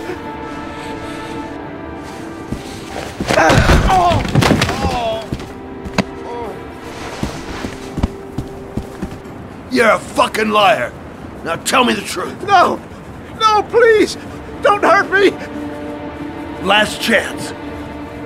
I don't know! I swear! I don't know anything!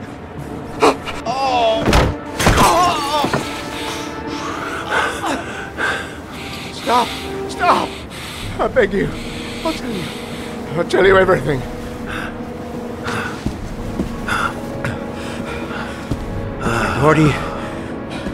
Gordy always wanted his fun, you know. He wanted to be like the origami killer. He kidnapped that kid and he held him under the water for a little too long.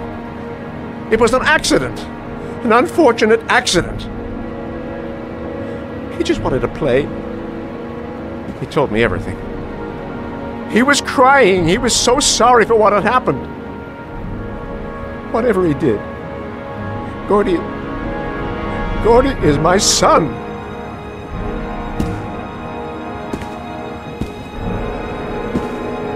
No one will miss him. What? That boy, Gordy killed.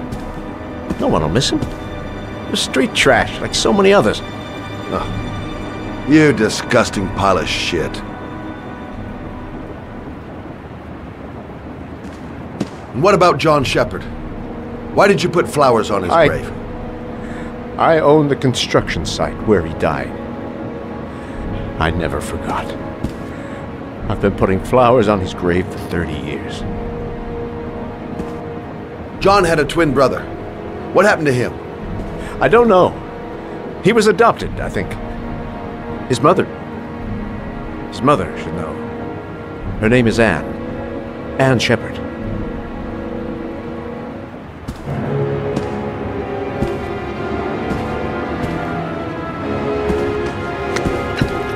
My heart! My heart! Quickly! I need my pills! In that drawer! There!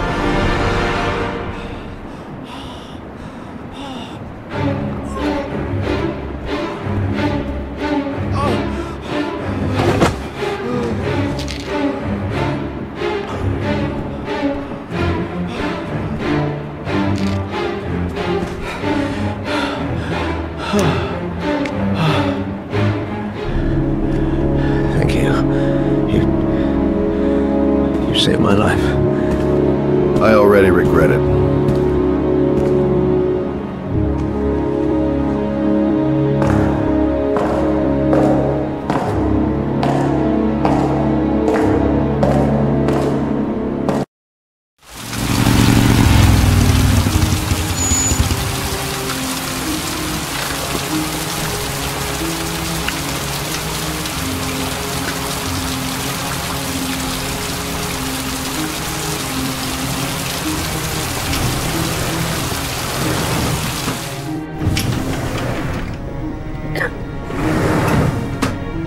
Hello, I'm looking for Anne Shepard's room.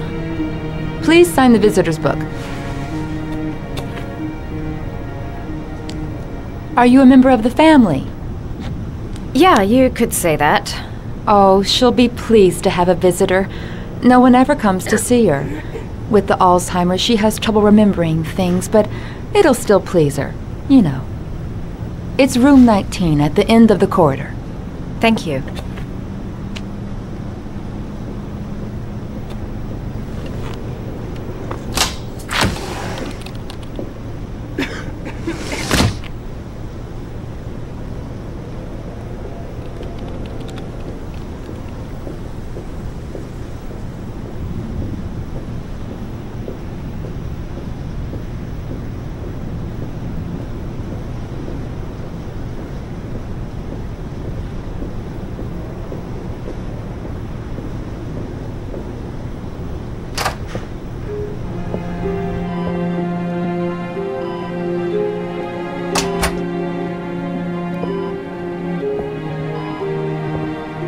Hello, Mrs. Shepherd. Is it time for my pills already? No, Mrs. Shepherd, They're never on time with my pills. I don't know what they do here. In the other hospital, they were always on time. But here... My name is Madison Page. I'm a journalist. I'd like to ask you some questions about your son. I don't like this hospital. The food isn't very good, you know.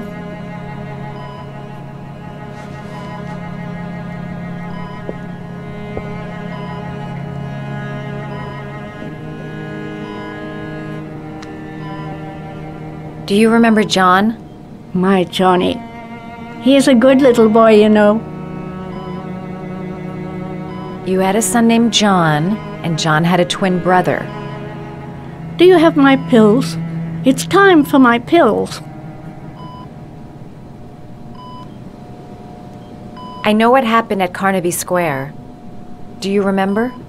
Carnaby Square. I think I used to live there a long time ago. We didn't have much money at the time, you know. We had to make do with very little.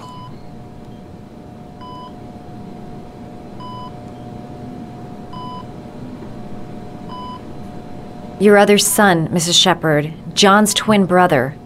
What was his name? What other son? I have no other son. I never had any children. I think your son is in trouble, Mrs. Shepherd. He's done some terrible things. I need to find him. Do you understand? Terrible things you're telling me. He never came to see me, can you believe it? In 10 years, never.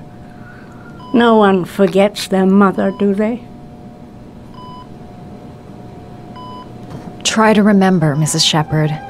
John's twin brother was placed with a foster family after the accident. What was the name of the foster family? I asked them for a television, you know.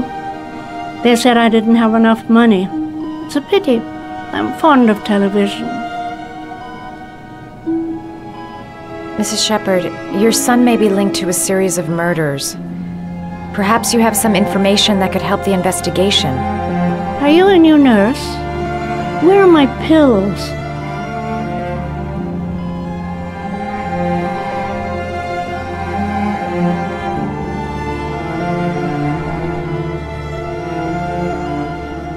You don't seem to get many flowers, Mrs. Shepherd. No, but I love them. My son knows that I love flowers. I know he'll bring me some.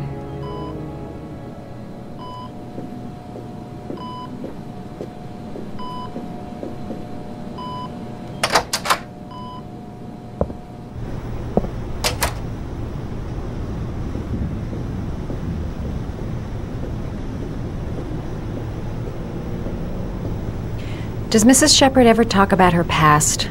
It's not all very clear to her now. Sometimes she'll remember the oddest things, though. I suppose if she sees something that reminds her of her past. Did she ever mention her sons? Sons? Well, she often mentions John. I think he drowned. Does she ever talk about her other son? I didn't know she had another one. I've never heard her mention it. Does she get many visitors? She's been here for 10 years and you're the first. Sometimes, if you show her things, it seems to trigger a memory from her past. You might get it to remember. Thanks for the advice.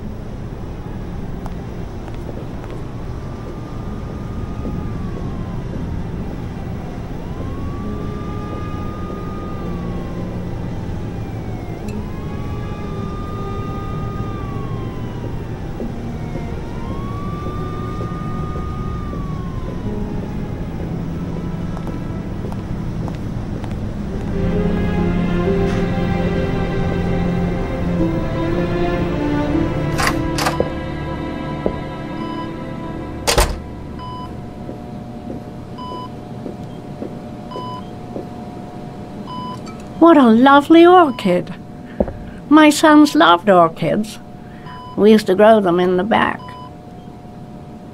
When John died, I laid orchids on his grave.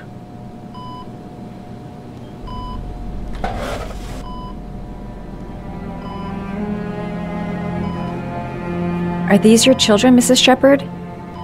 John and his brother? Is that them? They're good little boys. Their father never looked after them, always drinking.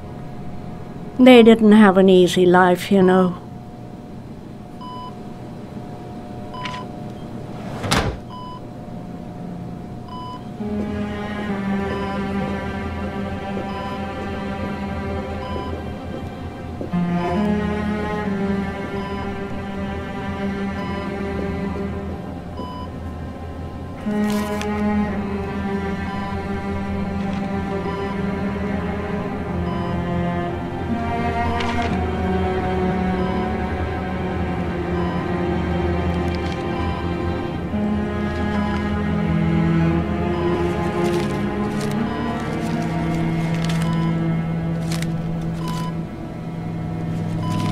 Oh, you know how to do these little dogs, too.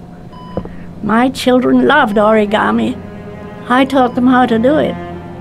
John loved the little dogs. He always wanted to call them Max.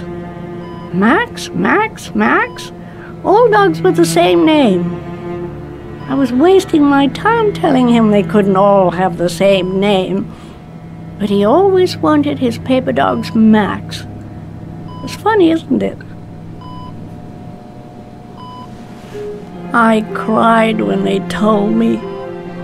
I'd already lost one of my children, and now they were taking away another one, you understand. The foster family, Mrs. Shepherd. What was the name of the foster family that adopted John's brother?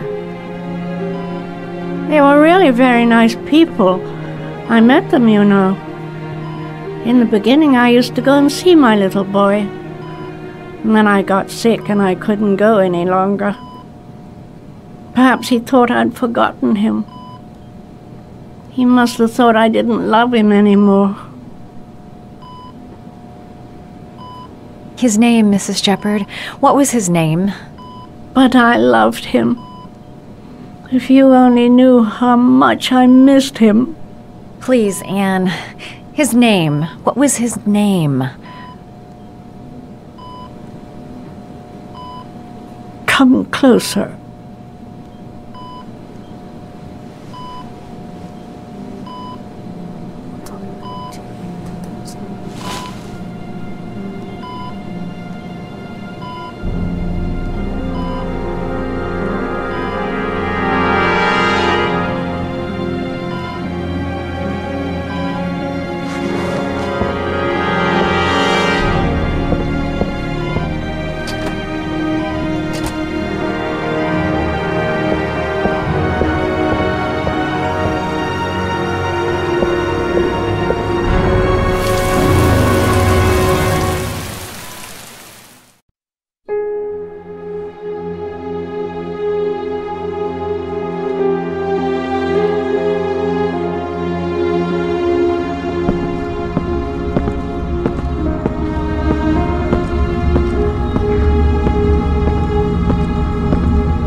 The last trial.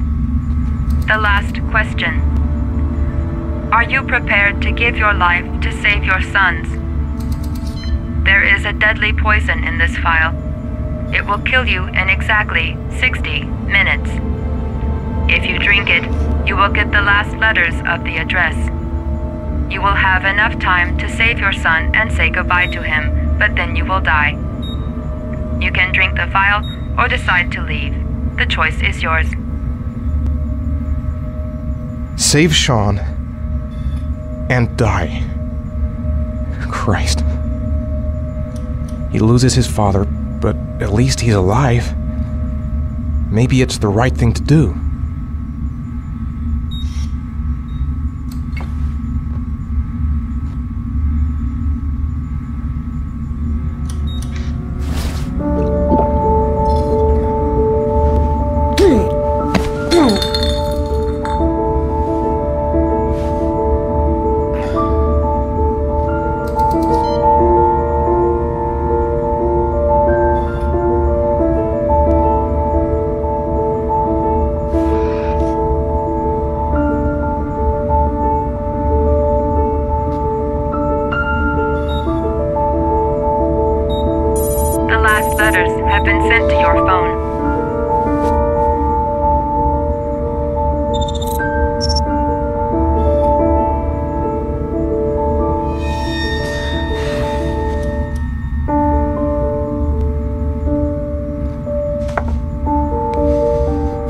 I did what I had to, Sean.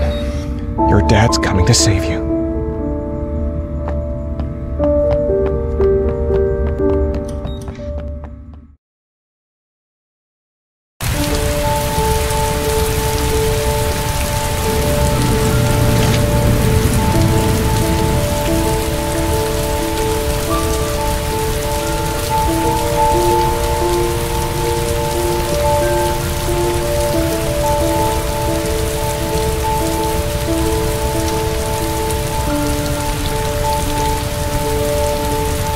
Nowhere, and I'm out of time. Damn fucking shitty letters from this fucking address! Come on! There's gotta be a way to do this! The manhunt continues. The authorities still looking to the east of Mars. The man identified as the oligarch killer. Time is running out for little Sean. The whole country is holding its breath as we await the capture of the monster and...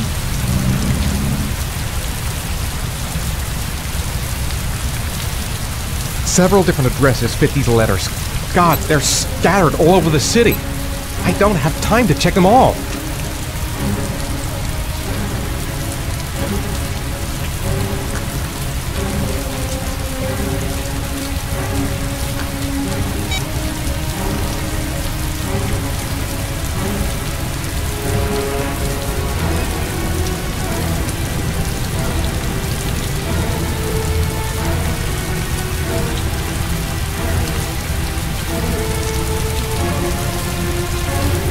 I may only have time for one address. If Sean's not there, I'm done.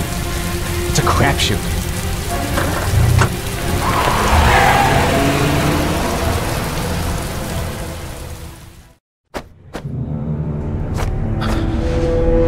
We've only got a few more hours left to save Sean Mars. There has to be a goddamn clue somewhere. It's probably staring me in the face. This kid's gonna die, and I'm going around in circles!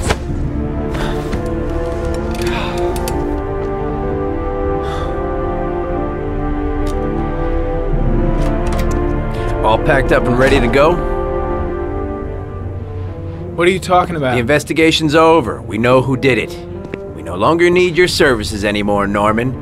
So you can ride your files all the way back to Washington. I'd be lying if I said I was gonna miss you. The investigation isn't over. You have absolutely nothing on Mars. Mars is guilty. Case closed. Anyway, it's no concern of yours now. You're off the case. So pack up and fuck off. Blake, you are an unbalanced, psychopathic asshole! I'll take that as a compliment. Honestly, I don't give a shit what you think. I found the origami killer. Everyone's happy. End of story. Have a nice trip back, Norman.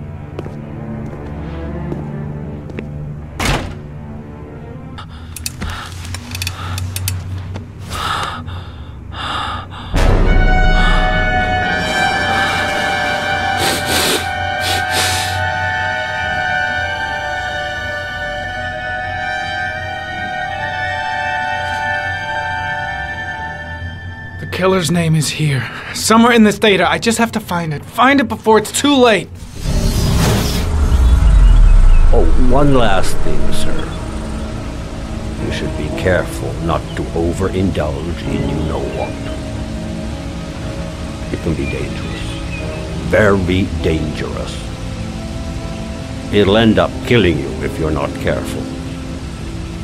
That would be most unfortunate, sir.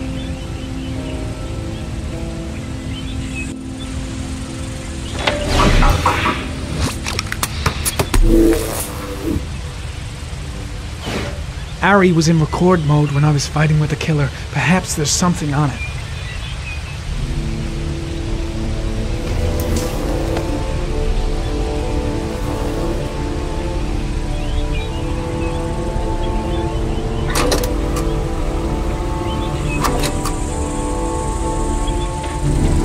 Gold watch. I'm sure I've seen this before somewhere.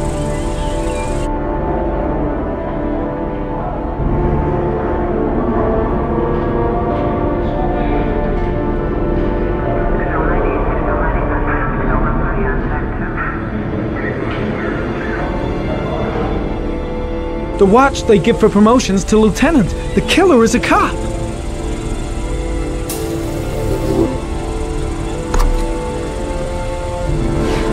Two receipts from the same gas station. Might be near the killer's home.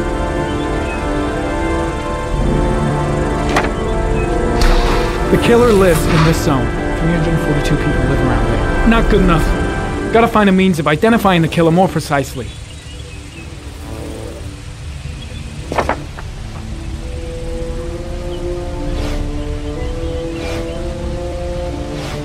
Looks like the killer is a cop.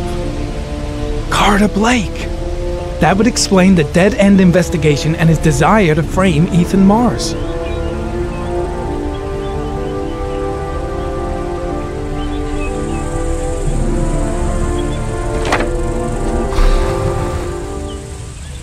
A cop. There's only one cop in that geoprofiling zone. Gotcha! He owns a warehouse on the docks. If I'm wrong, Sean Mars is dead.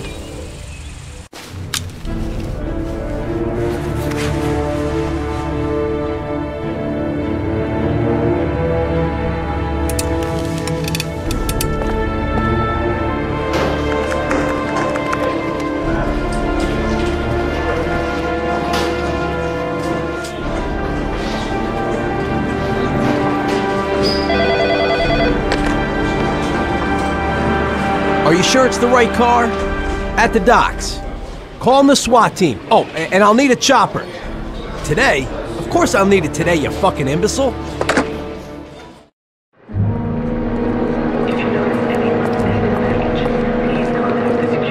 Let me stay with you, Scott. I don't want to go. Look, it'll only take a couple of days. Long enough to get this resolved. I can't just wait while you confront my son's killer. It's the only way, Lauren. Trust me. Now go stay with your mother for a few days. I'll come and get you when this is all over. Tell me who the origami killer is. I want to know who killed my son. Listen, when I'm done, I'll tell you everything I know. I promise.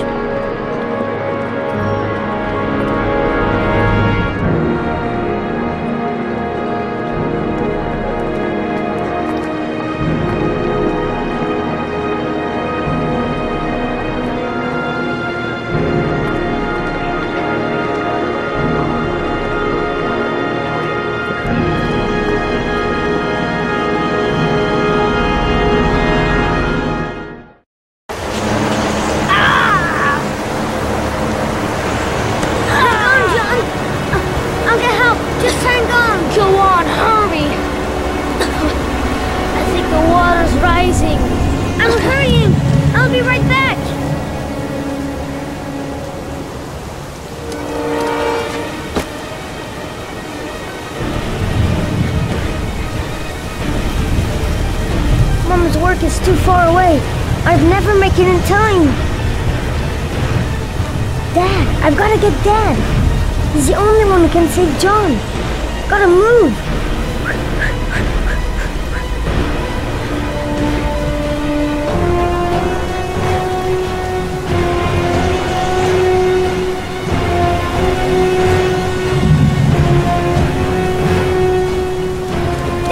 It's John!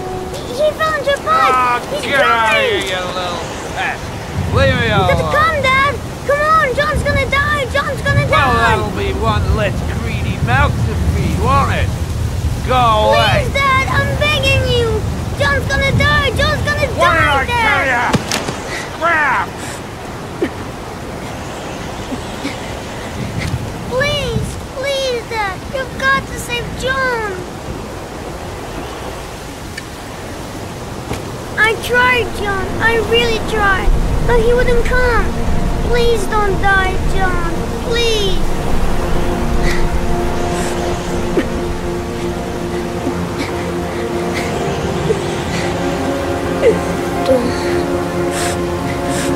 Don't forget about Cliscari.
lost your touch, girl.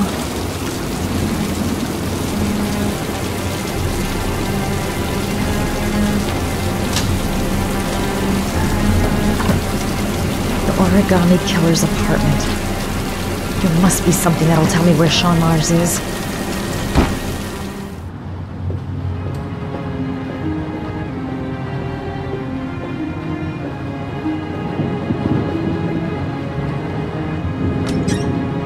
Cop's uniform.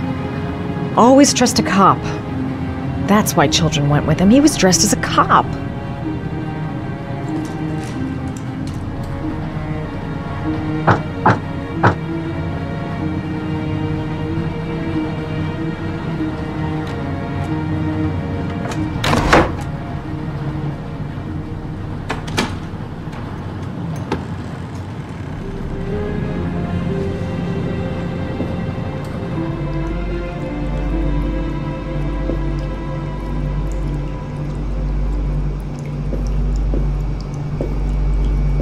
This is where he cultivated the orchids that he left on the chest of his victims.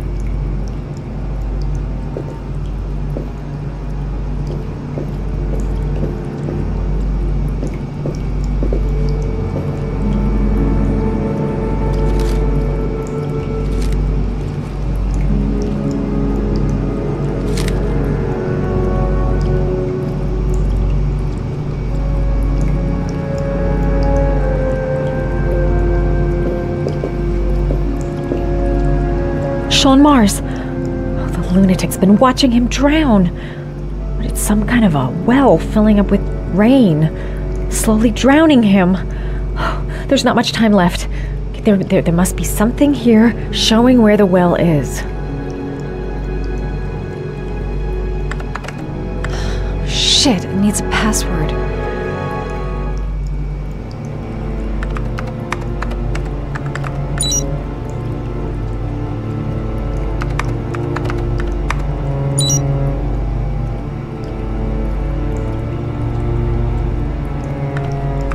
Got it. Max. The name John gave to his paper dogs when he was a child. What the hell is that? An address. It's gotta be where Sean Mars is. Hurry. There's no time to lose.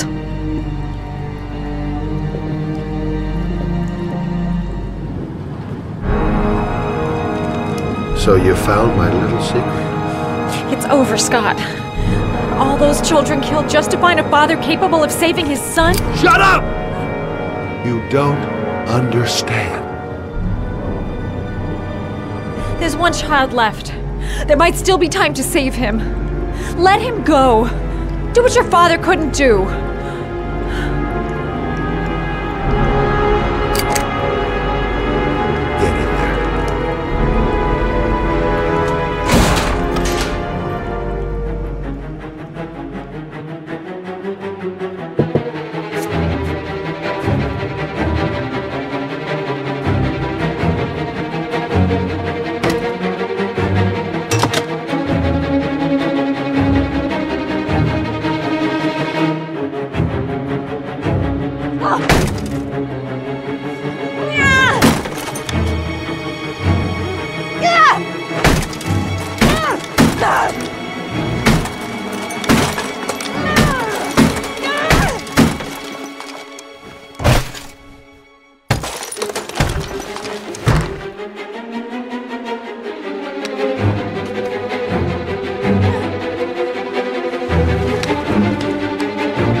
I know where Sean Mars is. I've got to call that FBI guy Jaden.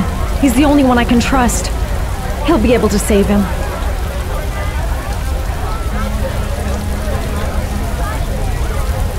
Norman Jaden. My name is Madison Page. You don't know me. I'm a journalist.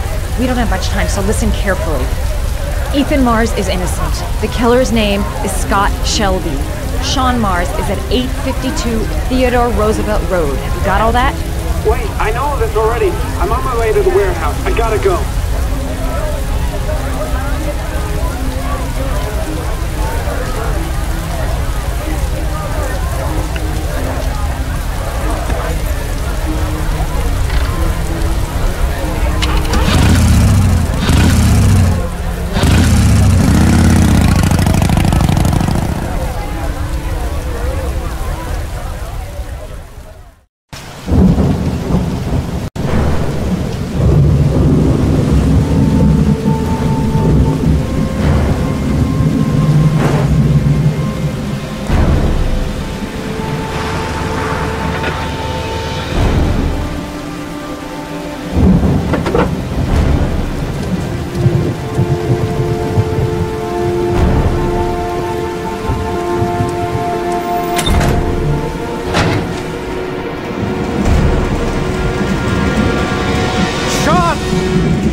I've been looking for a long time, Ethan. Looking for a father that would be able to do what mine could not do. Sacrifice himself in order to save his son.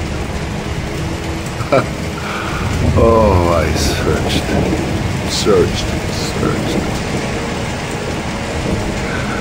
And then I remembered you.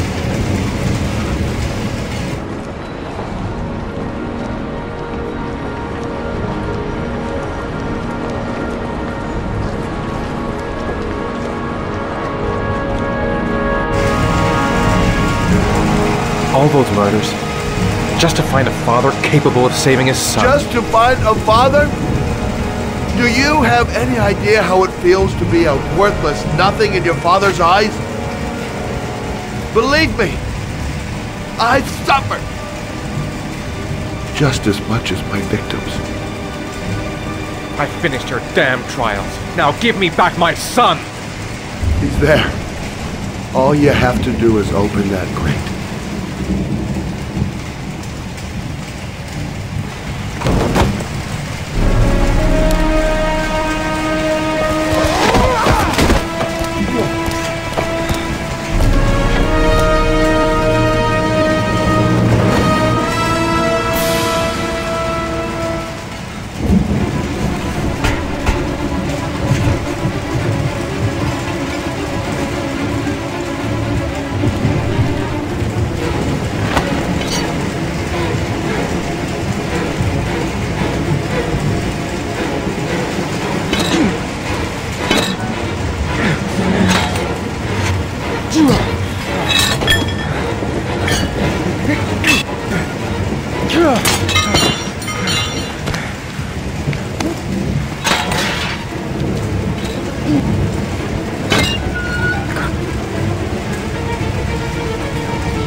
take your positions. The suspect is likely to be armed and dangerous.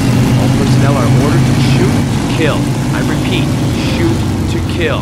Ash, are the snipers in position? Yes, Lieutenant. They're ready on your command. Perfect. He won't get away this time. We'll gun him down as soon as he shows his face. Hey! You there! What are you doing?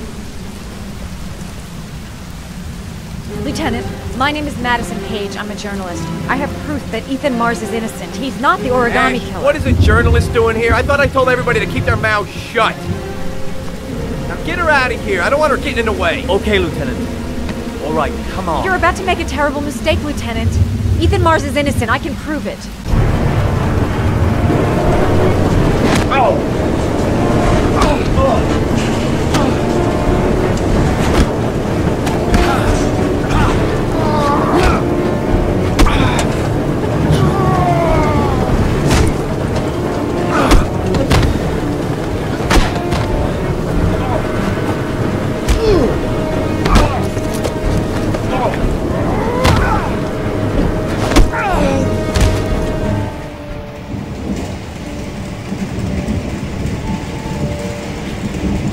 Don't have me, son, please.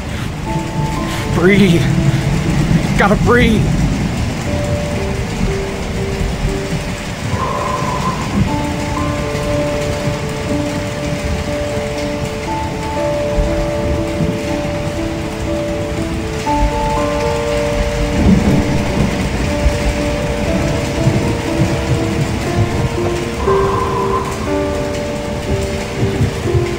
Don't leave me.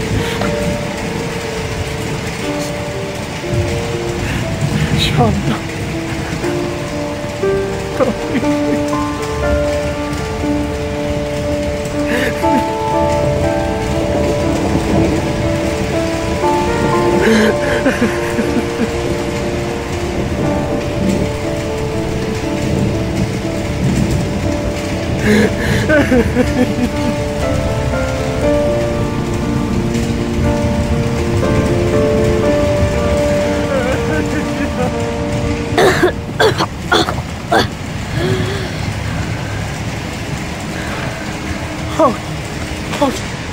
Sean!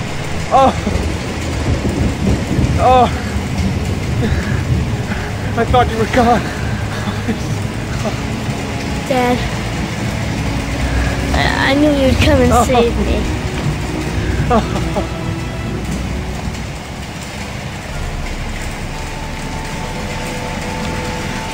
Sean, listen. You are the best thing that's ever happened to me in my life. I want you to know that whatever happens, I love you more than anything in the world. I'm not dead. I took the poison an hour ago, and I'm not dead.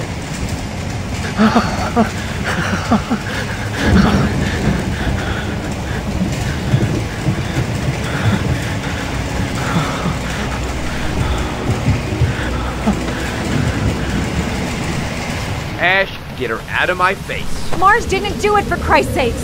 He's innocent. Ah! Hey, what are you doing?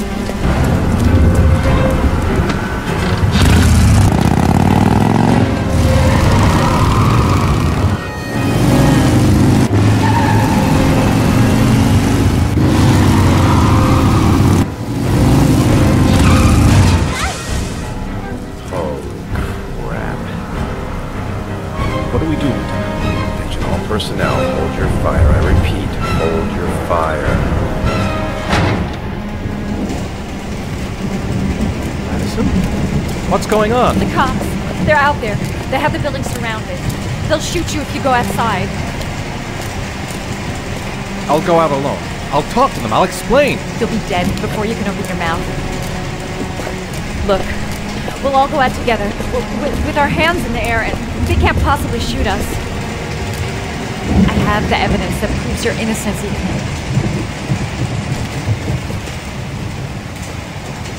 Listen, I'm sorry I didn't trust you.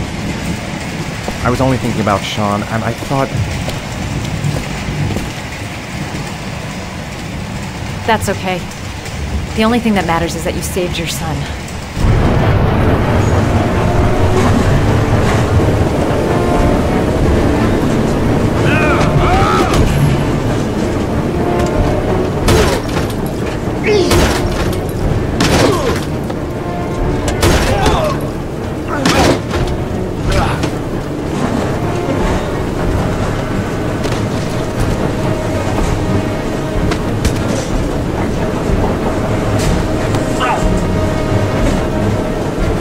Save me. Please, save me.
General relief this morning when the police announced that they had found Sean Mars alive more than 4 days after his disappearance.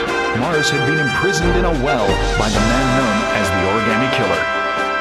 The successful resolution of this case was made possible only by the bravery of Ethan Mars, who the police believed at one point to be the killer. It is no doubt due to his great courage and tenacity that he succeeded in foiling the plans of the Origami Killer. The police commissioner presented him with an official apology today. Our main headline today: it is reported that the police have identified the man thought to be the Origami Killer. Scott Shelby, 48, is a former police lieutenant who claimed to be a private eye hired by the families of the killer's victims. Shelby was killed during a massive police operation, but further details have not yet been released to the public.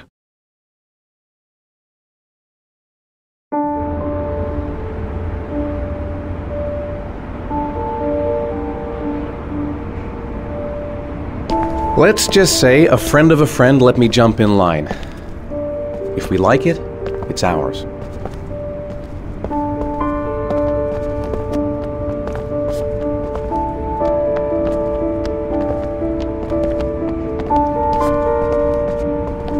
Hey, Dad! I think I found my room! Well, what do you think? It's perfect, Ethan. We'll be able to forget what happened.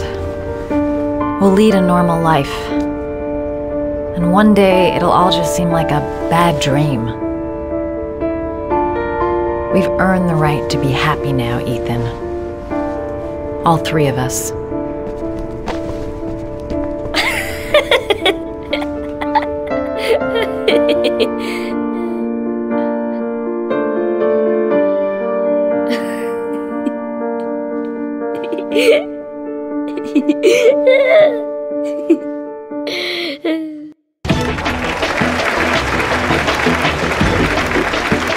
Our guest today is on the cover of today's World magazine this week. and has been hailed by the whole nation as a new hero for our times. Astonishingly, he almost single-handedly ended the sinister series of killings by the man known as the Origami Killer and saved the life of young Shaun Mars. His determination, courage, and intelligence have won our admiration. Norman Jayden, give it back.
You killed my son, Scott. Were you thinking about that when you held me in your arms?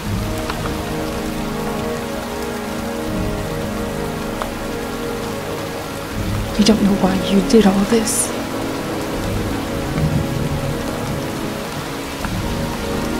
Nothing can justify it anyway.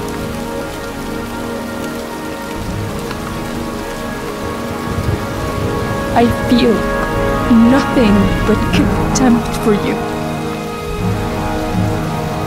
Nothing but contempt.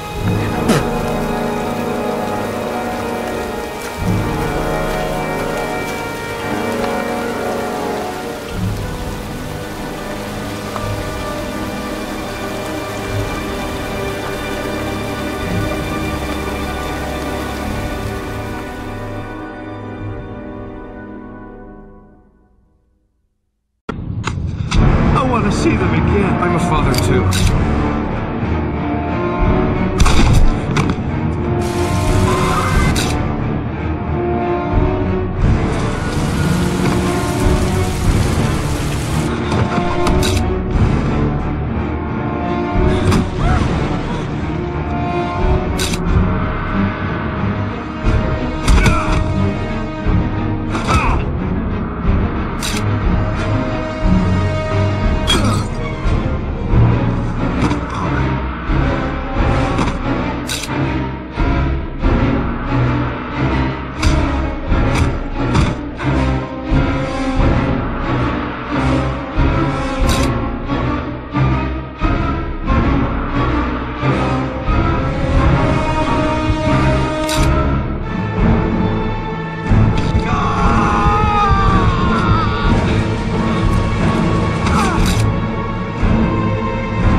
come near me, or I'll shoot!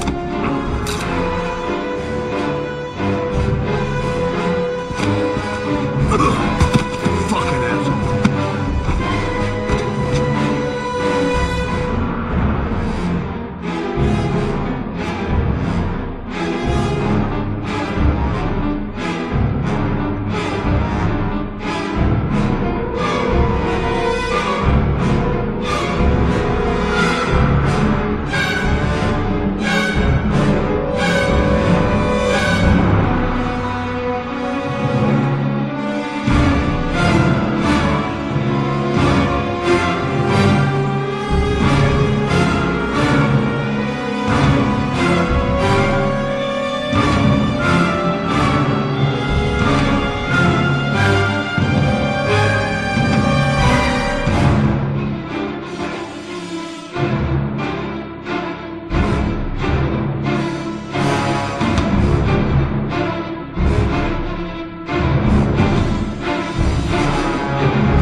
FBI. You got a badge or something, Mr. Drake? Yeah, of course.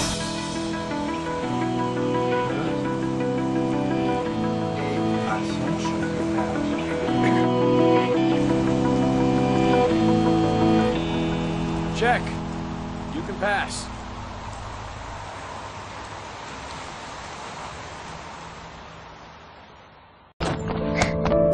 Hey, take it easy, you're gonna knock me over. So this is your big day, huh? Am I grown up now? 10 years old, that's not exactly grown up, but you're getting there. So, could you just give me the name for the camera? My name is Pascal Langdale.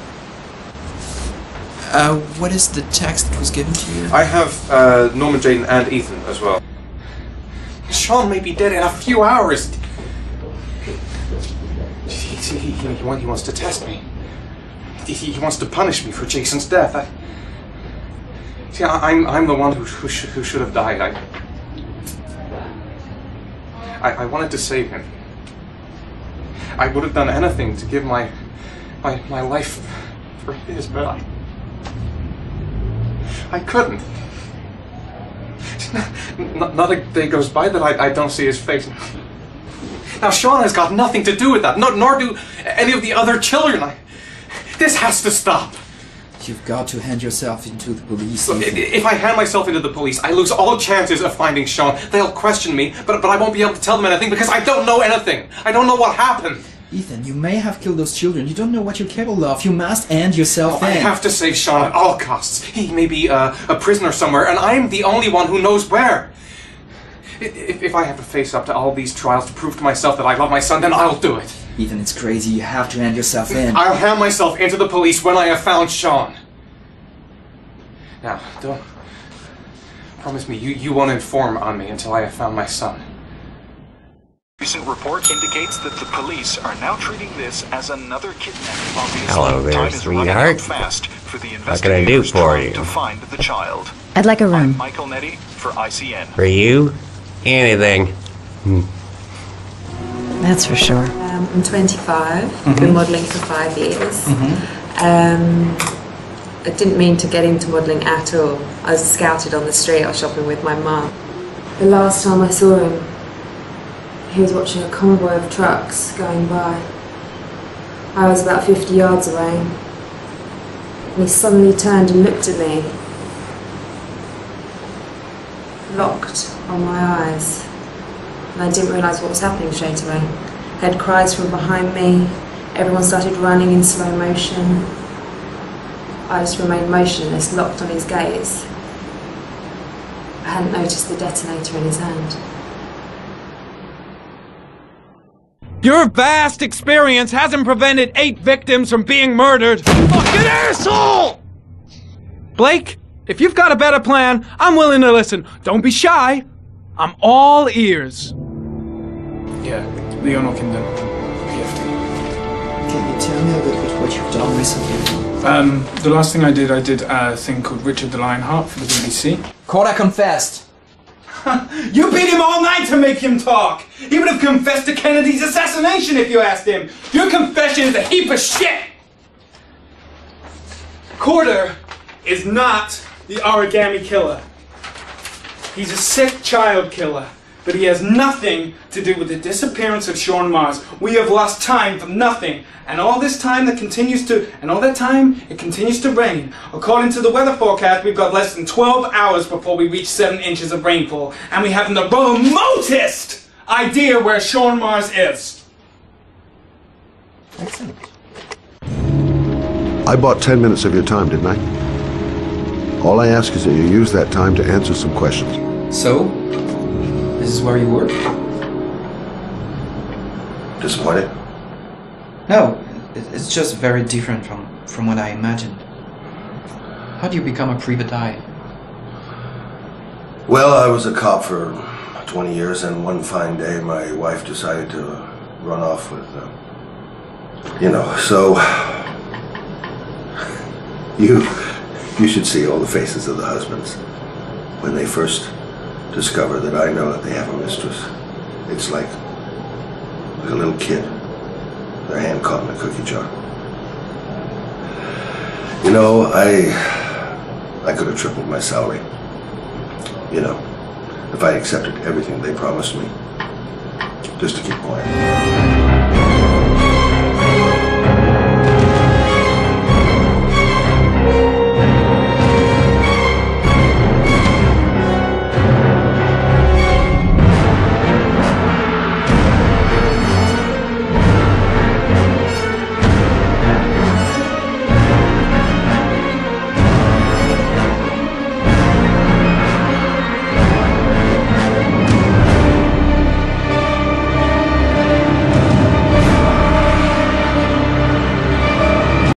Are you prepared to suffer to save your son? You have 5 minutes to cut off the last section of one of your fingers in front of the camera. If you succeed, you will get your reward. Mr. Mars, can you confirm that your son has disappeared? Do you think your son is still alive? Do they think it's the origami killer? But it is a possibility. My name is Scott Shelby. I'm a private detective. I'm investigating the case of the origami killer. My name is Madison Page. I'm a journalist. I suppose I like to play the guardian angel. Agent Norman Jaden, FBI. Tell me what you know. Ethan Mars has had psychological problems since his first son died. Feels responsible for his death. After one of our usual sessions, I found this on the floor. He must have pulled him out of his pocket. It looks like we got our origami killer. We assign every available man to finding Ethan Mars, so that if he moves, we know about it. Is it true? Are you the killer, Ethan? The killer is walking around free as we speak. Ethan Mars is innocent. I can prove it. No!